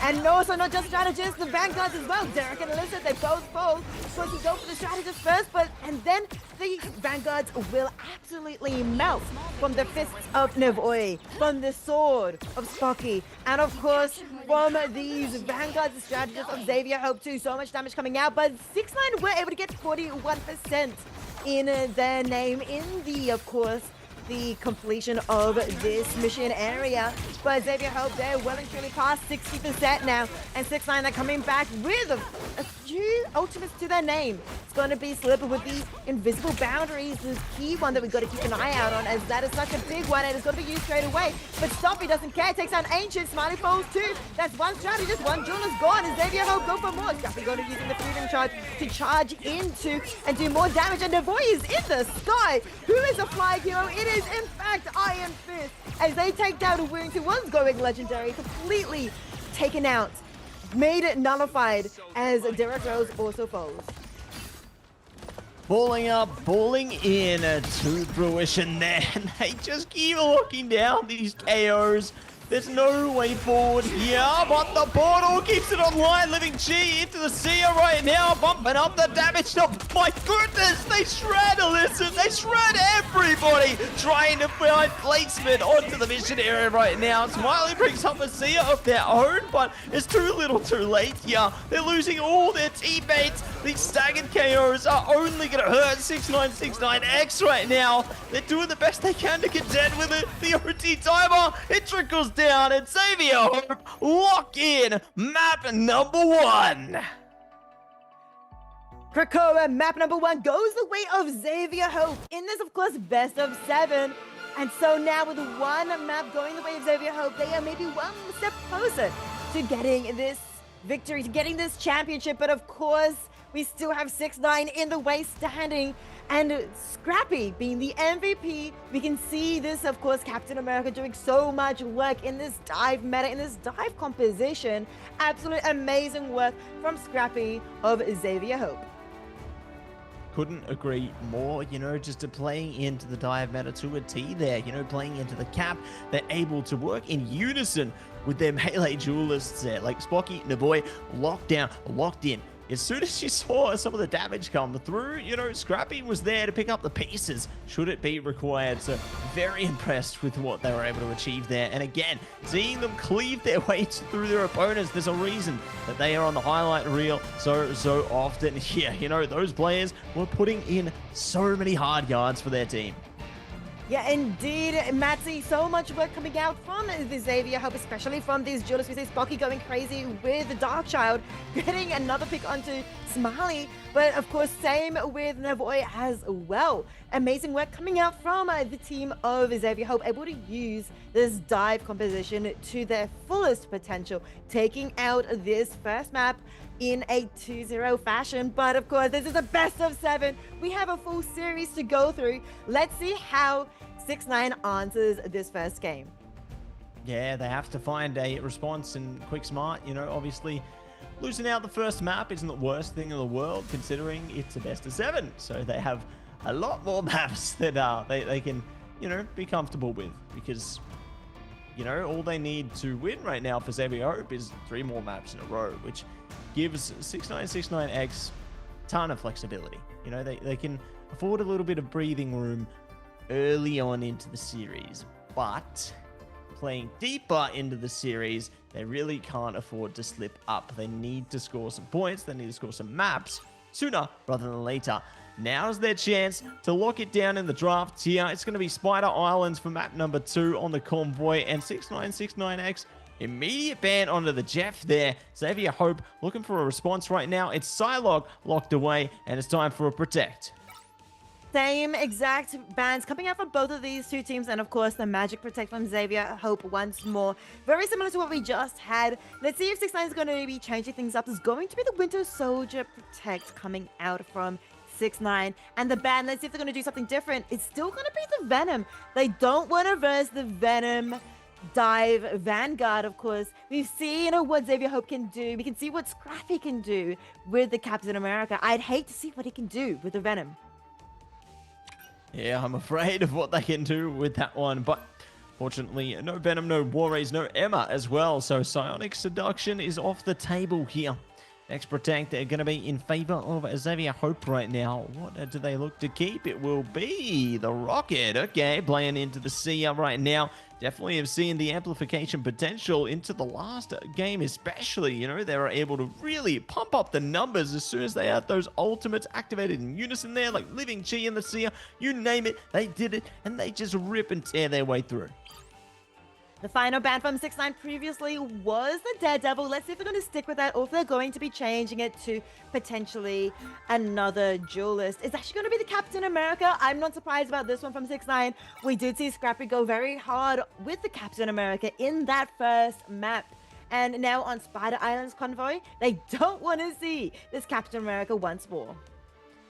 No, they don't want to deal with that 2 times, and fair enough, considering how crazy Scrappy was going with that one. Fair enough that they want to just exile that for the time being, but no ban going to be coming out from Xavier Hope on the last one there, so feeling confident, I suppose. They don't want to deal with anything, and speaking of confident, hello, seeing a bit of triple action potentially from Xavier Hope on the defense. They're thinking about it. And it could be great. They're cycling through maybe which Vanguard they want to select. I love the Thor hover here. We don't see enough Thor, and honestly, I'm just very excited to see what the God of Thunder can do if they lock it in. Knock on wood, Matsy, Yeah. you might be able to see. And there is a lot of wood, of course, here in the Spider Islands to knock on. But let's see what they do come out here. As you mentioned, we do have, of course, Xavier Hope starting on defense, and they are currently thinking about this triple Vanguard, triple strategist, which is such a really good composition to be able to hold defensive. Lots of health and lots of sustain to work with. The usual answer to that is, of course, triple, well, not usual, one of the answers to that, of course, is triple duelist from 6ix9ine. Let's see if they're going to be bringing that out. We have seen 6ix9ine run the triple duelist in our previous series with Illicit and flexing over onto the duelist pick. But here we go. The doors are about to open, Matsy. Let's see how 6ix9ine answers this triple. They're already being relegated towards their spawn point. Like Xavier Hope are up close and personal right now. They do not want to allow them even a step out the door, which is just crazy to see how up front their defenses are. But I mean, once there's one weakness found, then it could all fall apart. But they are going to be staying composed nice and comfortably for the moment. Just focusing up, locking down the pick there onto Wounds. A great beginning, and now looking to further their pursuits as well. Amazing pick from the Thor onto Woods, but still Xavier Hope are holding this quite aggressively, as you mentioned, very close to the spawn doors. Yes, 6ix9ine are going to have a really good spawn timing though, so they're able to get back into the fight very quickly, taking advantage of this. They definitely need to try and take a pick as quickly as they can. They are going to be able to take Scrappy, but will they be able to get revived? They will be able to get the BRB beacon back as here comes the invisible boundary. Judge and Jury coming out from Angel. That's 3 ultimates, massive ultimates coming out from 6ix9ine. They're able to wipe the floor of Xavier Hope with 3 ultimates usage. Great to see that they activate the Soul Resurgence there, pump up the damage numbers, lock them in place with the Strangling Prison, and just mop the floor with the Final Judgment. It's just that ultimate usage in unison that creates those moments of inspiration. The Big Bang effect, if you will, in order to just break them past. But for now, they might have to do it all over again because the portal's coming through, and Xavier Hope are not letting up, but Scrappy's already gone down, and a 6969X are looking to flex their way forward. They are flexing and going forward and being aggressive, but Ancient answers that response, taking out Cotton, going for more. But as Iva coming up from Spooky, does start Smiley, but only Smiley. So Flip is going to be using Soul Resurgence to keep the team alive. Sorry, they're going to keep giving so much damage. As Rune's coming out with the Mega Hurricane. More damage coming up from 6ix9ine as they are able to push forward. They are past halfway now. So the answer from Cotton is going to be the revives, trying to revive everyone from the team. But is it going to be enough as Cotton does get taken out? A massive ultimate coming up from Illicit to try and stun everybody successfully as 6ix9ine keep pushing forward. Grand response coming through from our teams right now. They are looking to deliver the goods right here. And they may yet be able to push it over the capture point right now because there's no chance of a portal. You know, they used that one earlier. So 6969X comfortably walk that one through. And now push on to the next stage of the engagement here. Xavier Hope, they're ready to go. You know, they got Magic online. They got the Iron Fist online. It's all looking good for them there. But are they going to be able to find the same success as map 1 with those heroes? The test is awaiting them as 6969X. They're not messing around anymore. You know, they've taken the fight from the last map, and they are looking to be determined to find this one for their own. Very aggressive, as you mentioned, and it's working the way of 6ix9ine. They have 3 minutes and 20 seconds to their name, as well as quite a few ultimates. So 3 ultimates, making that 4. Sorry, it's slipped about 90%, but Derek Rose is going to be starting this off with a massive Strangling Prison, and it's going to be definitely going the way of 6ix9ine. They completely wipe the entire team. Spocky, as well, is hiding up the top of the building. Illicit is sniffing them out, but still, 6ix9ine are able to move quite quickly, traveling halfway through this second section. And they've made a bit of a switch up for the Hulk now for Scrappy. So we're going to play the mobile Vanguard once again. Curious to see if Hulk will actually work out for them here. You know, they can definitely assist their duelists into the fight, so keeping things up close and personal. Use little bubbles for themselves, so could be good for them, but curious to see if it's going to work out as the Seer comes online right now, and Soul Resurgence in response there. Akamoto from Illicit, cracking impact. It's the Meteor into the Living Chi, though, in response, trying to see if they can find the consequential KO. They will. Illicit's down, more to follow as well. The melee duelists are having a field there right now. Luckily, they get the God of Mischief into the Soul Resurgence. Boundary coming up from Z-Cotton as well. Spocky coming back. Luckily, the BRB's there, and it's time for the Hulk Smash. They are clashing their way in. Scrappy in and playing around, and they are going to be pummeling their way through. Illicit gets environmental KO'd, my goodness. And it's going to be the World Breaker coming out there from Scrappy just to clean that fight up. But my goodness, how chaotic was that? Back and forth between these two teams. Lots of ultimates being used in that fight, which does mean not many ultimates are left. Only Spocky does have the Dark Child available. But what is this position from Navoy? Do they know? They are aware. They know that Navoy is up in the sky and right above them. So the So that does mean that they've pushed the boy out of that position. 6ix9ine are able to push forward now, but Spocky, Dark Child, activated, going in for lots of damage. How far can they go? They move so fast. Out comes the ring from Loki to keep the team alive, but it's not enough. Slip is falling, does a BRB beacon, but it doesn't matter. Smiles and Wounds, Ancient, they all fall to the Dark Child of Xavier Hope.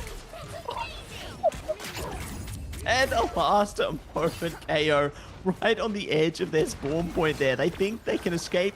No, you can't escape a Spocky when you're in their line of sight there. So the reset coming through for 6ix9ine right now. They are under the minute mark, so they really need to get a move on sooner rather than later, because otherwise the sides are going to flip. And it's going to be a very dangerous time ahead indeed. But Ultimate's now going to be in favor of both teams. Scrappy now down back to battle form. Does it get KO'd? Luckily they got the BRB there. And boy, not going to be coming back though. It's going to be coming back online for Scrappy here, doing the very best they can to keep this fight going. The Meteor going out. If they can catch someone, it would be huge, but nobody goes down. Nobody goes down, but 6ix9ine have 6 ultimates to their name right now in this final fight of 18 seconds. Out comes the shield up from Cotton to answer. Slip, Soul Resurgence. Smiley also has no more ultimates. Now comes the Soul Resurgence from them, potentially instead of Runes. Now is going to be Karmic Revivaling everyone. It's going to be enough to keep 6ix9ine in this fight with 5 seconds left. Massive IR Donor coming out from Illicit as well. He's found so many members of Xavier Hope, but the Dark Child is here to play. The Child goes in to do so much damage, trying to take out Smiley. Successfully takes out Smiley, but once more, Naboya as well is in the back line and Slip falls, and Overtime is ticking down, and 6ix9ine fall to the Dark Child Spoky. Spocky's just free farming in the back line. Like, nobody is able to protect those strategists, because they are just going on a rip and tear over and over again. And so, because they can't keep their strategists up, they can't keep their team up. So 6ix9ine there will suffer the consequences. And now the sides will flip. Wow. What a confident start we've seen from these teams right now. And we are now on for the side flip, the side switch here. I can't wait to see what both these teams can do. You know, 6ix9ine, they are going to have to put on a masterclass of defense if they want to exceed Xavier Hope into this one. And I'm already seeing some very nice hero changes. But whether they're locked in, we'll see. We'll see if that's going to be tested. You know, I'd love to see an Angela here. But I think that the Hulk is working out so well for Scrappy in this one. Yeah, Scrappy on the Hulk is so fun to watch, able to go in and smash, as of course a Hulk should. 6ix9ine opting to run, of course, the triple on defense. It's very common here to try and have that health and to sustain for themselves. We also have Smiley on the Adam Warlock. We've seen 6ix9ine, though, not really run the Adam Warlock previously, but they are running it here. And it's good to see the Karmic Revival come out, but is it going to be enough to hold this defensive position? They were able to get quite a fair distance in this attacking phase for themselves, but they weren't able to make it to that second checkpoint. And that could be the vital changing point for these two teams.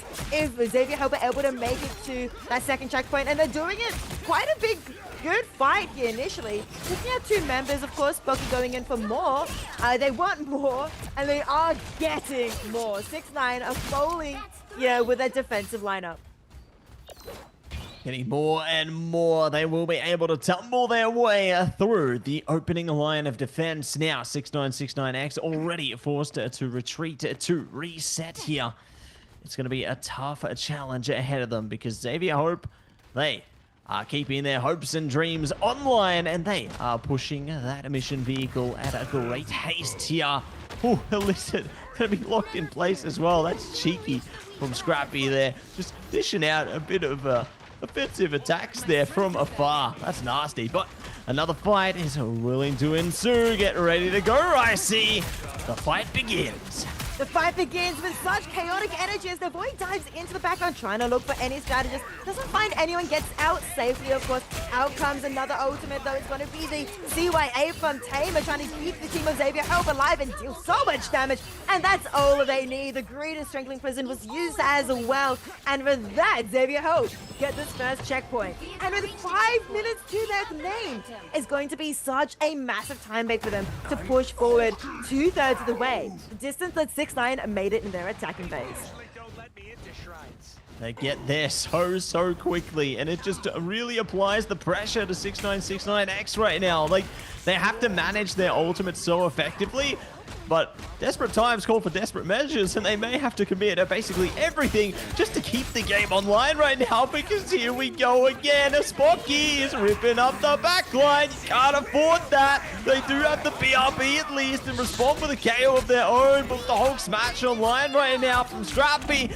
Okay. Maybe looking to bump up the volume, bump up the damage, and they're looking for more and more around the corner. Smiley now being focused. Sia comes online from them with a God of Mischief, so it's looking good. Dark Top from Spocky though. Ooh, they're getting targeted, but they're still keeping this fight engaged.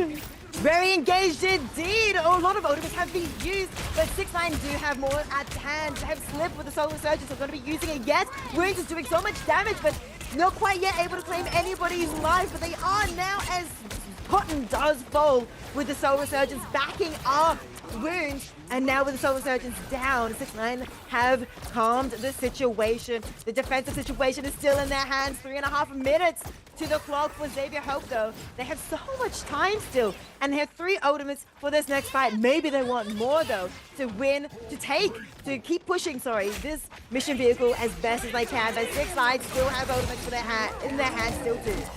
Oh, not again. They're focusing up everybody in the KO zone right now. You cannot escape these melee duelists. They are just shredding their way forward. There's going to be a last moment contest onto the mission vehicle, but it's too little too late. There's no portal. There's no worries. Xavier Hope propel themselves to claim a second map in their favor off the back of such a stronghold of a defensive presence. They take it even further on the attack there, and what a class act. Just insane work. Spocky on the MVP, there's no doubt about that. You saw the work they put in on that backline. Nobody was able to challenge them at all. Amazing work coming out from Xavier Hope, giving themselves 2 map victories now in this best of 7. Of course, in a best of 7, you need 4 wins, and Xavier Hope are halfway to doing that. But 6ix9ine, they put up quite a strong fight. You can look at the stats here as well. You can see that they are still fairly closely matched in this fight, but Xavier Hope looks so strong. 20 final hits to the name of Spocky, who get the MVP. 5, a penta KO for themselves as well. Amazing work from the Magic, who can see why Magic is constantly protected in that second slot. Yeah, you can see they've got a large focus around that one, and for great reason there. But seeing many of those reasons showcased into these highlights, I'd say. But for now, we get to see a lot of that KO potential coming through from both sides, you know. It's just so impressive how they were able to compose themselves, how they were able to make great use out of the Hulk of all things. You wouldn't think Bruce Banner's going to break out in this meta. Well, today's your lucky day. Indeed, and if you are a fan of Magic, the Dark Child, this is also your lucky day. We have got an absolute show coming up from Spocky, able to get a double, triple, penta KO indeed, and looks so strong. As I mentioned, it was an insane amount of KOs, final hits in the hand of Magic, in the hand, of course, of this amazing Spocky player. But there is, of course, more in this best of 7. Let's see what Xavier Hope and 6ix9ine bring us in this next and third map.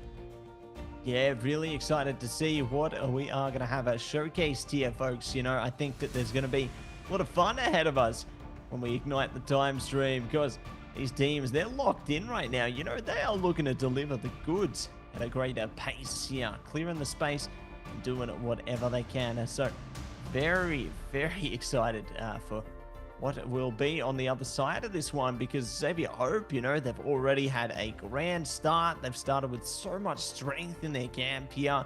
6969X, they try to stop them, but the dive just keeps overwhelming them on every front. You know, they don't know where to look. Like, they're just unable to get to their teammates in time because they're so swift on the Xavier Hope side.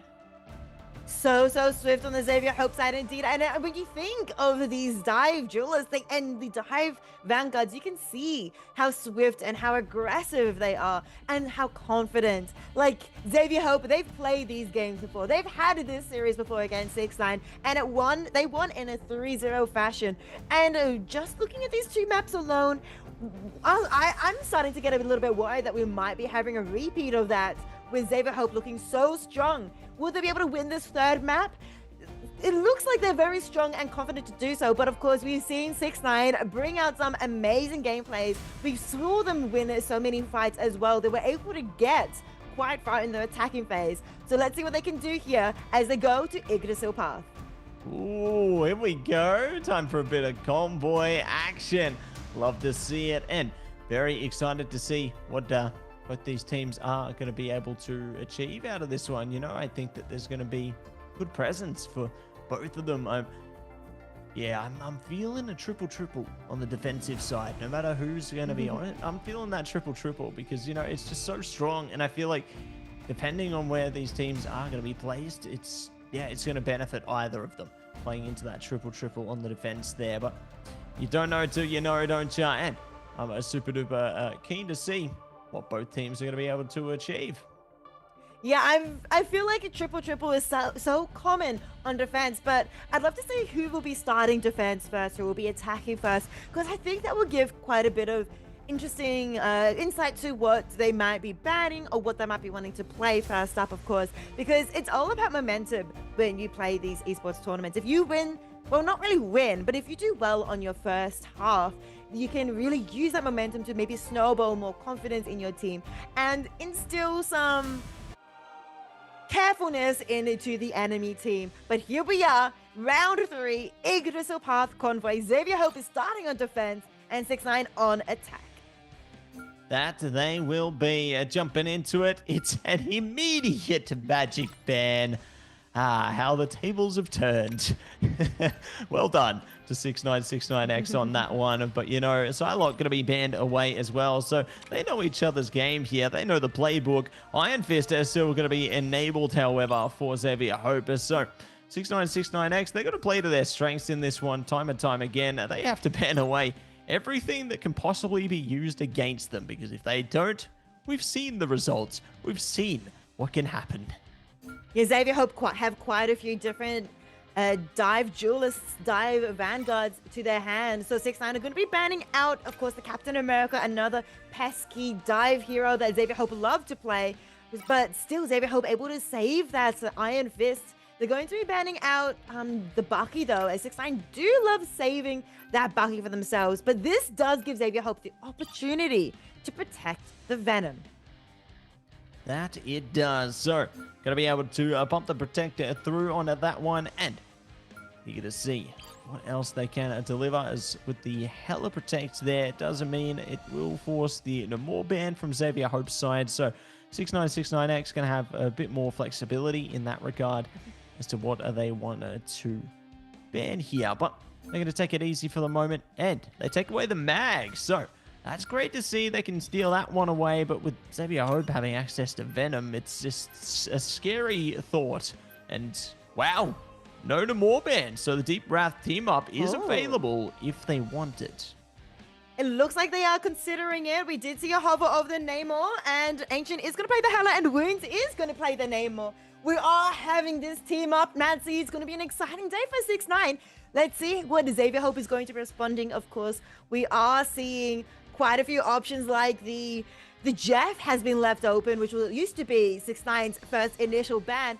But, you know, the duelist is going to be interesting here too. But this is, of course, Xavier Hope starting on defense, which means we are likely going to be seeing the triple Vanguard and Strategist.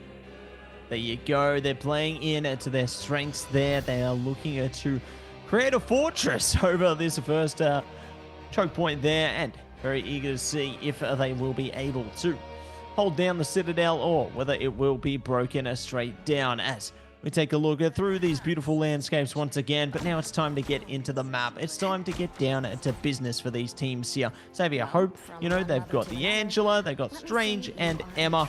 So a really solid frontline foundation there. Eager to see how they can play through it, because having that Angela there to try and enable some of these KOs is going to be huge. But 6969X, they've responded with some great presence of their own. You know, having the Moon Knight available as well as Groot there is great to isolate those lines of sight and really try and disrupt that triple's power. Yeah, you mentioned the Moon Knight, such a really good combination to try and get rid of the triple as you mentioned, but still Xavier Hope are able to stay healthy so far. But of course, this is early days, something getting quite low, but still the heals, the sustain coming up on the strategist is still intensive. As 6ix9ine are still pushing forward, but Alyssa getting dangerously low, will be able to survive. This is a bit of a stalemate until somebody falls. Spocky, though, is going to be the first one to fall, claimed by Ancient. And with that, Xavier Hope's defensive situation is going to fall one by one. One by one, they all fall down like dominoes there. So, a grand start. The shotgun coming in from Ancient, and they will tear apart the defenses here. So, that was a quick, to say the least. Really great to see they're playing into their strengths with the portal coming in. It might delay this one a little while longer. Thor's coming up. It's Jeff time. It's time for a KO onto Slip. So, not going to find much presence from It's Jeff. They will have the boundary coming up into Gonshu, and Gonshu is eating good. So many ultimates being used by 6ix9ine and a couple from Xavier Hope, but that was 5 ultimates from 6ix9ine, but it is still them winning this fight so far. They are pushing the ghosts forward and forward, and they may be able to get this first checkpoint, but not if Xavier Hope have anything to say. Cotton does get taken up. It's going to be Cocoon and come back. No boy. Now going to be using Jeff, trying to get in and deal some more damage, but Ancient does have Judgment and is dealing so much damage onto Spocky, able to take them out. That's one pick. There was more, of course, as Jeff is trying to take down wounds. And in the backline, a diving strategist or duelist, I'm not entirely sure, as Cotton, I'm not sure, duelist or strategist takes down Smiley. Xavier Hope dealing so much damage, able to hold the defensive situation here as 6ix9ine go under 2 minutes. Yeah, doing a good job to bide their time here. You know, 6969X, they were looking good for a moment, but Xavier Hope are able to stop them at the final steps here. So, really great to see that defensive presence coming up after an adaptation to their frontline presence here. Spocky playing into the Iron Fist definitely can cause a bit of activation for them, especially if they can shut down those strategists. But Illicit, laser focus there. They know which target they need to acquire into this one. The BRB going to bring wounds back as well. Ancient pushing up. Uh-oh, Mighty Cotton and more could follow. They're locking down KO after KO. My goodness. They are inescapable here, and they are more than capable of propelling their way forward and looking to send the ship straight through to the next capture point. They're moving forward so quickly here. They get this capture point, as you mentioned, and it's still 5 ultimates to their name too. They're able to do quite good work here to be able to get that, and now Wounds is going to be switching up. They're the only one not using their ultimate, not needing their ultimate, and so they switch to Namor. Potentially Ancient will be switching to Hela later on. They do have the Judgment though they want to use first, but Xavier Hope here, they do have quite a lot of ultimates too to keep the defense situation going for themselves. They have 3 ultimates as well, but Stuffy here is maybe going to be able to get the sound introduction. And out comes 3. He's going to be answered by the invisible boundary, but it's not enough. Navoy, Stuffy, Spooky, they all fall, and 6ix9ine push quite aggressively. They keep this momentum going for themselves. Keep it going, keep it flowing. They've made it halfway, and they're ready to keep this one in a play a while longer. As Xavier Hope now, looking to play into the Devil. We haven't seen the Devil get let out today, but today's our lucky day, and boy, to be able to play into that one. It's Jeff coming out from Slip right now. Could get a lot of these defenders are taken out. And they do capture at least the Devil. They've brought their whole team with them as well, however, and there you go. Spocky goes down.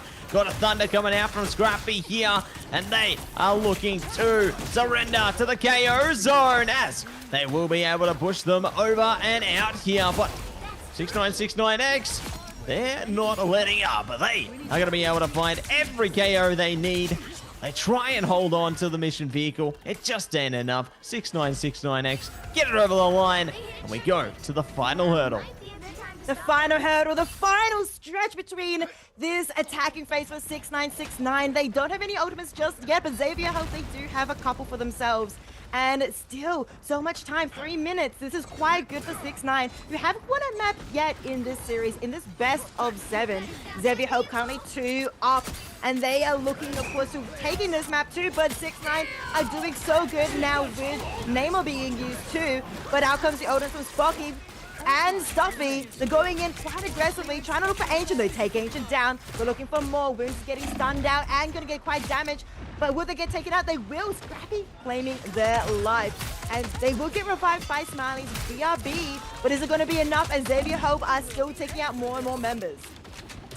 Taking out more and more. They are just mopping up the floor here. See, are going to be coming out from Smiley right now. Final Judgment amplified with that. Oh my goodness. Feast to the Abyss. It's all working wonderfully right now for 6969X. But Xavier Hope, they're doing a great job of keeping distance here. Sure, they lose a member or two, but they're still going to be able to keep at least some of their forces online so they can reset semi-quickly here for 6969X with the KOs they got. They have more flexibility to keep pushing this mission vehicle.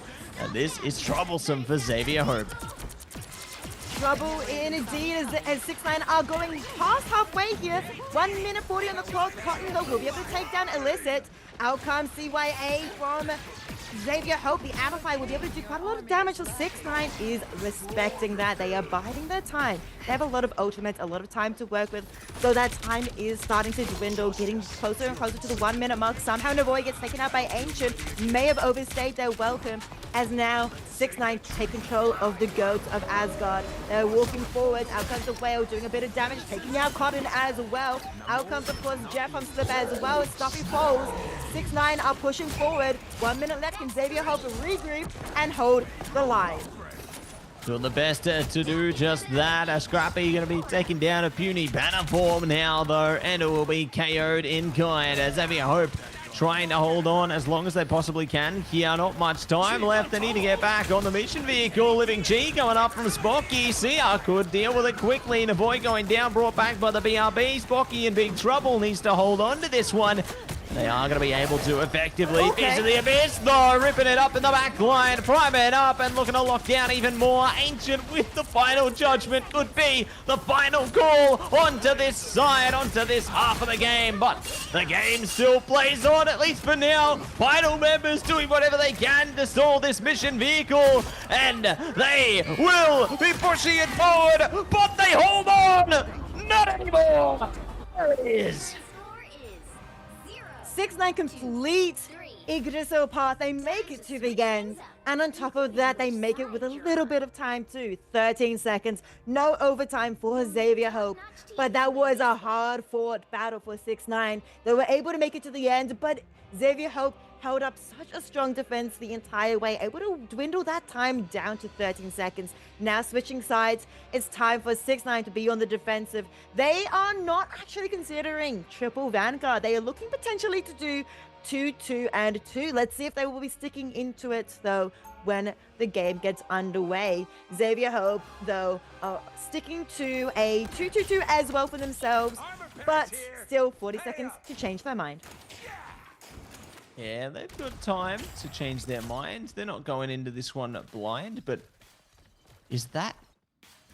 They're bringing out the blade. They're bringing out the blade. My goodness. I'm sure Liger would be smiling from the stars right now if he saw this blade coming out. Really great way to nullify some of that healing potential alongside the venom as well. Like, there's just so much anti-heal properties coming out from both of those heroes there. I love this combination here, and I'm curious if this is the answer they need. It could be what they need, as we see the turret from Ancient set up in such a somewhat aggressive position. As Xavier Hope now walk forward, they see the turret, they know then what they have to do to deal with this. Cotton does take a bit of damage, may be fine though, of course, as the strategist is up there to keep them healed up. Turret gets destroyed, and Navoy is though going to be in and dealing a lot of damage to the members of 6ix9ine. Illicit is going to be taken out, but there is a beacon to be brought back. As Smiley now loses the beacon, Illicit is back in play. Back in a play and ready to save the day, but who's going to be saving the day is both teams right now opening up the KO department and going to see if they can capture any more. Navoy focused up. Tamer got the Sia online there, and the KOs start rolling in. Xavier Hope are propelling themselves quickly towards the capture point here. Good little bubble coming out from Wounds, but it can only stall out the mission vehicle for so long. Will there be a portal to stop them? There is. Oh, here it is.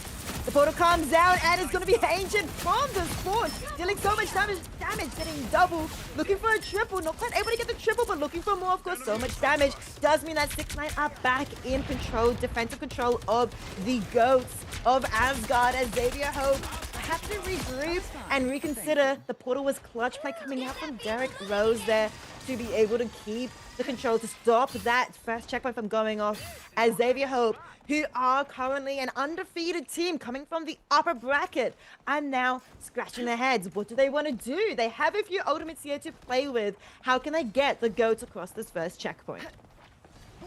Yeah, how can they manage to force their way in? I mean, they've got a few ultimates online, so they can definitely find a way forward. Already finding a Vanguard is a huge way in. Strangling Prison coming up as well. CL though, oh my goodness, it's a bloodbath all over the mission vehicle right now. Blade is engaging and enraging their power, as they will be able to shower the mission vehicle in KOs. Quarter for Zeke Cotton there. What a way to get it over the line exactly when they needed it.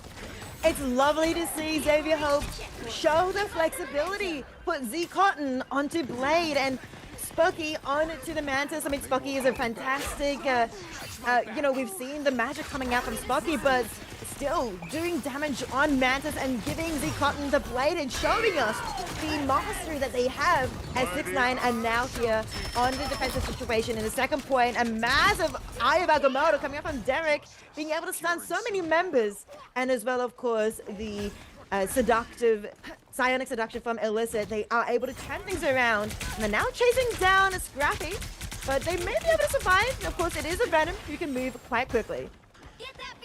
Yeah, they can gain a bit of pace behind that one and clear a bit of space as well. So, excited to see which direction they are going to be able to take this one right here as they get control over the mission vehicle once again. 6969X trying to push in. Final Judgment online from Ancient here. It's Jeff as well. So, battle on all fronts. They found the BRB as well. We'll be able to shut that one down. So if anyone gets KO'd, they ain't coming back. Not for now, but Slip is going to be able to push over the edge there. Going down with the ship. That's unlucky, but they get some key KOs, so they're going to be happy with the result regardless.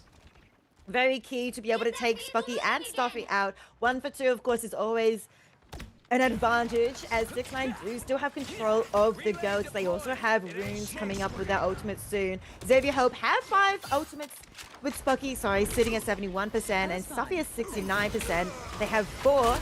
They're about to get 5 and 6 though, as 6ix9ine do have a lesser advantage. Out comes the Whale, able to take down Tamer. It doesn't matter if they have a disadvantage, if they get the advantage with the player count, as they are. 3 picks, 4 picks, 5 picks on his Scrappy left to try to stay alive with the shields. They get away with the mobility, but still the team has been taken out. Never mind, the spear from Wounds from downtown takes down Scrappy. Takes them down, take it in, and we'll be able to delay things a little while longer. So, holding stronger into this next fight. We'll see if they are going to be able to capture more. Navoy locked in there. Forces Wounds to fall back at least a moment longer. But now Wall's coming up. Could be locking something in. They don't even need the Strangling Prison. They are just locking in the KOs all by their lonesome. Tamer going to be the only one to activate into that one. And what a way to propel your team forward there. The Sia putting in the work and forcing the reset on the 6969X here. They might be able to contest them though. You know, they might be able to portal their way through if required. But for now, it's silence on the battlefield.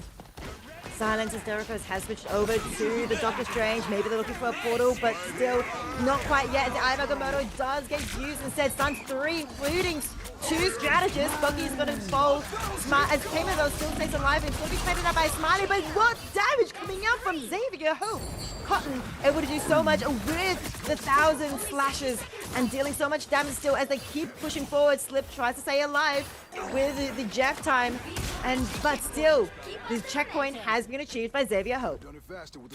Well done, well played there. So, not going to be able to gain as much use out of this Jeff as they would like, and they are going to be looking to spike their way back in to regroup and for resurgence into this fight. For now, though, you see Xavier Hope getting ready to cut off lines of sight into this one, getting ready. What could be waiting for them? Scrappy, all right, up the back, trying to shut them down. Ancient now bringing up the final judgment, and they've already found a Vanguard, looking to discard a few more, but the lines of sight are not helping them right now, so it could be one and done, unless Derek Rose has a thing or two to say about it. So really great response from 6969X here, staggering out these KOs and forcing Xavier Hope to slow things down. Like they get another one. That is so unlucky for Xavier Hope. They are wasting time here and they need to lock back in. Definitely do. You mentioned time. 1 minute 20 on the clock for Xavier Hope. They do have ultimates though, but time is of the essence. Xavier Hope want to try and reach the end because that is what 6ix9ine did. They have won 2 maps so far, but 6ix9ine have 0. They have not won a single map even in the previous matchup against them earlier in this tournament. So 6ix9ine are looking to win their first map against Xavier Hope, and it's looking more and more likely, but out comes the CYA from Tamer. So much damage. It does get cancelled out immediately, but still the KOs are going back and forth. 2 KOs onto Xavier Hope, 2 onto 6ix9ine. The BRB does bring back Illicit, though as Xavier Hope also start to bring in respawns, they're able to push forward, but the spawn location is in favor of 6ix9ine as they are holding on to the defensive situation. That they are, with the It's Jeff coming out as well. They can take advantage of the situation. Oh, no they can't. Scrappy going to be able to deal with that nice and quickly, clapping them away. And Ancient bringing out the final judgment again as well. Nice pick there onto Navoy. Looking to see if they can get on more. The amplification from the Seer is exactly what they need as well. Spocky at least allows them to slip back with the Soul Resurgence there, but there's so much more work they need to put in here. Only 10 seconds. Strangling Prison comes out. 1,000-fold slash as well as he got and trying to shut them down. They will catch at least Derek Rose now looking to propose another change. It's the Horn of Proteus. Derek Rose is back with the BRB. Tamer bringing up the Seer. It's down immediately. Agamotto up front trying to do what they can. Down the back, they're in deep trouble. Hitting the rubble. 6969X. Wipe it up. Clean up house. The psionic seduction comes out, and just like that, or I see the mortality has now been faced. Xavier Hope will lose that map.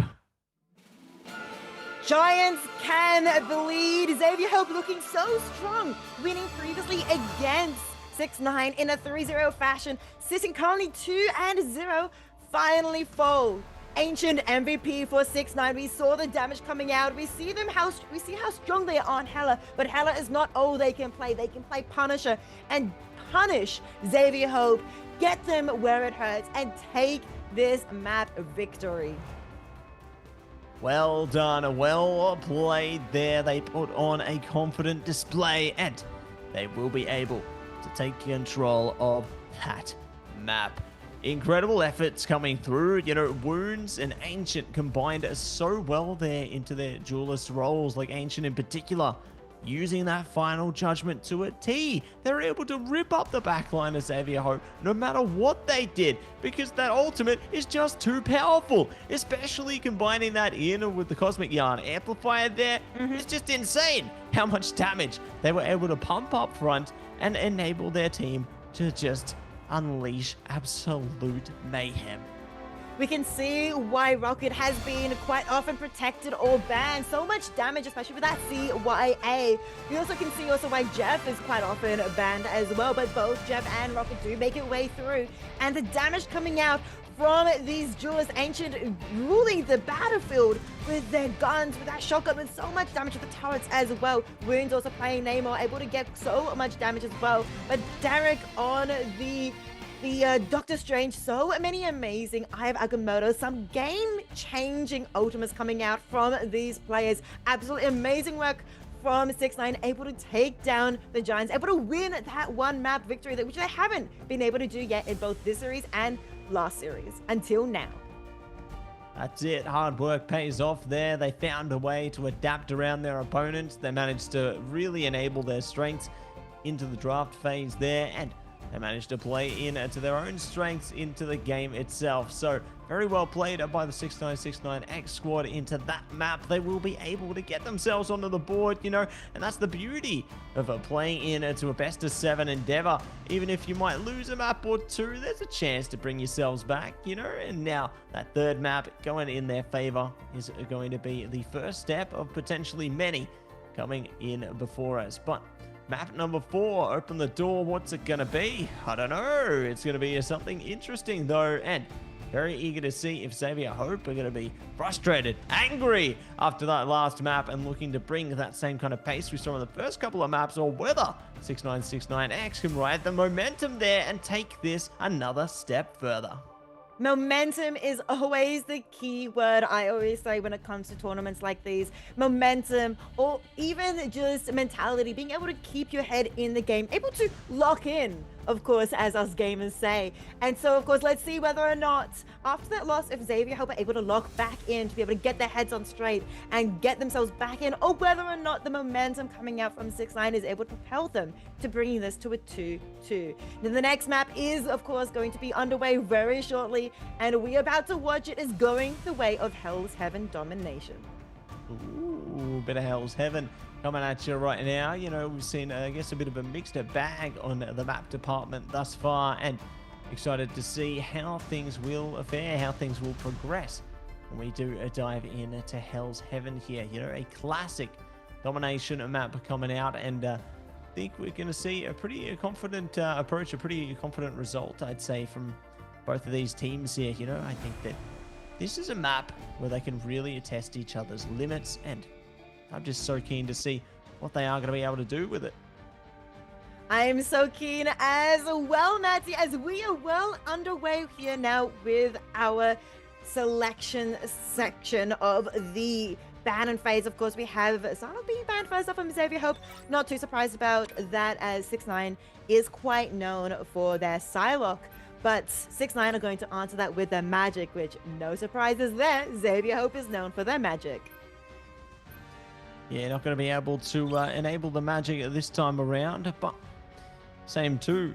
Not going to be able to enable Psylocke again, so Xavier Hope at least keeping focus over the Iron Fist there. But, you know, it's been great. We saw Iron Fist was able to be enabled into the last map, but just not as well as they would hope. They have taken Bucky out of the fray, though, so keen to see which direction it's going to go into the next portion right now. 6ix9ine take away the cap. So they're just stealing away those key heroes piece by piece here, getting the protects through onto what they need out of this and really forcing their opponents to concede those picks. Hela is going to be protected from 6ix9ine. We've seen Ancient do really well on, of course, Hela and, of course, Punisher. But Xavier Hope is going to be protecting the Venom. No surprises there either. These two teams, they know each other intimately at this point. 6 games, 6 maps that they have experienced together in this MRC, in this tournament alone. But of course, they may know each other from previous tournaments, from previous MRCs, from even in game queues as well. They know what each team, each player is really good at. So we see Namor going to be banned by Xavier Hope. And the final ban from 6ix9ine is Magneto. Yeah, disabling the Deep Wrath team up once again. You know, they do not want to see that one be activated whatsoever. But what do we see in consequence? Wounds hovering the Storm. So maybe there was a reason, after all, that Storm was banned out into some of the previous endeavors there, because now they've got access to Jeff Nader. So that's going to be fun to see that one played into. They've also got symbiotic shenanigans there with the Venom team up. So really great to see. I guess the backline fortified by the team ups coming in, as well as the Rocket and Jeff strategic team up for the strategists there. Yeah, I'm excited to see the the Jeff and the Venom and the Storm. I mean, they're all different team ups, two different team ups, but this really enables the Jeff pick, and we've seen how strong Jeff is in general. May have not been MVP and SVP, but still, the ability to deal damage from afar and enable these diving heroes is quite phenomenal from this Jeff. So let's see how it goes as the doors have opened. Doors have opened. We are locking it down. We are locking it into Hell's Heaven right now. And it's time to get ready for action as the mines come in. Uh-oh, Mortal Kombat. And they will be able to shut down Smiley immediately. So, a solid starter coming at ya from Xavier Hope here.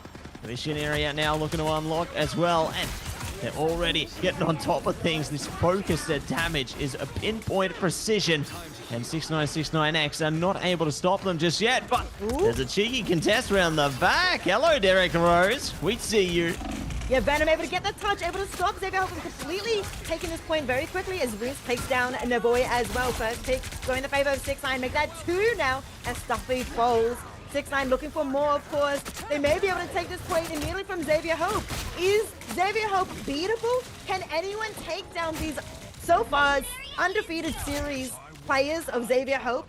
But still, 6ix9ine, are they able to take this first point? Get this early percentage for themselves. They are able to get some ultimates online for themselves as well. Make that 3. The Mega Hurricane, Jeff, and it punishes ultimate too. But Xavier Hope not far behind as well, potentially getting 3 for themselves too. And they are really strong ultimates, creating 2 strategist ultimates.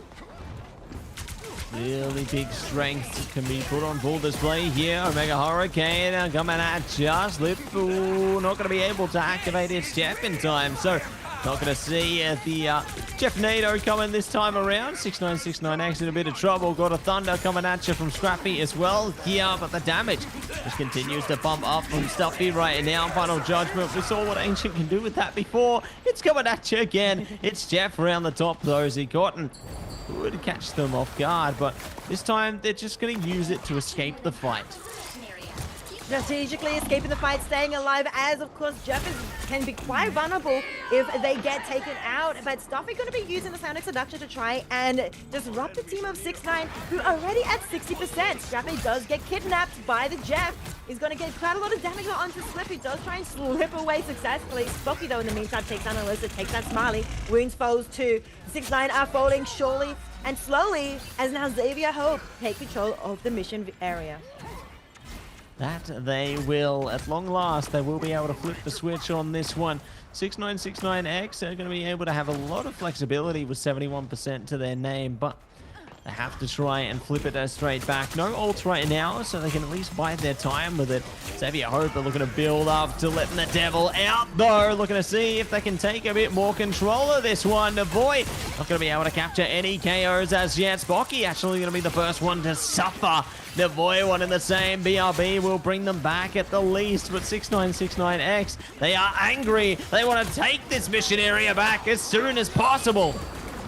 They are doing the absolute best, as you mentioned. Out comes Jeff from Cotton, does get denied by Slip. He takes out that fellow Jeff, but so many others in the hands of 6ix9ine. You mentioned they want to take this control area back, and they are looking to do so. Out comes Psionic Seduction, out comes the CYA from both teams, but Smiley's is the one that stays standing. Alyssa takes out Tamer, Scrappy gets taken out as well, and with that, control goes the way of 6ix9ine. 75% and counting. Counting up one by one, bit by bit. 6969X are going to be happy with this, as the mission area is getting dangerously close to the edge right now. Xavier Hope, what can they do? Where do they need to be? They've got no ult. It's going to be a raw battle, and they've found wounds. What a great start from them. They get the player advantage. Now looking to see if they can lock in on more Ancients down as Jeff comes out from Slip here. They need to capture something out of this one, but they're being focused down. Oh, this could be a big problem. Slip goes down, and now Xavier Hope are still in this fight, not willing to say goodnight. They are holding on, and they are winning this fight right now, and Xavier Hope do take control of the mission area. And luckily they did too, because 6ix9ine was sitting at 99%. This overtime was ticking down, but still Xavier Hope now only just reaching 60%, have a long journey ahead of them. but of course they have their ultimates to support them. So do 6ix9ine though as well. They have 3 ultimates to their name, and of course they're looking for more, but Xavier Hope do have that more that they need. But it's going to be Angel that's going to be first picked off. Random is going to answer that with the Feast of the Abyss, but it may be too little too late. And still Xavier Hope, as 6ix9ine have lost 1 member, make that 2 now, even with the BRB beacon bringing 1 back as Derek Rose. It's dangerously low, will survive. Xavier Hope now have 5 ultimates to their name, and still they're holding on to the point. 89%.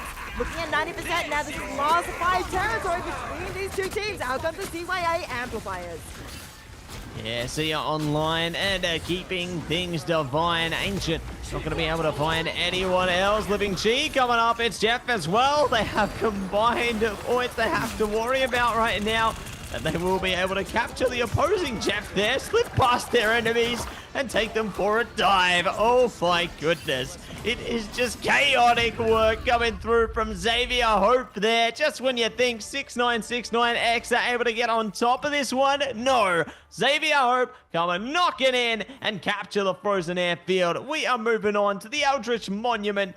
It's time to press this one to the edge. A lot of good work coming up from Xavier Hope. They're using ultimates after ultimates to be able to keep the fight in their favor. You can see the result from the ultimate charge.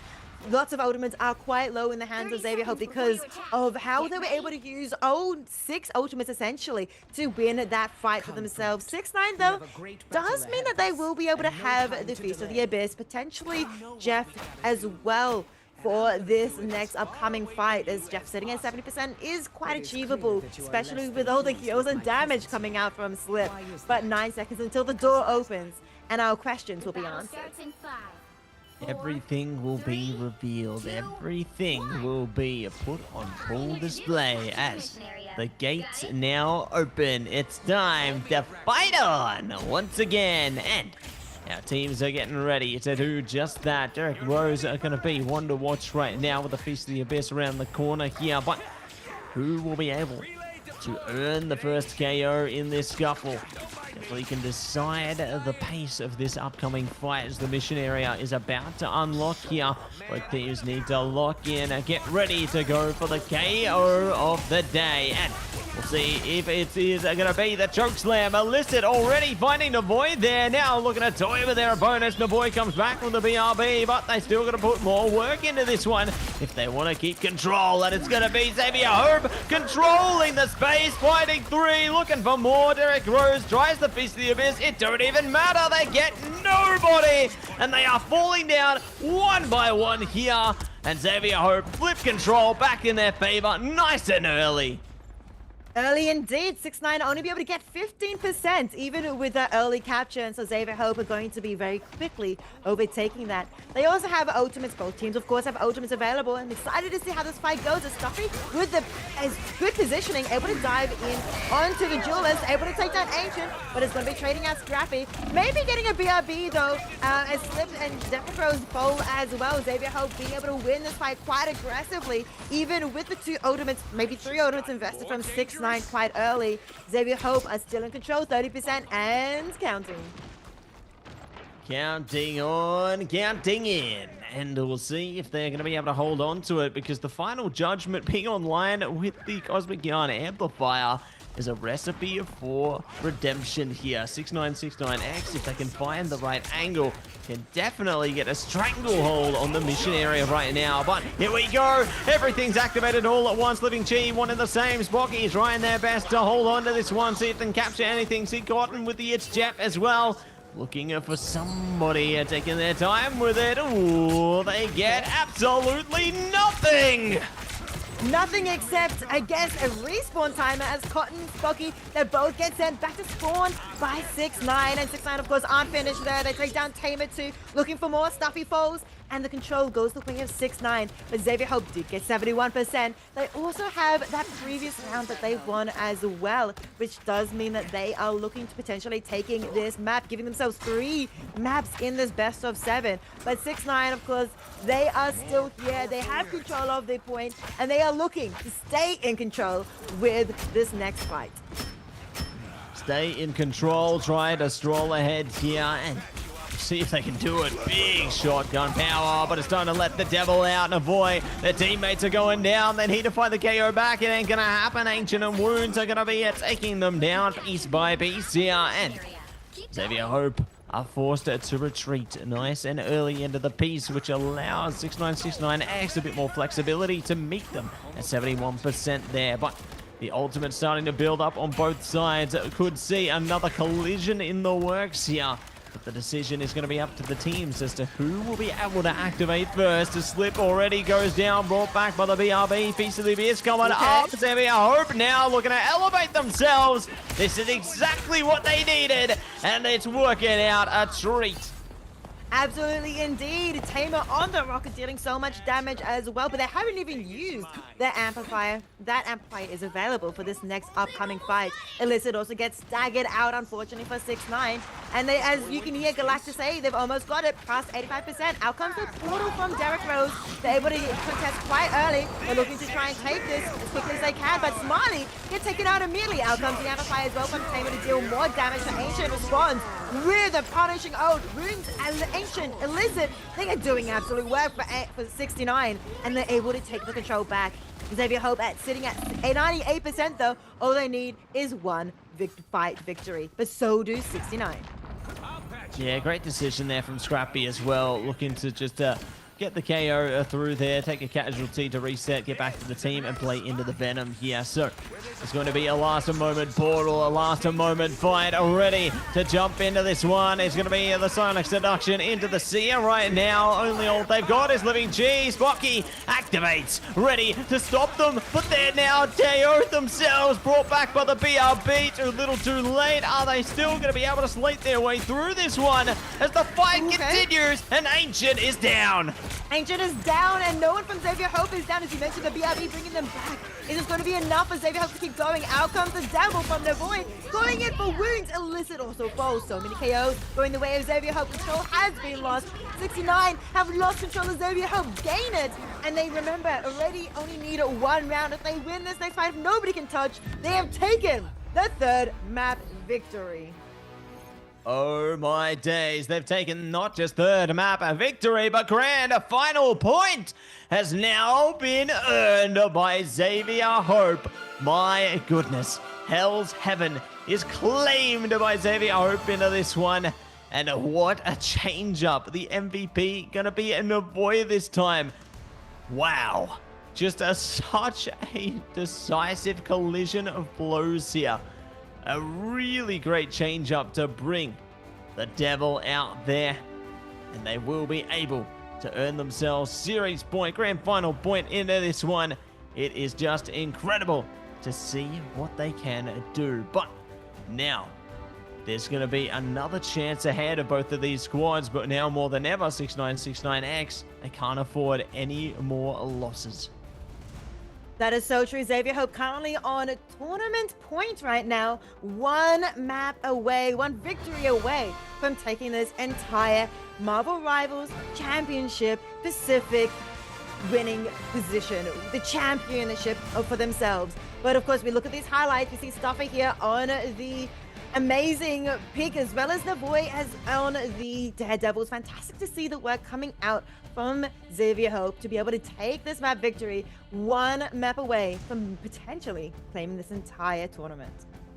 Can't wait to see which of these teams is going to be able to break through here. Which of these teams will be able to stake their claim to be the next Marvel Rivals Championship champion. We've seen many a great name, many a great team find their start here into MRC.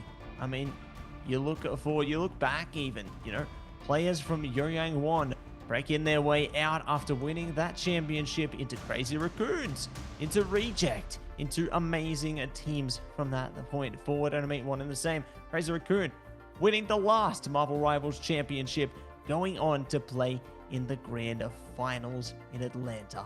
Just amazing pathways are available for the teams that are just hungry enough, determined to make themselves known in Marvel Rivals. So this could be the first step for one of these two teams here today as well. You never know what's on the horizon into the future, but I can't wait to see what it all looks like. No, I totally agree, Matt. Is so much at stake here, and Xavier Hope able to get themselves to 3-1. Of course, we do see so much amazing work coming out from 6ix9ine. They are still one map up, and they work very hard to be able to get so many winning fights. And they were able to have so much good control of this control point. But Xavier Hope able to get this third map victory for themselves. Looks so strong right now. And so it's up to 6ix9ine to try to bring themselves back, to get their heads in the game, to lock in and bring themselves a potential 3 maps in a row. Because that is what they need if they want to make themselves the champions of MRC Pacific. That's it. They got a lot of hard work that they're going to need to put in here, you know, because Xavier Hope, they managed to adapt around the kind of energy that 6ix9ine brought to them in the third map there, and that enabled Xavier Hope to claim the fourth in their favor. So 6ix9ine need to really consider exactly which direction they want to take this series. You know, they need to play into their strengths in every sense of the word here, because it's not going to be easy, you know, to claim this series back. And I mean, it's more difficult than ever for them now, because they have taken a map, but they lose the last one, and they can't afford to play this seesaw game, you know, take one, lose one. They can't afford that. They need to take every single map possible going forward from here, because otherwise it's curtains and we have our champion. We are so close to figuring out who is our champion. We have gone through 4 maps already, which means we're well past halfway. We're currently 3-1, and it could just be 1 more map. It could be 3 more maps. Not entirely sure, of course. We're going to have to wait to see, but still, the amount of work that both of these two teams have been doing. It's so fun also to see the changes that these two teams have been doing in their ban and lock phase as well. So many changes are coming through. We can see the magic priority. We can see, of course, the silo priority throughout the entire thing. I'm very curious to see whether or not Xavier Hope would ever let the silo through, but it doesn't seem like they need to focus on anything else, because the recipe that Xavier Hope here have in the ban and lock phase seem to be doing themselves quite a bit of favor. But let's see whether or not 6ix9ine are able to cook and spice things up as we go eventually soon into this next map. Yeah, whatever that map could be, you know, that's going to be, I suppose, at the discretion of our two wonderful teams here today. And very excited to see, yeah, what they are going to be looking like, you know. But it looks like we are going to be preparing ourselves for our next map here. Our teams are going to take a little breather between the maps here. So while we get our next map online, we are going to be heading into a short break, everybody. Don't go anywhere. We will be back right after this break with more Marvel Rivals Championship action.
어떤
어지르면 꿈꿔도 너와 나 흐르는 네 완벽해 The weight of the perfect words is in our hands 작은 걱정 따윈 던지고 최선을 다해 대충 쳐봐 나도 믿어 나래까지 아름다운 꿈을 밝혀봐 우리에게 달려서 그 색이 오면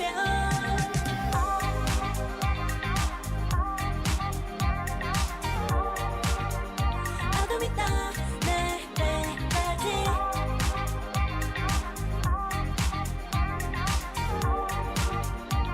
색이 오면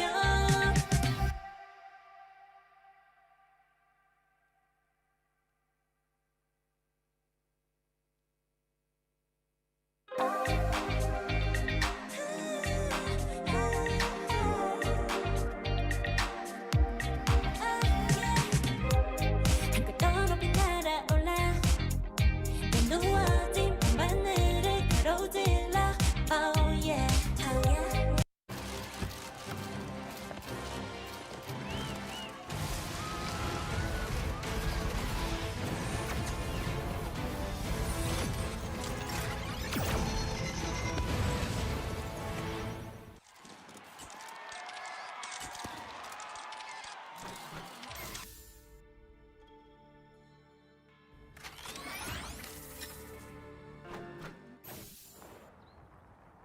I don't think that's the welcoming committee.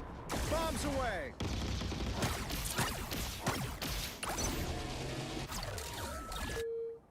Powering up! Anyone say fireworks? Maximum pulse!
There is no reason to be afraid of my magic, unless you give me one.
I don't think that's the welcoming committee.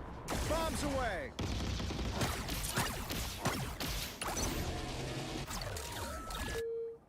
Powering up! Anyone say fireworks? Maximum pulse!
There's no reason to be afraid of my magic, unless you give me one.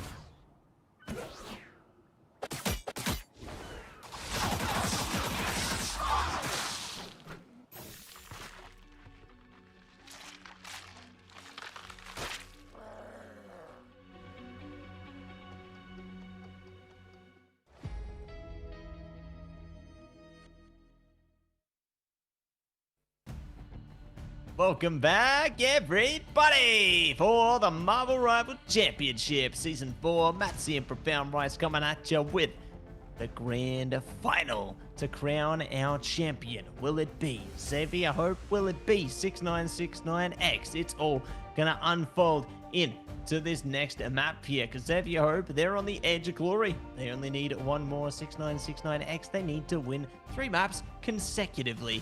It's a difficult journey, but we're taking the next step towards that journey, Ricey, because if I'm not mistaken, we might know our map. The next map has been decided and chosen, of course. So we are going to be heading to Midtown. We're going to be saying hello to Little Herbie, as the mission vehicle, of course, will be pushed across by, I believe it's going to be 6ix9ine starting on attack first. So I'm excited to see what these two teams bring out in this next map of Midtown. We've seen these two teams fight now for quite a few number of games. Sorry, we are in our 5th map, of course, and we've seen the bans and picks blocks change up quite a few times, but the staple is, of course, the Psylocke ban, and now the new staple is the magic. But after that, everything is up in the air. Yeah, couldn't agree more. Everything is up in the air, and, you know, thinking across the whole Marvel Rivals Championship Season 4 as a whole right now, you know, both of these teams have had a little bit of experience at playing into the Midtown side of things. Obviously, Xavier Hope, you know, they've been able to get a couple of wins on it thus far in the circuit, and on the 6969X side, they've played it one time, they've also won. So both these teams are feeling, I guess, a little bit confident at a minimum playing into this convoy map here. So curious to see who's going to be the better of these two squadrons once they have that chance to prove themselves, once they're ready to go into the server. Yes, and indeed, it's going to be exciting to see what happens when we get into the server, because this is going to be such an exciting map. As you mentioned, both of these two teams have experience on Midtown. But of course, these two teams are just experienced in general. This is not their first rodeo. This is not their first MRC or some of them have also been playing in MRIs as well. So these two giants of a team are fighting it out. But of course, Xavier Hope is the one sitting on 3 points right now. They are only 1 map away from potentially taking this entire tournament, becoming the champions of MRC Pacific. But 6ix9ine are still here, standing in their way. Standing on the edge, standing at the gates, and at the gates, they are going to be able to bar 2 heroes immediately. It's going to be Magic and Psylocke once again taken away. Iron Fist will stay in play. Emma, one and the same. So very quickly, just seeing deja vu, you know, most of the same bans we've seen pretty consistently throughout the whole series thus far. Will there be any changes, though? It's going to be a Kappa taken out again. Cap once again, as you mentioned, banned out, and we know why. Xavier Hope on the Captain America is so scary. And Xavier Hope are going to be banning the Winter Soldier, the Bucky. We haven't really seen much Winter Soldier in this entire lobby, but that's because Xavier Hope do respect that Winter Soldier. And 6ix9ine are very good at handling the Winter Soldier, at handling the Psylocke. But of course, Xavier Hope is really good with that Iron Fist. The second protect from Xavier Hope is, of course, going to be the Venom, another hero that they are very, very skilled at. A lot of skill, and there's going to be more where that came from. Hella going to be on the protect right now, though, so continually just forcing the hand of Xavier Hope to ban away the Namor there instead of something else entirely. So very keen to see what else they can do, as Magneto has now been banned out. So this nullifies a little bit of the Vanguard presence, I'd say, that they can bring into the mix here. But one last ban, and it's going to be a Jeff. So goodbye to Jeff. Not going to be able to do much with that one at all. So now time for the picks to get locked in for both teams to see exactly how they want to approach Midtown.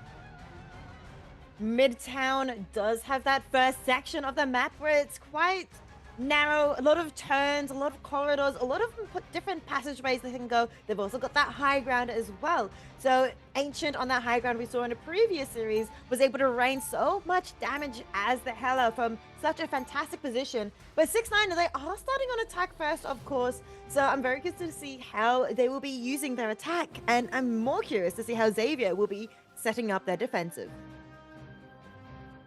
Yeah, they're going to have to really look to deliver the best possible show that they can here. But on the defense right now for them, it's that triple setup. Great to play into the Angela, especially on a map like this one. You know, having the angles of verticality, I'd say, going to be good to strengthen their defensive resolve here, because they can just shove enemies right into the backline and ready for sizzling there. But speaking of sizzling, 6969X are looking to bring absolute heat into this one, because they got the Punisher again. Ancient has just been decimating with that one, and very eager to see if they're going to be able to do one and the same all over again, as now both teams look to face off, ready to go.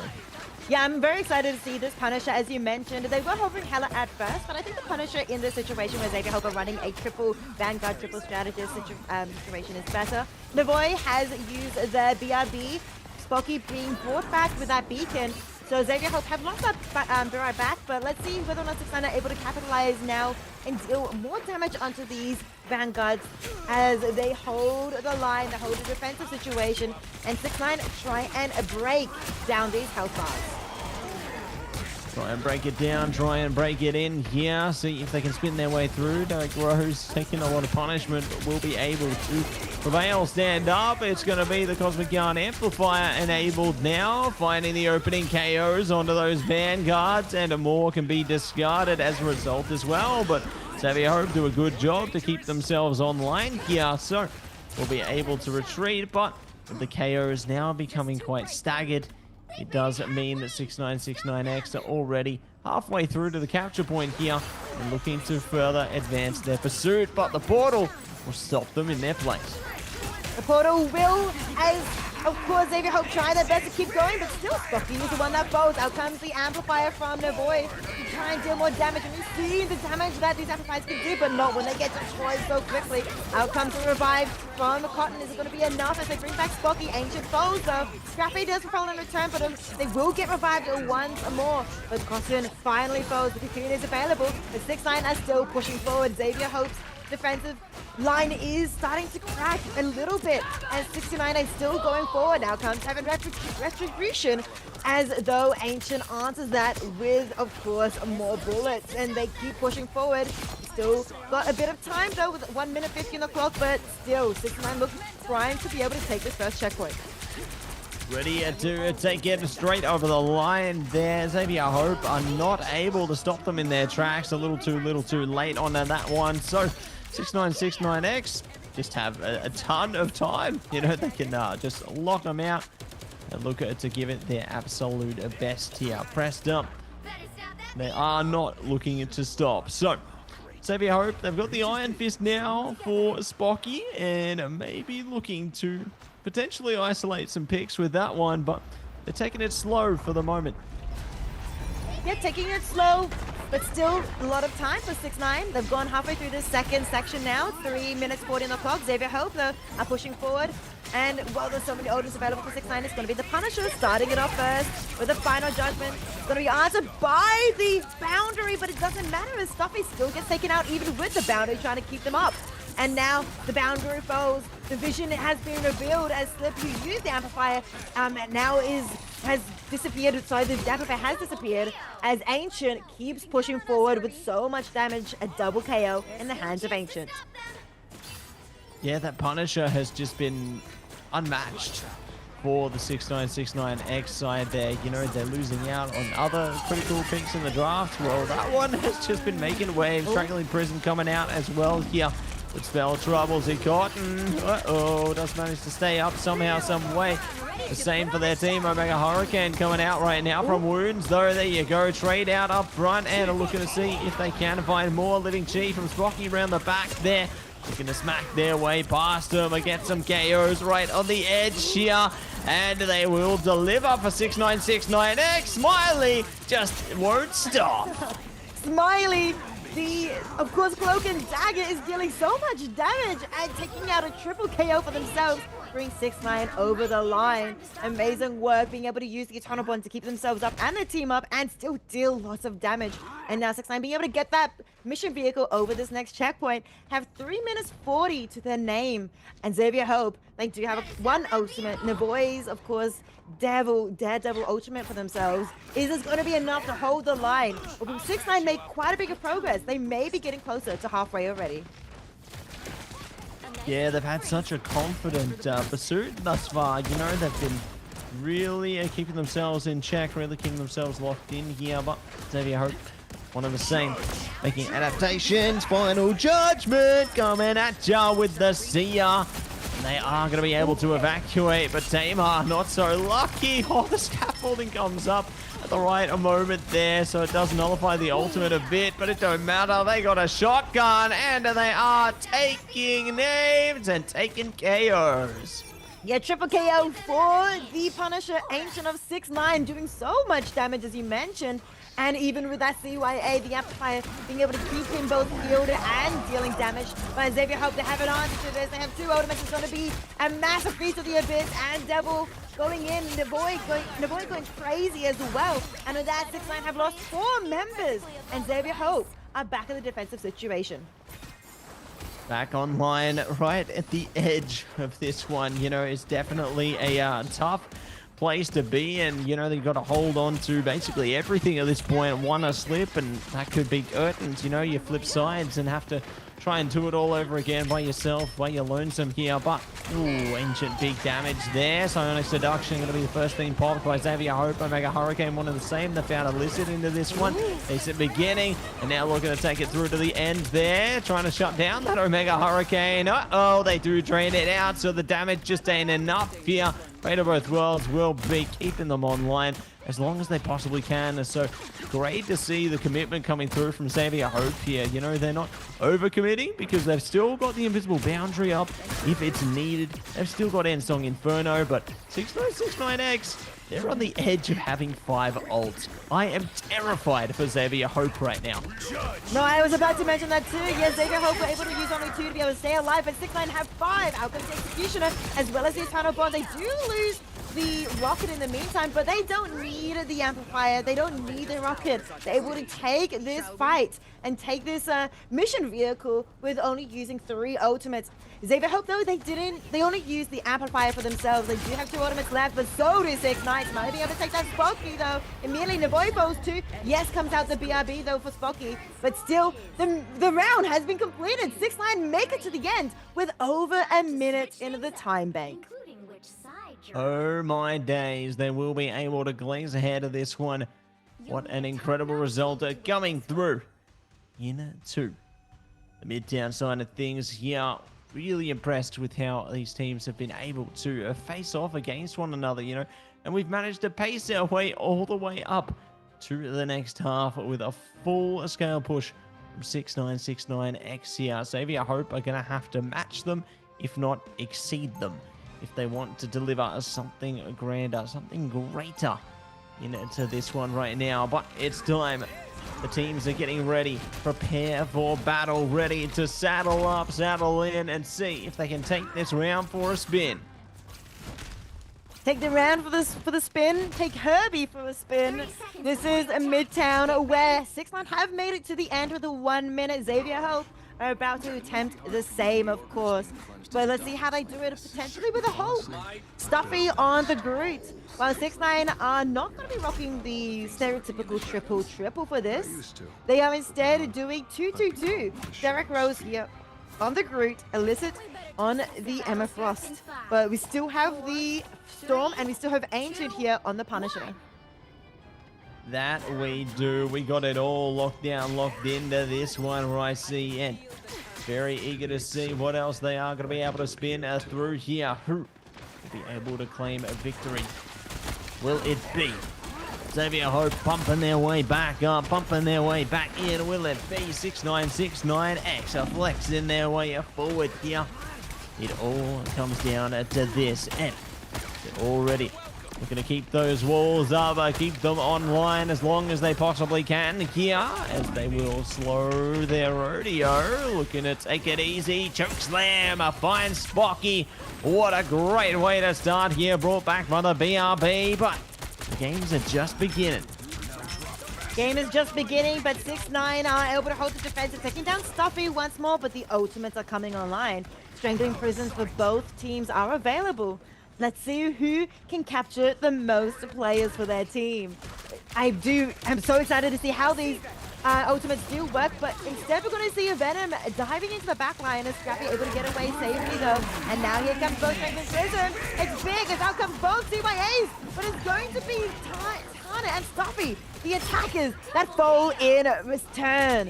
And 6ix9ine are able to hold this defensive position quite aggressively and keeping the chaos coming. Keep on keeping on. Pretty impressive to see exactly what they have been able to achieve here. But now the defenses gonna have to hold on. The Omega Hurricane could drain them out nice and early. Boom, they pop it up. Beast the Abyss coming out from Scrappy as well. We'll be able to catch one round the back. Trade coming out onto Navoy. Now looking to see if they can toy up front. Try and deploy as much aggression as possible. Deploy that attack and see. They can manage to sneak their way in as the Eternal Bond comes out from Smiley. Final Judgment. Uh-oh, it's going to be the boundary coming up, though. We'll see if they are going to be able to breach it.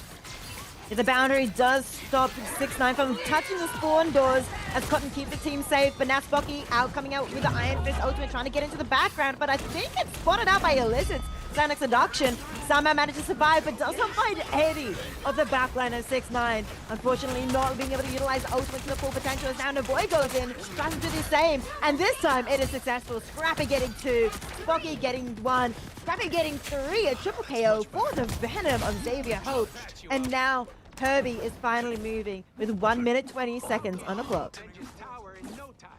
Herbie is reloaded there, and very keen to see if they can take it one step further because the portal's coming up right now. 6969X going to be playing straight into the ults. Yeah, Xavier Hope are igniting this game. Oh my goodness. What a response there to shut them all down, and they win it out in the battle of the ultimates, and we'll get it over the capture point.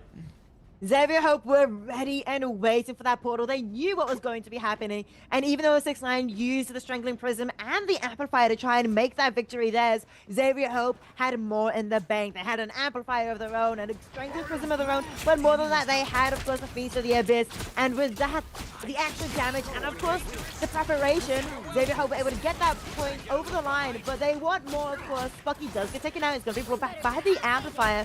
And 6ix9ine there are ready to meet them here in this subway section. Ready to meet them, ready to greet them. Illicit will be able to shut down Scrappy. So, decent beginning here. Trying to see if they can catch anyone around the sides as well. Ooh, they might have some awareness of where someone's hiding. Illicit, you see, they're locked in. They got an idea. Where could they be? Hello! It's going to be dead now. Big choke slam, and they find the boy. That was cheeky. Very cheeky, but very well done. They knew something smelled off, and they knew they had to be somewhere in this subway section. They find them, and now they keep pushing. This is a strong defense coming up from 6ix9ine, as Xavier Hope to have 2 minutes left on the clock for themselves. But the ultimate, both teams have so many ultimates available. The first one's going to be Xavier Hope clicking the Q. They're going in hard. It's going to be answered by the Amplifier and Eternal Bond. 2 strategist ultimates from 6ix9ine is going to be enough to hold the defensive situation. It is everyone from Xavier Hope are falling back into spawn one by one by one. One by one, they fold their way back. And 6969X keep their defenses intact here. So going to be some deep trouble waiting for them around the corner right now. I'm curious to see how they will deliver things in the next fight as the Omega Hurricane jumps in the Strangling Prison right there, right now. Sonic Seduction as well coming at you from Illicit here. See ya. Coming forth from a Tamer though, but Z Cotton has already gone down. Luckily the BRB was available there. We'll see the Devil coming out the boundary. The final judgment could be the difference maker here. Ancient in deep trouble. Do find Scrappy, traded by Spocky, and we're going to see if they can lock something back in, because this fight just keeps churning through.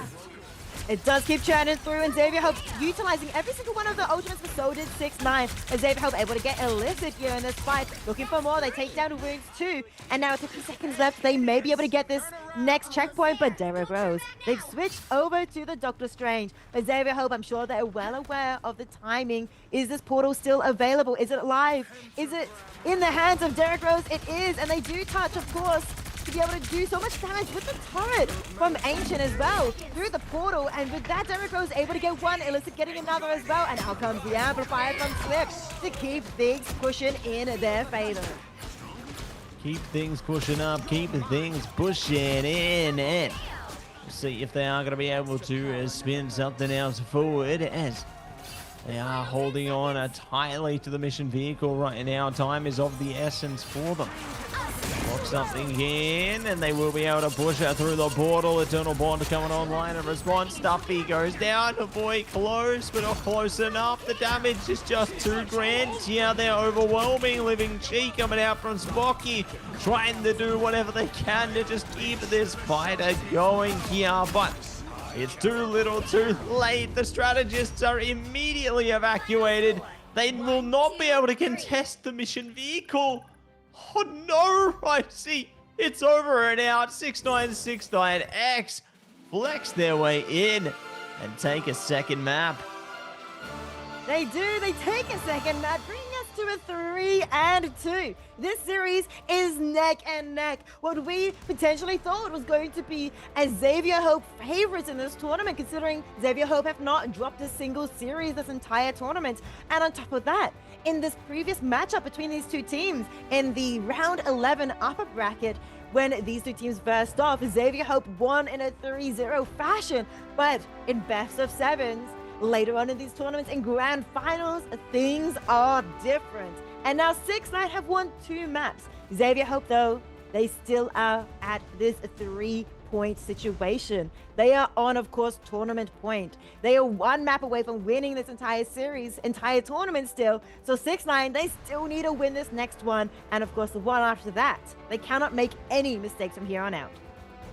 Absolutely correct here, Isa. You know, we'll see a minimum of 1 more map, or a maximum of 2 more maps between these teams. And you can see some of the highlights coming at you right now from all of our wonderful players. You know, there's been a big problem in the servers for Xavier Hope, and that's Ancient. They have been unstoppable on that Punisher. That final judgment just keeps us shredding any presence they have over anything. So sure, they're taking away other critical picks into the ban phase there, but I mean, letting this Punisher through over and over again has just been insanity coming through there. So very curious to see how things change into the next draft phase there. You know, the bans protects will go in a different direction, but that's going to be up to Xavier Hope, isn't it? No, I totally agree. You mentioned the ban, and we do definitely see Psylocke being the first one banned from Xavier Hope. You're alluding to potentially something different. Will Xavier Hope decide to keep banning the Psylocke, which they don't really play, or will they choose instead to ban the Punisher first up, which they also don't play? The other ban that they do like to use quite a lot is, of course, the Winter Soldier, which we haven't also seen this entire series either, as Xavier Hope respect these 2 picks from our team of 6ix9ine quite a lot. So things could get changed up quite a bit in this next ban and lock phase, of course, but we have to see what these 2 teams do cook up. I think the other interesting thing, though, Matsy, is the 2 Vanguards that do get banned and protected from the side of Xavier Hope side of aggression is the Captain America and the Venom. Will these 2 be the Vanguards of question still coming up in this next series? Yeah, that's going to be the test, isn't it? To see if those vanguards are going to be enabled into this one. You know, playing into those mobile vanguards enables so much strength from our teams into this. You know, Angela as well, one that can come into contention into the mix for all of those teams there. So very keen, very excited to see if those are going to be activated through into this one, as we got a lot more fun on the horizon here, right? So, you know, we got a lot more things that yet to unfold here, and I can't wait to see, I guess, what they're going to be able to do. But we're going to find out exactly what that looks like right on the other side of this break. Don't go anywhere, everybody. Our next map is going to be right in your screens, right on the other side of this break.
끝까지 극복해 힘은 너에게 있는 걸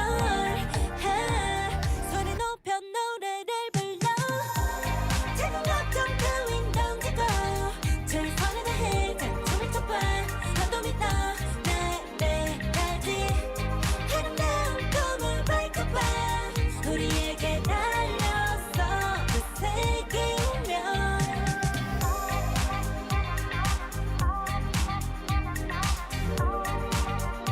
너도 믿어 내일까지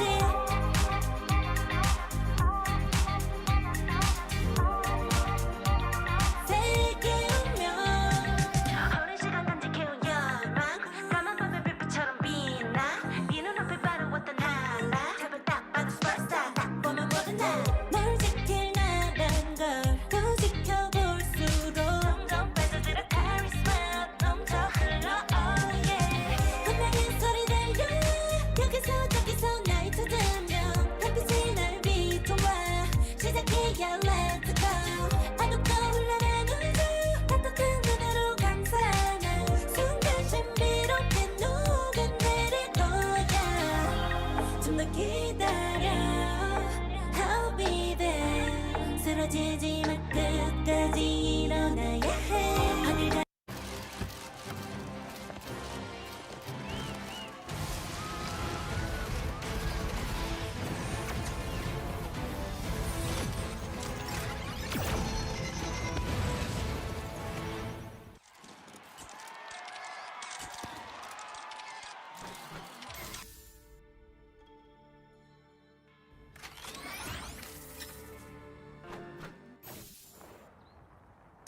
I don't think that's the welcoming committee. Bombs away!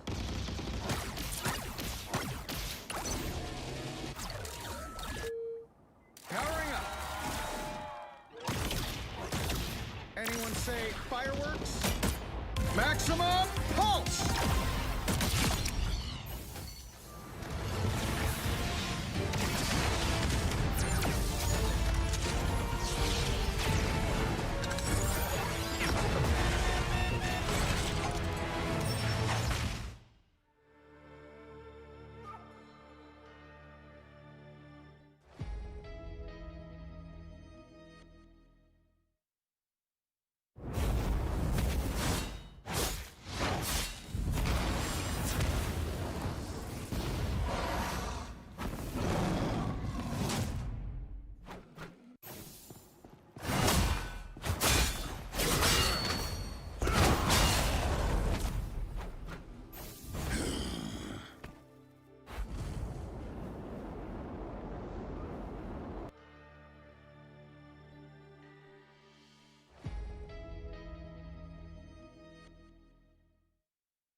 There is no reason to be afraid of my magic, unless you give me one.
I don't think that's the welcoming committee.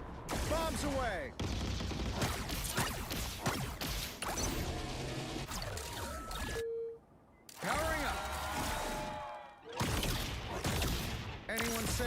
fireworks? Maximum pulse!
There is no reason to be afraid of my magic, unless you give me one.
I don't think that's the welcoming committee.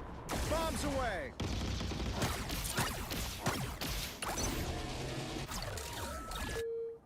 Powering up. Anyone say fireworks? Maximum pulse!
There is no reason to be afraid of my magic, unless you give me one.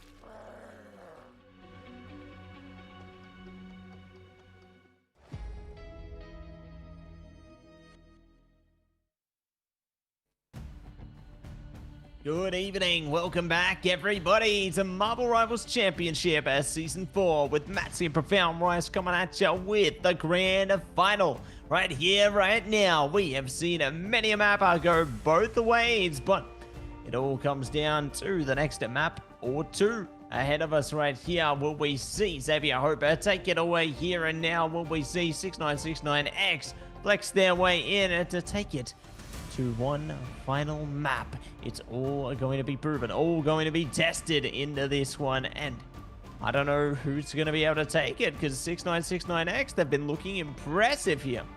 They really have been completely Matsy, being able to bring out so many interesting strategies and to be able to bring themselves here now to, of course, 2 map points. But Xavier Hope sitting on 3. They are only 1 win away from taking this entire tournament to be able to crown themselves champions. But 6ix9ine are still fighting. They're still alive and standing. And 2 maps in, let's see what they do here on this 5th map. No, 6th map. Sorry, I can count. We are here on 6th map. Yes, look, it's been a long journey, Ricey. You know, it's best of 7. You don't see those too often, and we are certainly on the 6th map. We could be on our 7th on the other side of this. You never know. You never know. There won't be an 8th, though. Don't worry about that, everybody.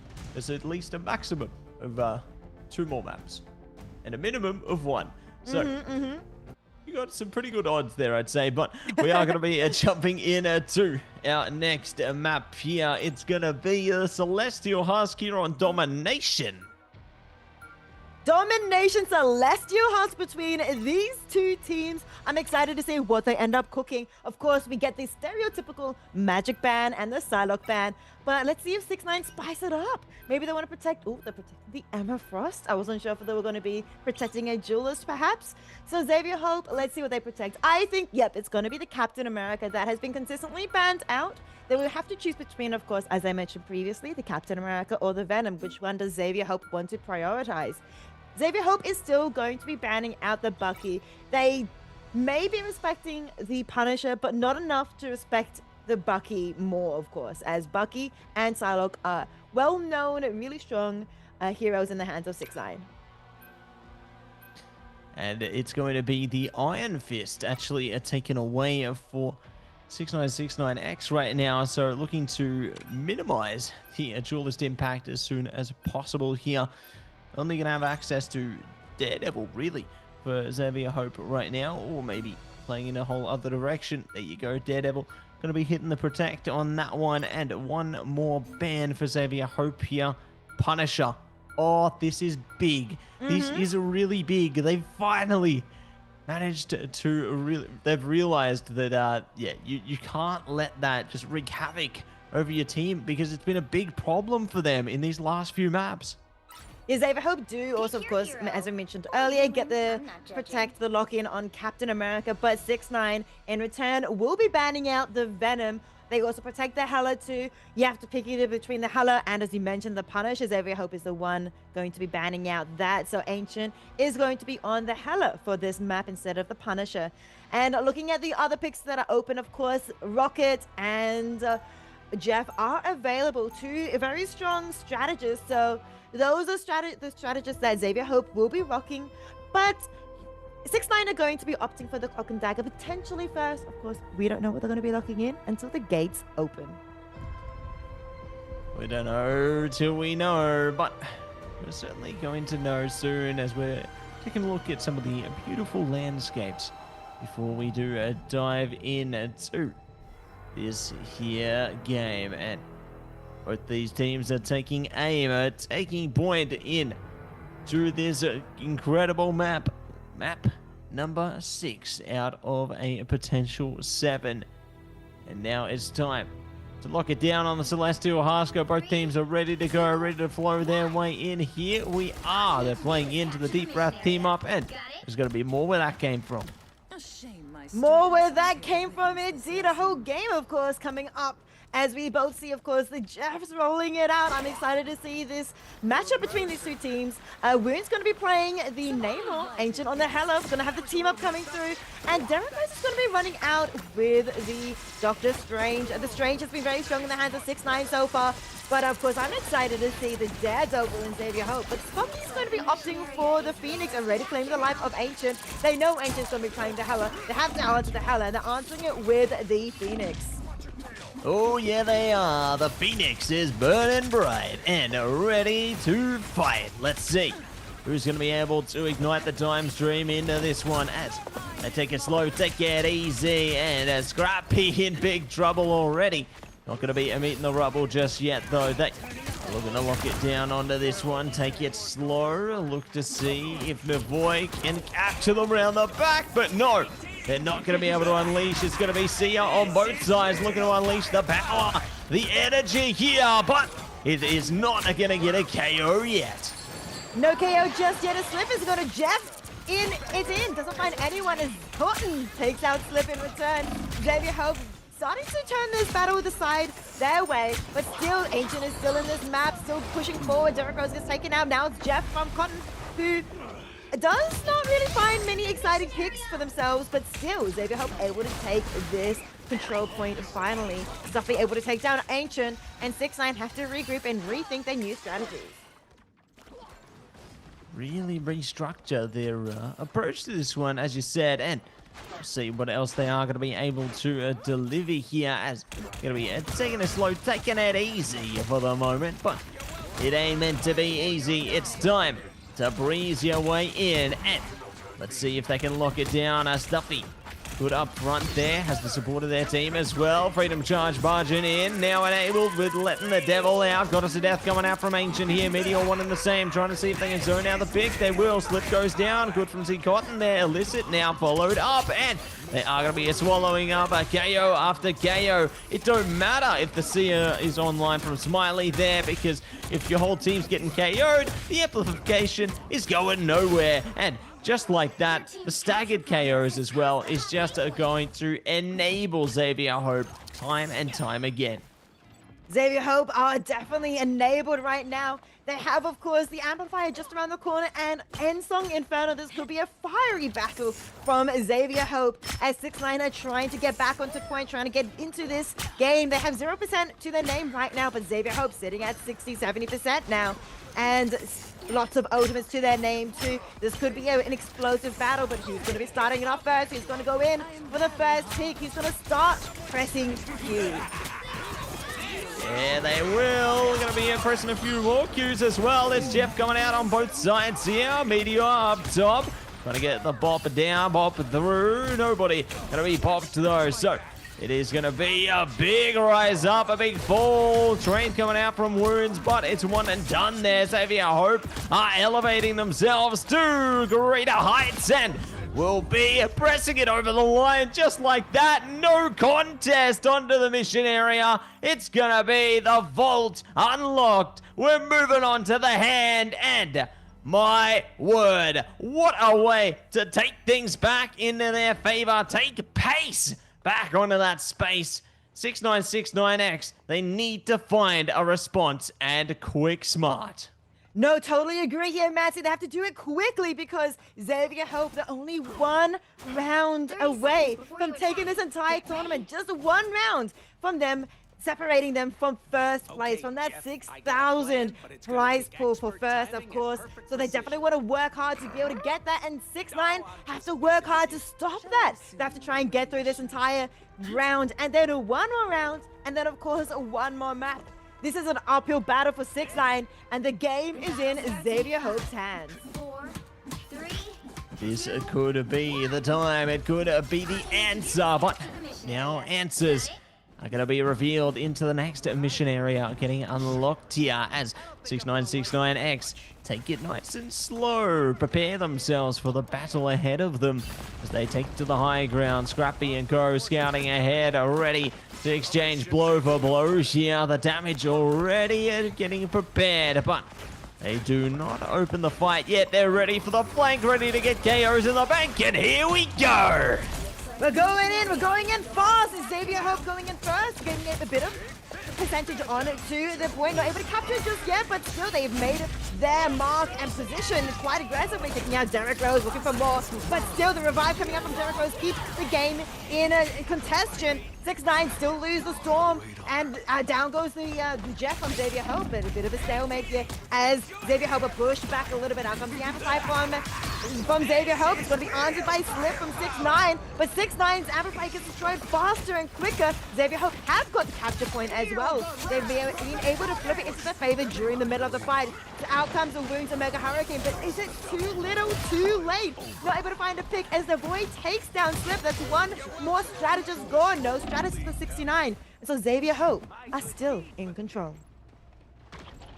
Still in control, strolling ahead of this one, and now building up to 40% and there beyond. 6969X are making a few changes as well. Illicit is bringing out the duelist, the triple duelist for that matter. Okay, trying to meet them blow for blow here. I see you go toe-to-toe with your opponent. Tensong Inferno coming at you with the meteor though. Illicit is angry, and they are going to be bumping up and are now locking down. Xavier Hope are extinguishing the flame here. Ancient sent all the way back to their spawn. Oh my goodness. The percentage is getting dangerously close to the line right now. 6969X, they need to do something. Otherwise, they could be left behind.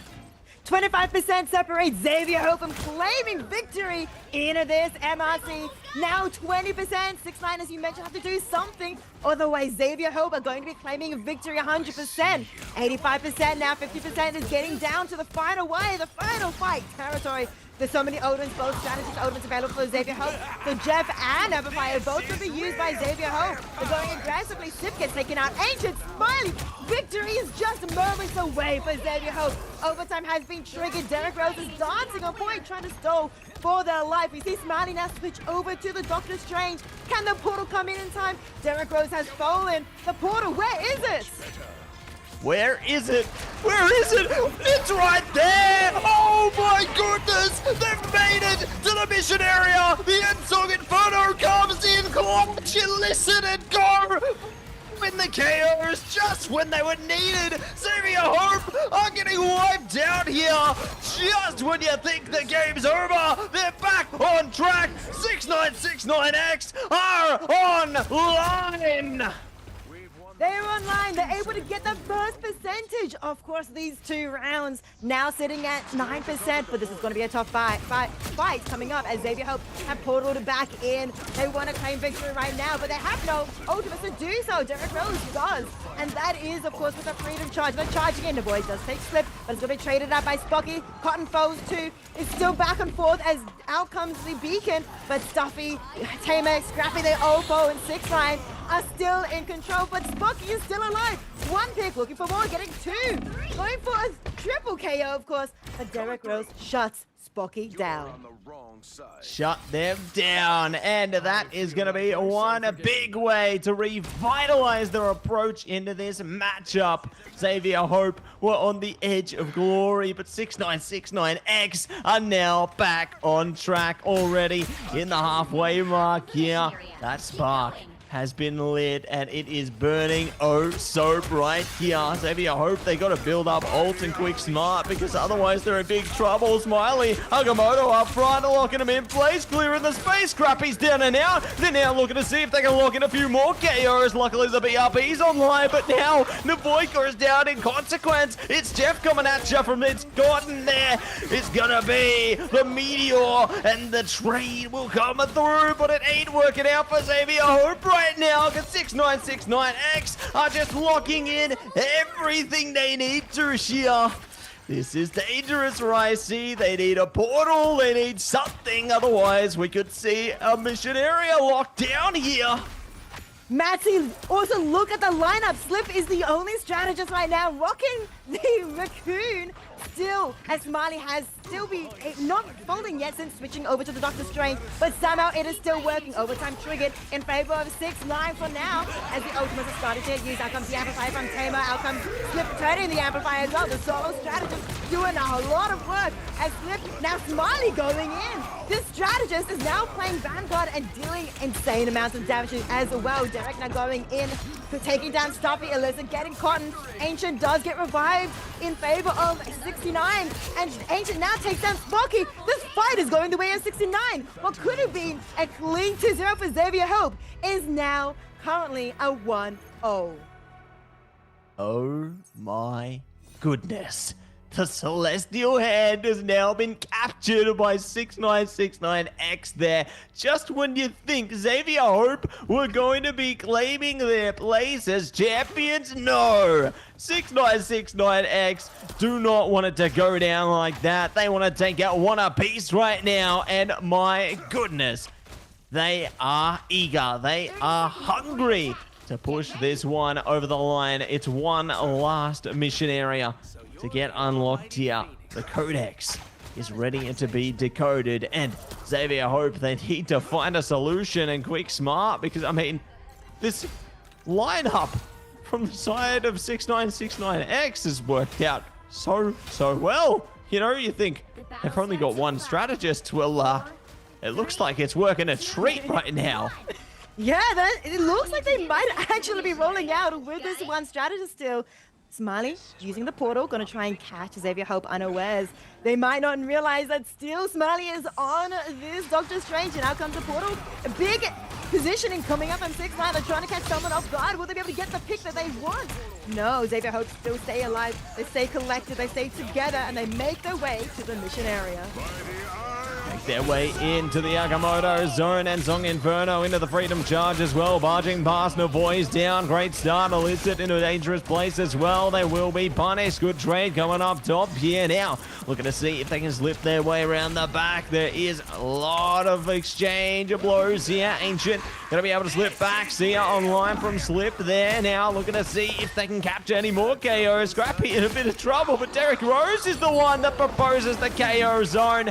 It's Jeff coming at ya. Meteor trying to lock it away, but it will be able to get away this time. Maybe not. A goodbye, Z Cotton, and more follow through. 6969X flex their muscles once again. One strategist, no worries. They claim the mission area. It's a new meta, Maxi. We've discovered a new meta here at MRC Pacific in the grand finals. It's a one strategist, one Rocket Raccoon meta. I mean, if you take out the enemy, they're not going to deal any damage. Don't need a heal, right? And it seems to be working. But let's see how long it actually works for, because Xavier Hope, they've realized this situation. Maybe the first fight took them by surprise, but now they know. They just need to get in onto the back. They need to get in on Slip and try and take them out. But Xavier Hope, are they able to do so? They're going in, they take down Smiley, going after more, of course. How much more can they get? They want Derek too, but Derek somehow stays alive. But the one strategist, Slip, healing them up. Healing them up and locking them in. It's going to be the Seer coming at you right now. Big damage over the top for 6969X. Once again, they are just going to be bringing up a damage after damage. The quad KO for Ancient. And just take a moment to soak it in. You know, who needs heals when you're just going to KO the whole enemy team? What you need is damage. That's gonna heal ya. The fire, the intensity of those KOs. It heals our hearts, it heals the team's, emotional togetherness as Alyssa goes in, takes out Tamer, custom foes, Pocky foes too. But this time they have Smiley on the strategist, on of course the Jeff, and dealing damage and heals for the team. Xavier Hope are still in the spawn, but look at the ultimates, Matty. 4 ultimates right now, but Cotton sitting at 80% is going to be close. 6ix9ine though, they currently have 2 ultimates above 80% for this next fight, so it's going to be quite an interesting fight, leaning the way of Xavier Hope potentially. Could be. Scrappy does find Smiley there. Last stand coming at you as well. This is exactly what they needed.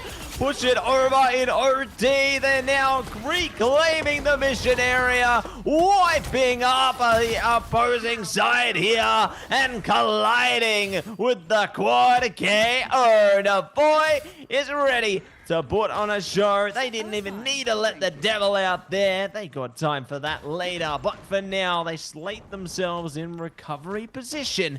And 6969X now need to play retake onto this one. Retake indeed, Xavier Hope. They're only one round away from winning this entire tournament, but 6ix9ine is still standing in their way. They maybe potentially have the advantage in this next fight, though, with 3 ultimates to their name. Makes that 4 as Stuffy is so close to doing it, but it's Cotton gonna go Cotton foes. Tismani raining damage from the skies. Out comes Jeff going in, but so does Enson the Shadow. Wounds as well with a meteor. Can they find lots of damage? Navoy, though, finds Slip. Instead, up on the high ground, going in for more, as Stuffy now uses the Psionic Seduction, but Navoy can sniff out the opponents, can find them, and know exactly where they are on this map, going in after Smiley, going after Runes as well. Derek Rose falls as well. The members of 6ix9ine are not able to get back. Xavier Hope, 40% away from winning the Grand Finals of MRC Pacific. Getting closer and closer to pushing it over the line here. 6969X need to take a bit of time to prime up, to build up as many more ultimates as they possibly can here. Otherwise, they could be in a bit of hot water, in a bit of trouble here. But speaking of trouble, trouble has come to face them in the back line right now as the devil gets let out. Sia coming online as well. Wounds barely holding on there. Does manage to pull through. Boundary coming at you with the freedom charge in response from Derek Rose here. And it is going to be the KO favoring 6969X. The devil's going out here as well from Illicit. They're sorting through more and more KOs into this one. Xavier Hope in a bit of trouble. No way. They're trying to get the portal through. Will they be able to get there in time though? Yeah, Navoy going for the portal. They will be able to get it off. Can anyone touch it? Time their body belongs. 6ix9ine take the victory and take us to a map 7. Oh my days, we are going the distance, we are running the gauntlet. It is gonna be 6969X preparing themselves for war here. All they needed was Rocket, and all they needed was Illicit, letting that devil run a free there. And incredible work to push both the teams to their absolute limit. We only have one final map between these two squadrons, and they have been proving themselves to be some of the best in this competition. But only one can be crowned. Only one can be champion. It all comes down to one final map. A best of one, some may say, as we are currently 3-3 in this grand finals of MRC Pacific. We can see Smiley, the usual strategist of 6ix9ine, rocking the Doctor Strange in style, being able to get 6ix9ine over the line to, of course, this final map.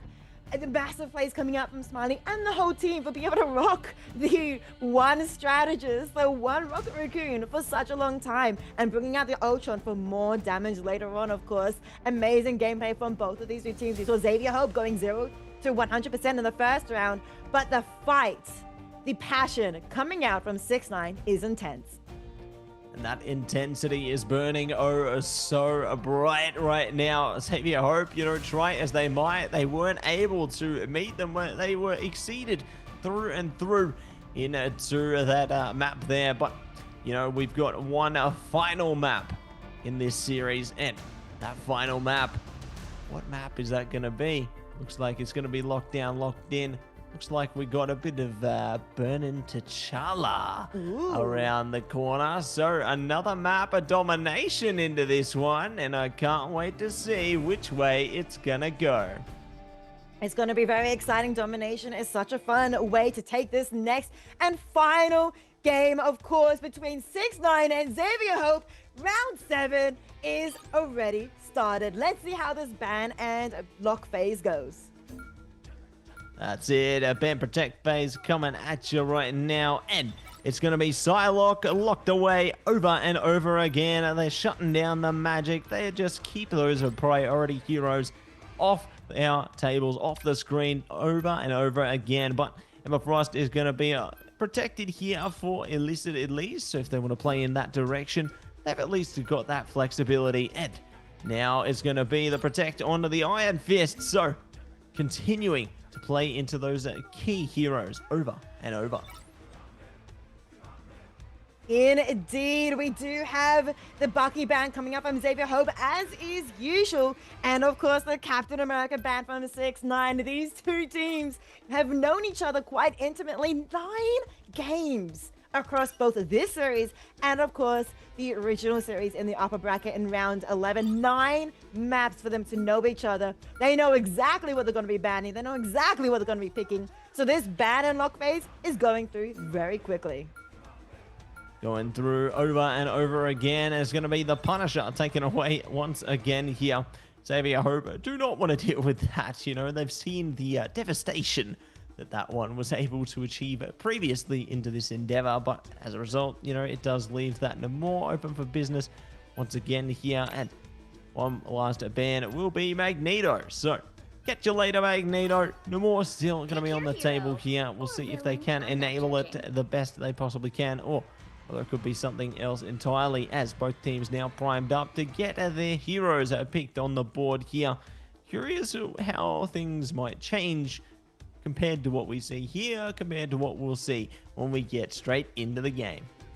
We're going straight in. The game is going to be exciting. This is the final map between these two teams in the grand finals of Marvel Rivals Championship Pacific Season 4 2025. Is going to be big. It's going to be exciting. And it's going to be here, of course, on this amazing, amazing, gorgeous, gorgeous map of Wakanda.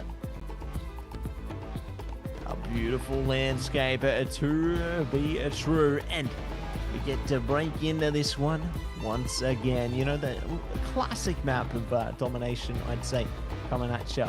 And it's going to be on our screens in just a second here. So I can't contain my excitement getting into this one. Both these teams, I'm sure, are one and the same. They're taking aim, ready to take their shot at being our next champion here in the Marvel Rivals Championship. But the gates are now open. We are ready to go. And let's get this one started. 20 seconds until the mission area unlocks. The suspense is intense, of course, as both teams are making their way towards the mission area. We have wounds on the on the Emma Frost. Is fascinating as Ancient is on the Phoenix here. Illicit is the one on Daredevil. Things have changed up. We've switched around the Jewelers and the Vanguard for 6ix9ine. Let's see if it spells victory. Looks pretty good so far. Cotton has been taken out. The Slip has been traded out. But still, the fight goes the way of 6ix9ine with this new strategy. It's working out a treat.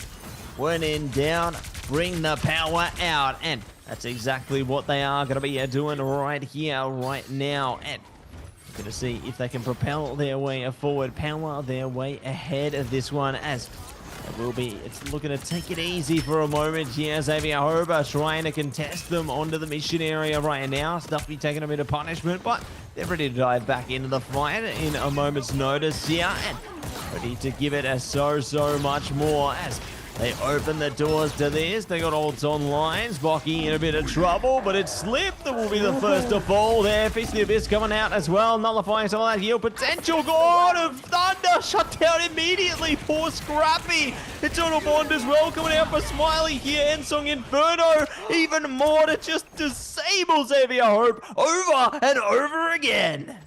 This back and forth fight, what KO after KO goes between the two teams, but it is 6ix9ine that does take the victory, still in control of the mission area.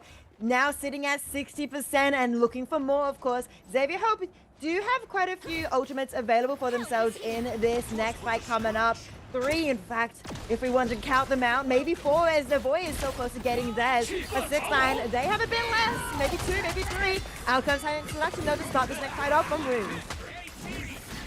starting it off, locking it in with the see ya there, and they're going to say see ya later to a couple players for Xavier Hope. At least they're back with the BRB, but it don't matter. Someone else is wiped out all the meanwhile. So Xavier Hope try their best to contest onto the mission area, but it don't even matter. 6969X flex their way in. Illicit now bringing the devil out here, trying their best to lock it down. Soul Resurgence keeping them up a while longer. Now going to be punished by Ancient. They are immediately executing the back line. The devil's coming out from Navoy. It could be too little too late though. They do find at least the rocket there, but they've been punished by Venom. The OT timer is running its course here. Xavier Hope are getting closer and closer to it, but it just might not be enough. The OT timer's in. The portal is too little too late. Shut the gate on that first round. Warrior Falls is over. It's time for the Stellar Spaceport. The tides have turned. The tables are now in favor of 6-9 Xavier Hope, which have been sitting on map point for 2-3 games in a row, is suddenly facing potentially a second place position at 6-9 and now only one round away from winning this entire tournament. Somehow 6-9 have been able to rally together. They've been able to stay in this game, keep their head locked in, of course. And now Xavier Hope, they're the ones that have to step up. They're the ones that have the pressure on them now. And they're the ones that have never, ever lost a series before. This could be the turning point for Xavier Hope. This could be the moment of contention. This could be exactly where they want to be. And let's see how it all goes right now as the mission area is hitting the unlock potion in the next 24 seconds. And we'll see who is going to be able to capture it nice and early into the piece here, as taking it slow, taking it easy. Just looking to see if they poke out a bit of information before they dedicate themselves to the fight here. And already they're looking to dive down, dive in, try and lock down a KO. It's Illicit to open the account here. Okay. Looking for more around the back. It's all popping off. Pop it up for Illicit, but still Sparky here on the Iron Fist is extremely strong. Boons though is as well. The Amber Plus dealing so much damage. The previous duelist now switching over, mixing over to the Vanguard, is doing absolute work. But so is Ancient, looking for a double KO, but somehow the Venom is sneaky and skinny and fits behind the pillar. Stays alive, touches the point, wants to try and stop 6-9 from getting this first early percentage for themselves. Now Ancient has ultimate going in, wanting to do lots of damage, and does. Takes out Cotton, Tamer folds as well. Xavier Hope have lost 4 members of their team, and mission area goes towards 6-9. Mission area goes towards them, and they claim the initial percentage there. My goodness, Derek Rose is hunting down Navoy here. Illicit wanted to say they can't get away to the help back. Oh my goodness. What a staggered KO coming in. That's already nullifying some of that attacking potential for Xavier Hope here. Very exciting to see 6-9 bring out Illicit on the dead up. We haven't seen this before from the team, and it looks absolutely amazing so far. The previous winner of MRC Pacific in Season 2 is dominating on this Daredevil, showing Navoy that they can do it too. Out comes a lot of ultimates, including the Amplifier, Static Seduction from 6-9, and with that Ancient is dealing so much damage onto Cotton, taking them out. Sparky though, with Iron Fist, has used the ultimate, but not able to find anyone. Tamer, who is keeping the team alive, has lost that ultimate and is now fallen to Illicit. 6-9, sitting at 50% and counting, are still in control. Xavier Hope is desperately looking for one last slither of hope for them to win this entire championship.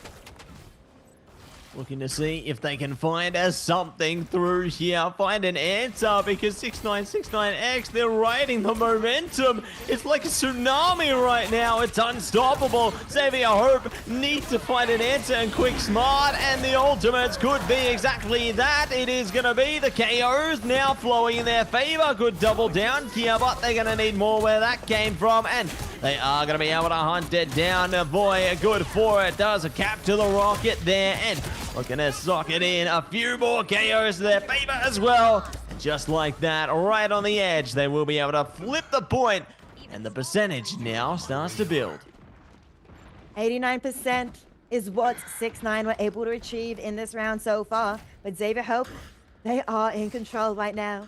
Navoy does have the ultimate available for themselves, and that is the only ultimate currently available across the entire lobby. Wound sitting at 80% though, may be able to get the Psionic Seduction available for this next fight. But let's see how this next fight does go underway in this more neutral situation. A bit of a less chaotic fight, as only a couple of ultimates are available. Wound starting this off quite strong. Able to take down Sprocky. Cotton Bows 2, 6ix9ine. Oh, potentially winning this fight. They are looking to secure themselves this victory, this championship. Devil coming out as well, looking to see if they can take a deeper control here. Navoy will be able to slip back, but oh no, it's all happening again. Derek Rose is hunting them down there. Illicit one in the same. Navoy is down. They can't afford these staggered KOs. The Seer comes online. The portal's there. They are at least getting the fate of both worlds, but it don't even matter. They found Z Cotton out of this one. Xavier Hope need to give it their all here, but that fate of both worlds can only last so long. And Song Inferno right round the back. Damer's in trouble. Stuffy's down. There's no hope from Adam. No strategists, only see Cotton here. They are fighting for dear life into this one. Feast of the Abyss coming at ya. Eternal Bond. Xavier Hope, is this it? It may be it, Messi. The fight, the KOs are heading the way of 6ix9ine. As Marty now takes down Navoy and once more Cotton double KO for this Cloak and Dagger. And overtime has finished in favor of 6ix9ine. Chat, we have our champions. Marvel Rivals Championship victor is 6ix9ine. Oh my days. 6ix9ine will be able to claim victory and to become our Season 4 champion. MVP gonna be Ancient.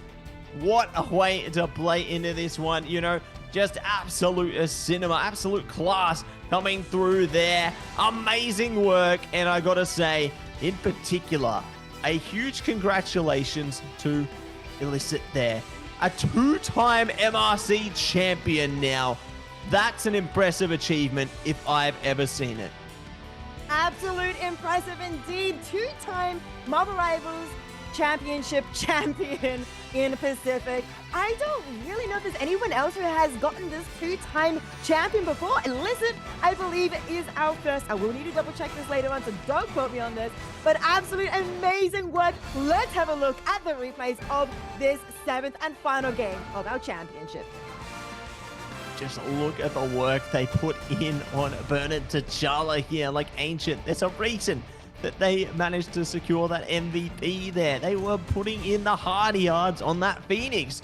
You know, you'd think it's the Illicit show. No, Ancient was there as well, and they were putting in work for their team. Those End Song Infernos came in clutch when they needed them to. And just such amazing work across the board there for their teams. Like Navoy as well, you know, they managed to put in some good yards for their team also. But it's 6ix9ine today, crowned our champion here. And what a season this has been.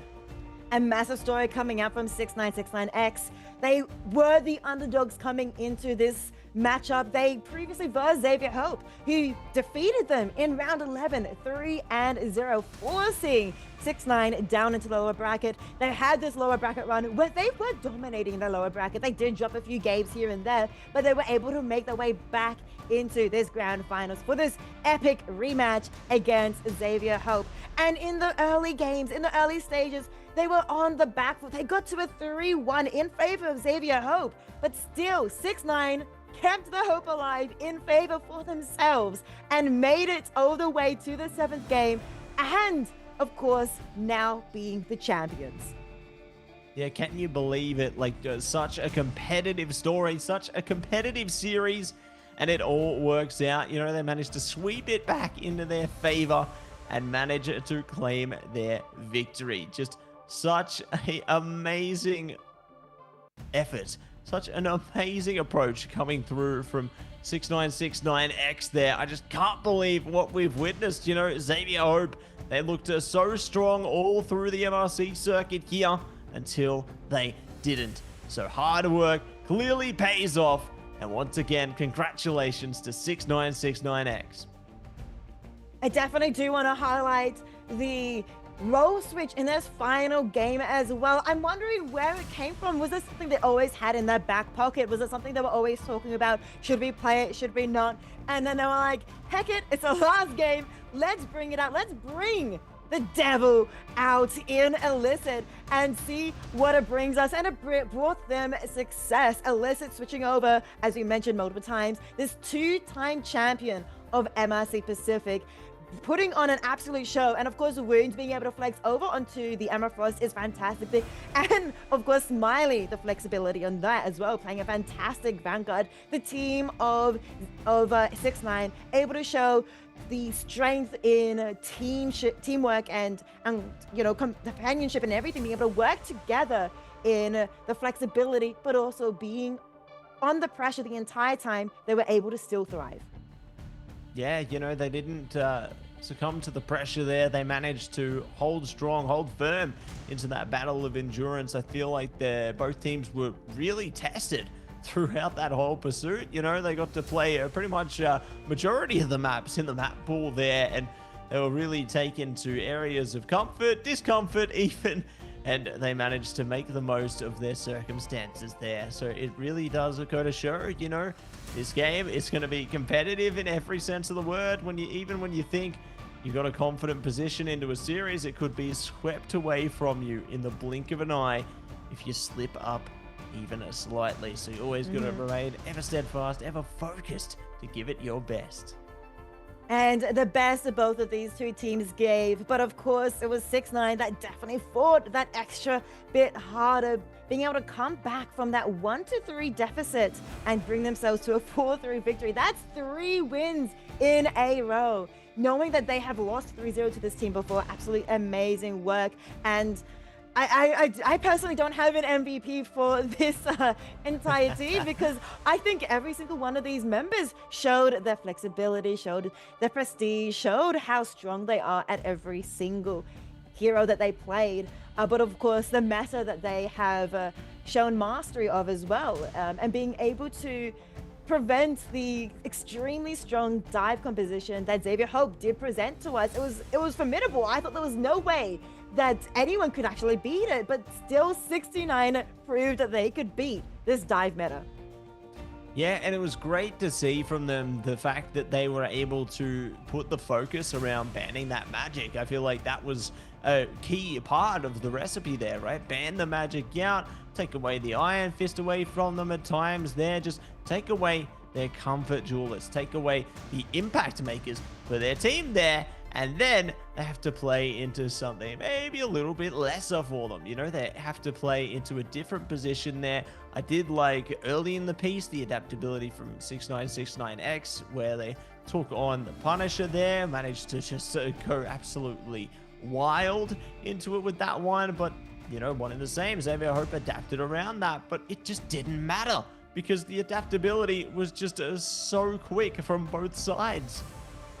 Yeah, both teams were able to adapt, and they adapted amazingly. This was today's results, of course. We had 6ix9ine playing through in that lower bracket, taking out Evanesce in a 3-0 fashion, potentially being able to get their mind in the right mindset. That winning rounds from the lower bracket, able to push them forward against the giant of Xavier Hope, who had not lost a single series at all, stayed in the upper bracket. But in this grand finals best of 7, it is 6ix9ine that came up victorious in a 4-3 fashion.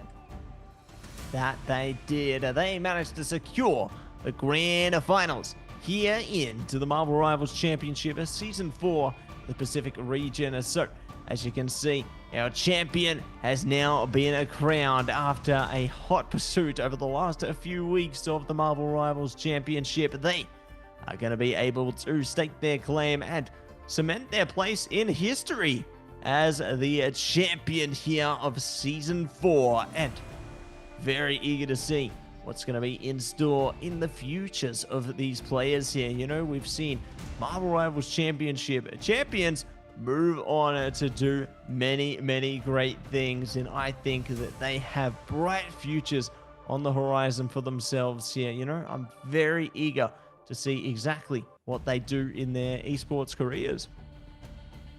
This has been such a wonderful Marvel Rivals Championship Season 4 Pacific. The final, of course, championship for this year. And it's been an absolutely wild ride, of course, the 6ix9ine being able to take this victory. And it's such a surprising, but of course, a true underdog story, highlighting that anyone can become a champion in, of course, Marvel Rivals Championship. Anyone can enter this tournament, and anyone can, of course, become victorious. That's it. Anybody can stake their claim into this one. Anybody can manage to find their mark here, and very eager to see who will be able to stake their claim into the future of Marvel Rivals and into the future of this esport as a whole. But we are going to be taking a look in another direction in just a second here. We're going to be taking a look at some of our favorite costumes. The Immortal Beast rises. Wardrobe, Immortal Beast of the Undercity, finds and saves all those who are lost with feral ferocity. Lava drips from its aged fangs, burning rage erupts from its scarred body. When choosing a new immortal weapon, the hunter found immediate kinship with another warrior who, much like the first dog brother, was worn by timeless battles and losses. The Wolverine first appears in the Marvel Rivals Season 4, Unleashed the Fury of Wolverine Dog Brother X costume, available now. Let your rage burn brighter than steel. But we got 3 icons coming at you. 3 icons indeed. 3 stories reimagined. A monster shadow crawls out from beneath Manhattan. A billionaire steps into the spotlight. And the Queen of the Dead rises once more. New costumes arrive for Spider-Man, Mad Spider, and Iron Man Big Shot, as well as Scarlet Witch, Queen of the Dead, inspired by Marvel Animation's Marvel Zombies, ready to reshape the battlefield in Marvel Rivals. Available on October 30th, 7 p.m. PT. Face your fears, embrace your power, and make them remember your name. That's it. Make sure you remember the name, remember the game, remember the aim, remember it all. We don't keep it tame. Yeah, we are gonna be focused up into that one. Make sure you get your hands on those costumes, Ricey. I love every single one of them. You know, the Big Shot in particular. Love to see Iron Man get a little bit of love there. Maybe, hopefully, get a little bit of love again into the next season of Marvel Rivals. I think it'd be fun to see a bit of Iron Man back into the mix there, but one in the same. I want to see some of the other heroes, you know, get their time in the limelight as well. But you don't know till you know. But what a series this has been, and what a season this has been, Ricey. How are you feeling about it all? It's been absolutely amazing, honestly, Matsy, being able to talk about, cast and commentate over these amazing players, being able to walk through the journey of Season 4 MRC. It's been a wonderful 2025. It's been a wonderful first year of Marvel Rivals, and I'm excited to see what Marvel brings us, of course, in the future. It's been amazing. If you guys don't know me, I am Profound Rice. You can find me across all of my socials, Twitch and everything like that as Profound Rice. Matty, thank you so much for casting with me as well. Likewise, Ricey, it's been a pleasure to take you all through these Marvel Rivals endeavors. The Oceanic casting team appreciates each and every one of you for following our pursuits through Ignite and through the MRC as well. And we hope to see you all in the future, but for today, we've crowned our champion and we put a close to this season. And thank you so much for tuning in. It's been a pleasure as always, and we'll see you in the next time we ignite the time stream. Thank you and good night.